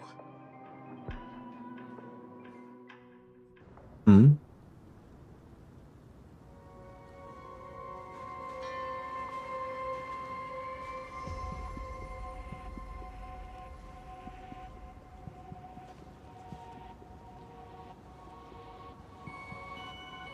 Are you intending to stay here until the outcome is revealed? It might take forever for him to return, or he might never come back at all. Or maybe, if I just complain and say, I wish Blade were here, he'll just show up. Anyway, it was his choice. We already said our goodbyes. Thank you for staying with him until the very end. Now, it is time to deal with your matters. Gray-haired boy, you seek me out with her token in hand. What is it that you desire?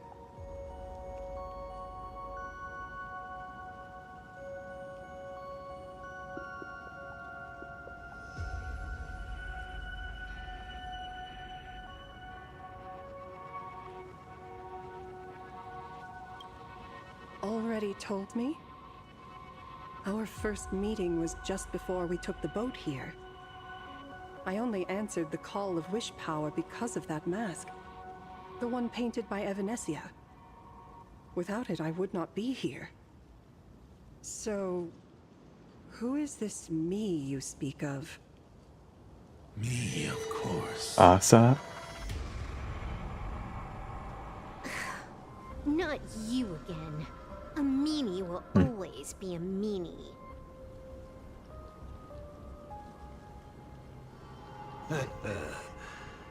Misfortune and I share one thing in common. We both enjoy dropping in uninvited. A reunion after 1,000 years. Graphia, it has been a long time. A Sat Pramad.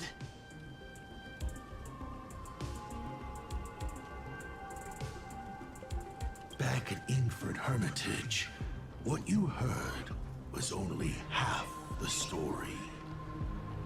1,000 years ago, amidst the ruins of Ahatopia, I found a baby girl on the verge of death. Her cold, lifeless body reminded me of the legend of Elation.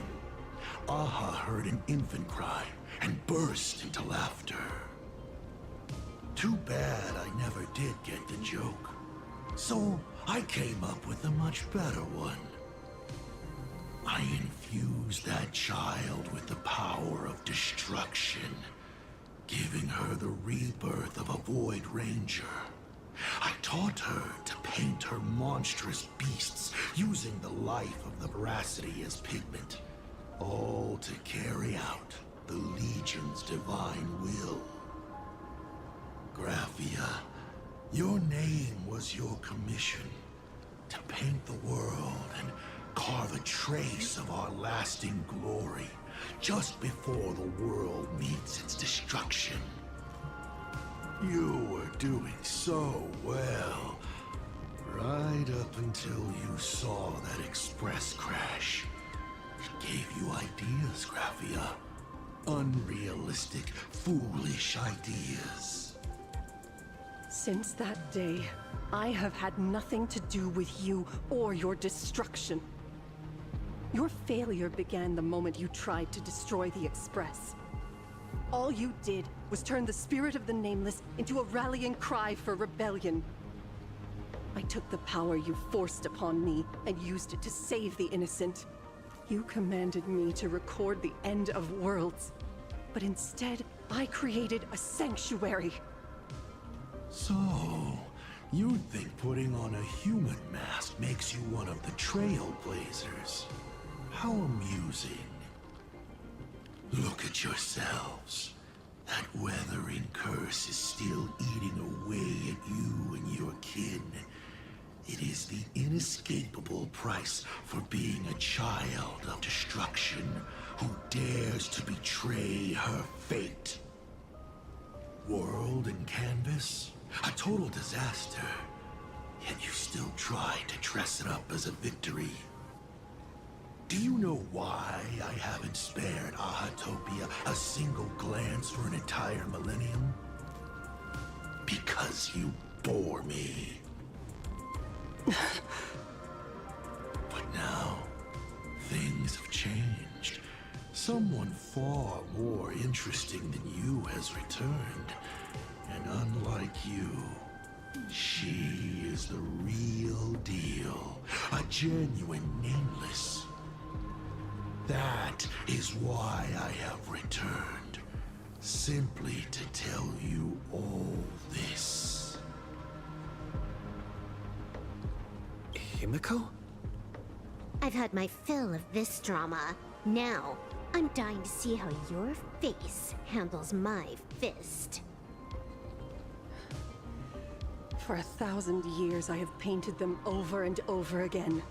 Every innocent life you extinguished during the Sind-Earth Age.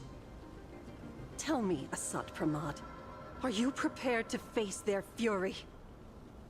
I have more important things to do than linger here. But this little parting gift of yours? Why not let them have a taste instead?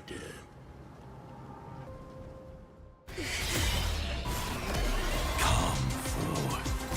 Demonstrate your defiance.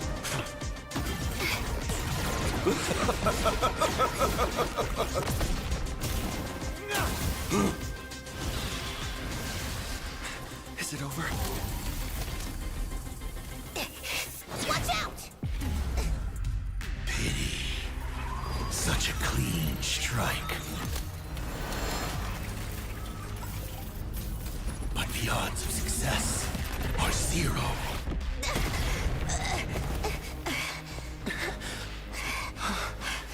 The restraint check failed? A 1 in 10,000 chance. The moment I cast the dice, the outcome is fixed. Remove the mask, protagonist. It doesn't suit you. As for you, your end is decided. Farewell. Sorry. I have failed. Oh. Minions of destruction! I will drive you all from this world! We must force her back to her senses. Wow, they tricked me.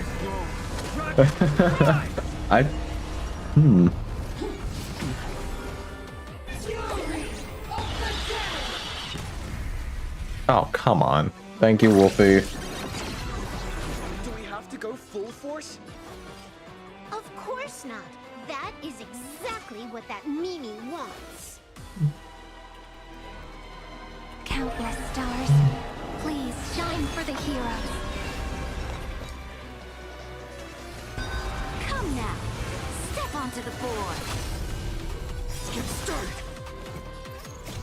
Memories ripples are waiting to be kissed awake by a shooting star. Remember me with love. That beautiful Where's one other? tomorrow. May world-bearing ignite the dawn. To the defeated, in the name of law, I declare your downfall is absolute.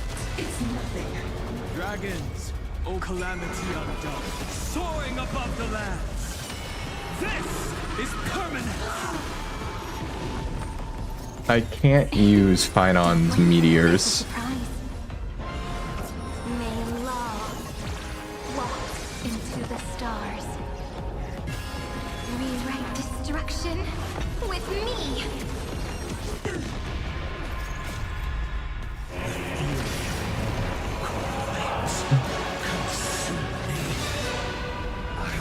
Never yield to such a fate.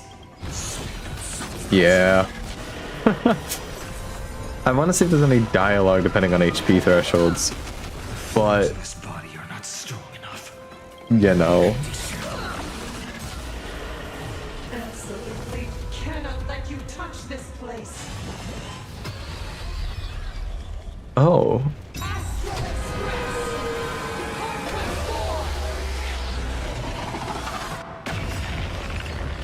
We need to finish this fast and catch up to Asat Pramod. Looks like I have to use level 999 one more time. No need for that.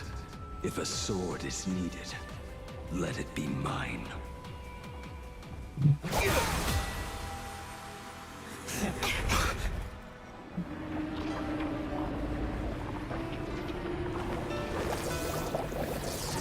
Have you thought it through? What defines a blade?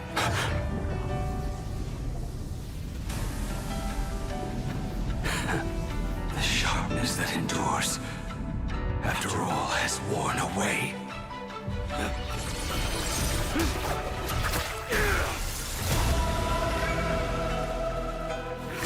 I shall take veracity as my forge, and abundance as my iron.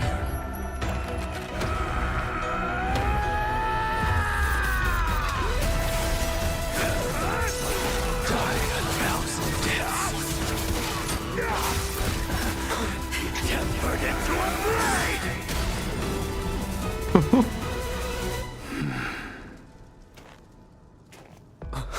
What? Not even a welcome back? I will never yield to such a fate. Quench the flames with blood. That was cool. Oh.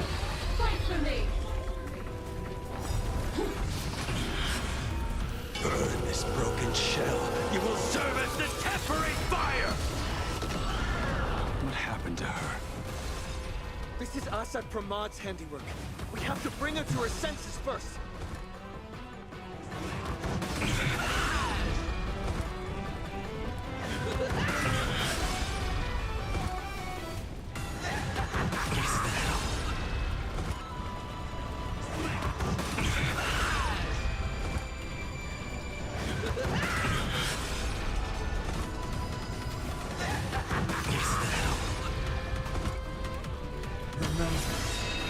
Agony! Absolutely cannot let you touch this place.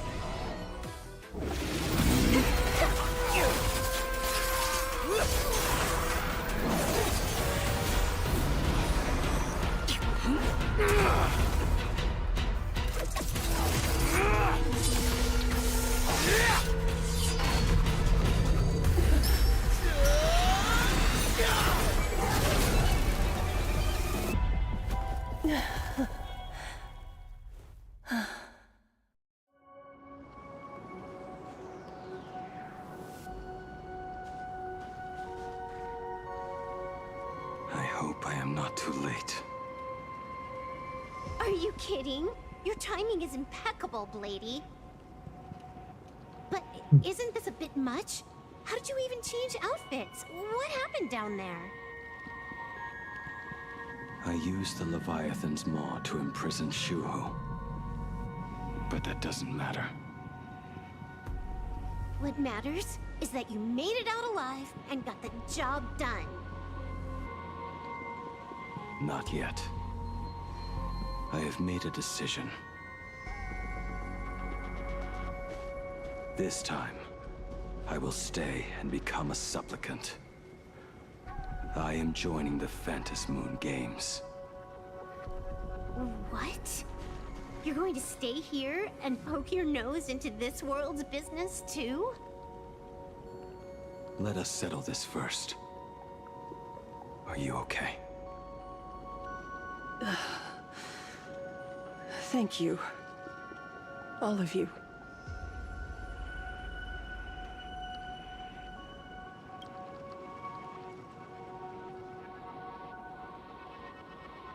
As long as the canvas remains, Asat Pramod cannot kill me. You have fulfilled what Evanescia entrusted to you. It was all me. For 1,000 years, I was the one obsessed with bearing every responsibility alone. Asat Pramod was right after all. I have been a ghost of 1,000 years past. Arrogant enough to think my seal over the world and canvas was unbreakable. I really believed that accumulated wish power would be enough to strike him down when he returned. We are up against the same nightmare that survived a whole Sindearth age. The same monster that an entire era could not even overcome. Just how did he even sneak into the world in canvas? The first time I stepped into Inkford Hermitage, a strange Wispe tried to latch onto me, but it didn't succeed. Maybe that was the first step in Asad Pramod's plan to infiltrate this place. Then, he took on Graphia's form to tamper with my mask, and even taught me the way to summon the real Graphia. In the end, he got what he wanted. So, this guy has only been after one thing this whole time.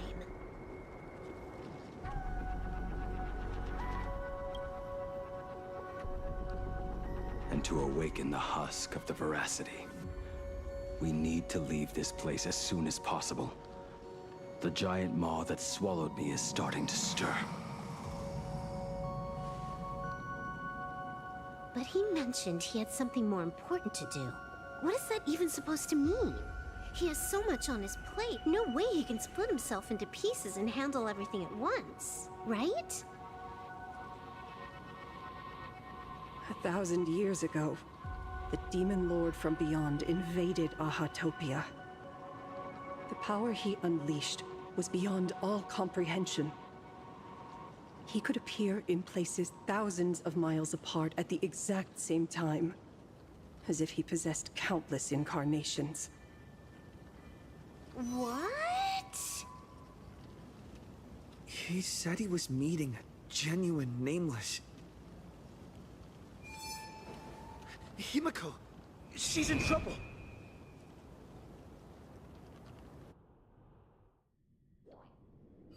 The biggest problem?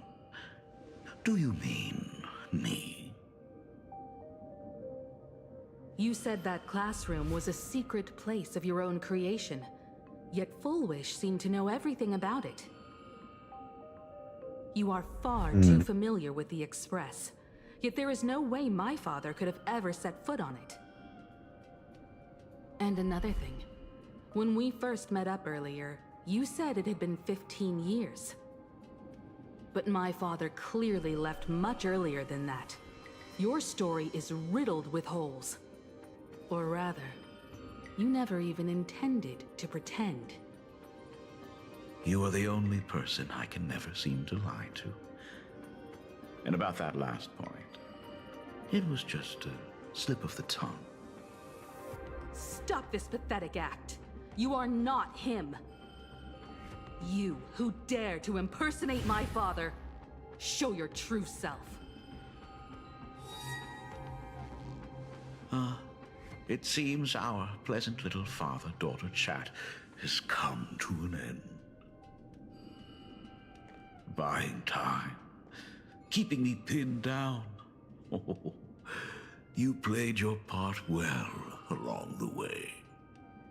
If I proved to be more dangerous than anticipated, you would be right there to shield your companions. But, Navigator, you still overlooked one possibility. The most fatal one of all. Why don't you try to guess at what exact point did I take Ryusuke's place?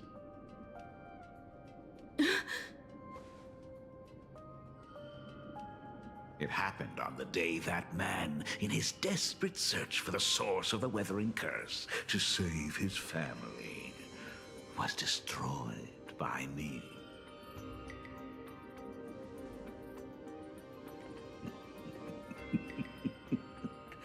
That year, Himeko was 6. At her mother's funeral, she met her father for the first time. You are lying. I have told you only one lie in all these years, my dear daughter. Nice to meet you. I'm your father, Ryusuke. All that effort, all those years spent by my side. What are you really planning? Even I find it hard to tell what goes on in this head of mine sometimes. But now, as I look at your face, at that exquisite expression, it all makes sense.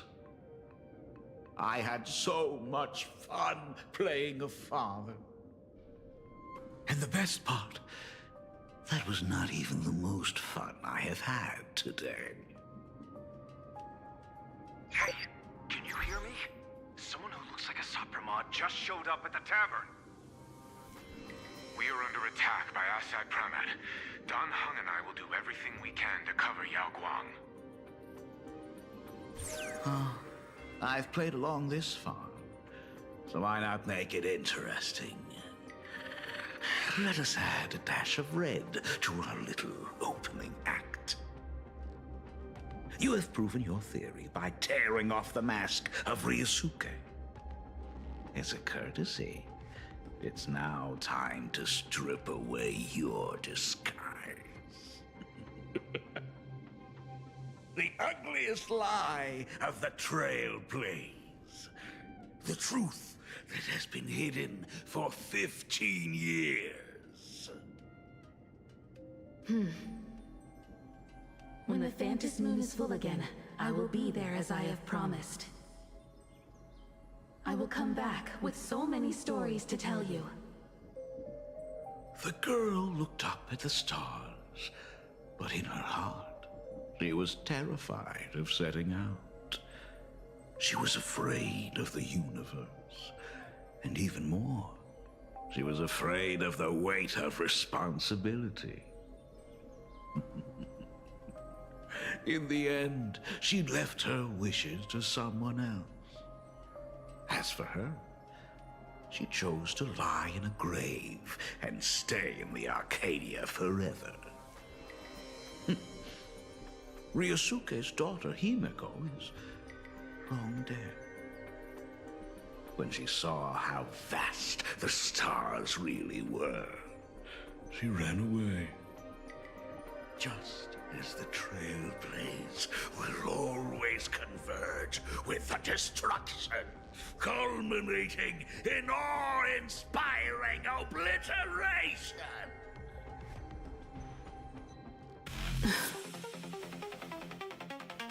So,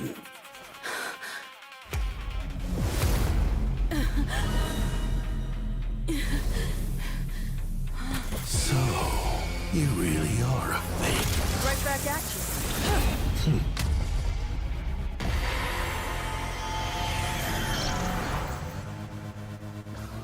O denizens of this Arcadia, lost in its splendor, once I beheld the Astral Express rise again towards the stars. Since then, you have known 15 long years of unbroken peace.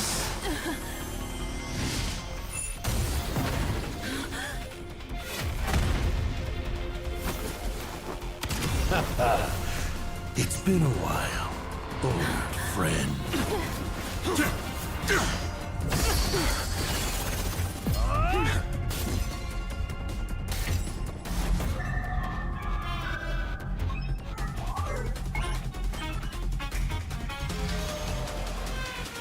For 15 years, it was I, Hassan Khan, who delivered every promise of beauty to this Arcadia in advance. Now, please indulge in these long overdue surprises.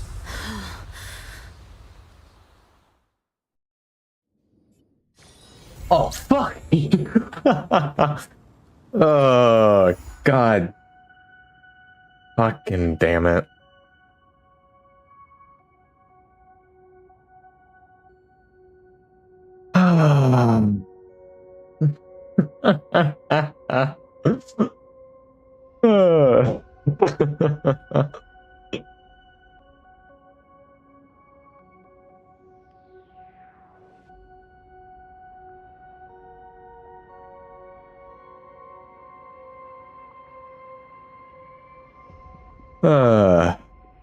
This is shorter than...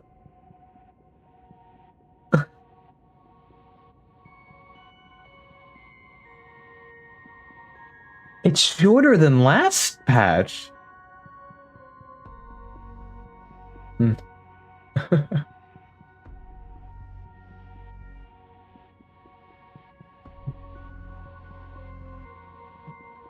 Okay.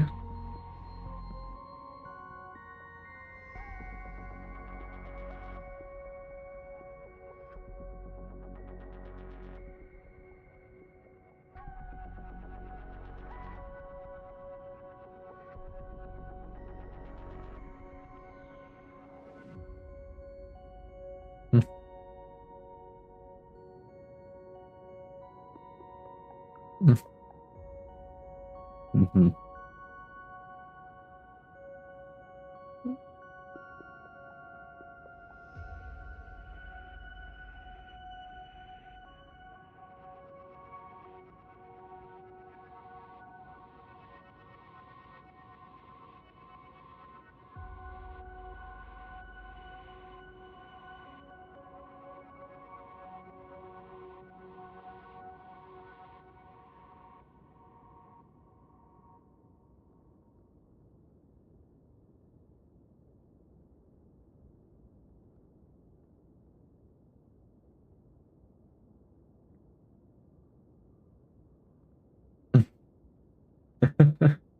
All right. Do I even talk about it? I don't know. Oh.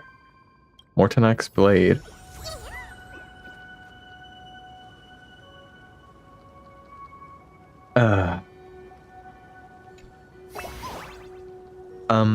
Go now? Guess we'll have this in it. What's up? We're now 4 patches in, and I think we might be fighting a Lord Ravager next patch.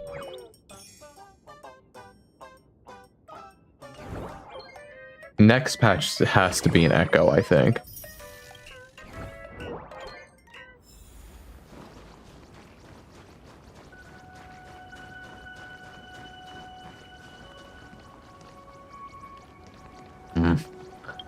Alright, let's go do my dailies, I guess, while I just finish talking about everything for a moment. Do this. Click that. Click this.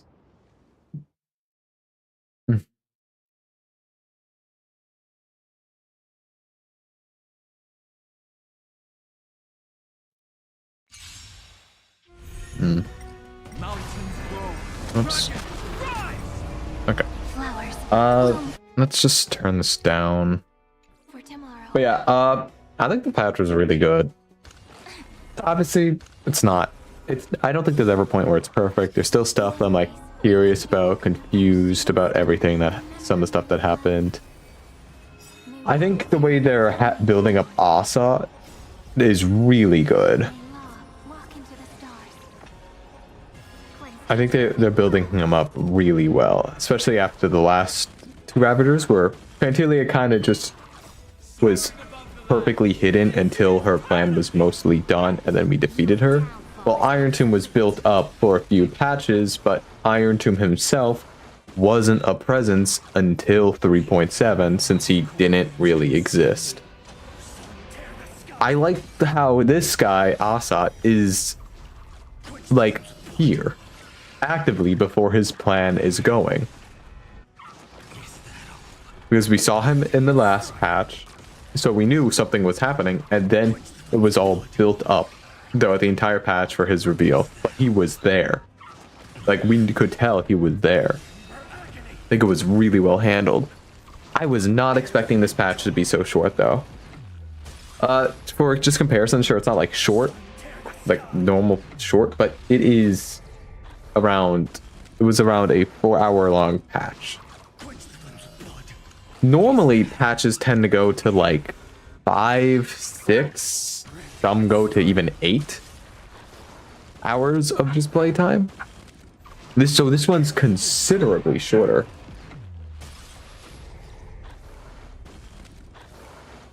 And I wasn't expecting that. I was not expecting it to be so much shorter. I think that doesn't take away from how good it is, and the cliffhanger making me want to immediately know more instead of having to wait is a good sign for its storytelling. It's not like oh, I'm burnt out and like I can wait this. I really want to see what's going to happen in 4.3. I really want to play more Star Rail, but I now am in a waiting point, so it's going to get me to be really interested in the game, even if there's not much here for a bit. I'll be talking about the game, trying to like theorize, do shit like that, because it is on a cliffhanger. Like, more so than before type cliffhanger. Sometimes, normally the cliffhangers are like a certain sequence. This one is like in the middle of action. So it is quite surprising. But I think it was really fun. Obviously no one's gonna watch the stream, so I'm pretty much just talking to myself. But you know, I think it was a really good patch, and now I'm going to go finish some things and I guess prepare some more videos. So if anyone sees this, I'll see you guys next time.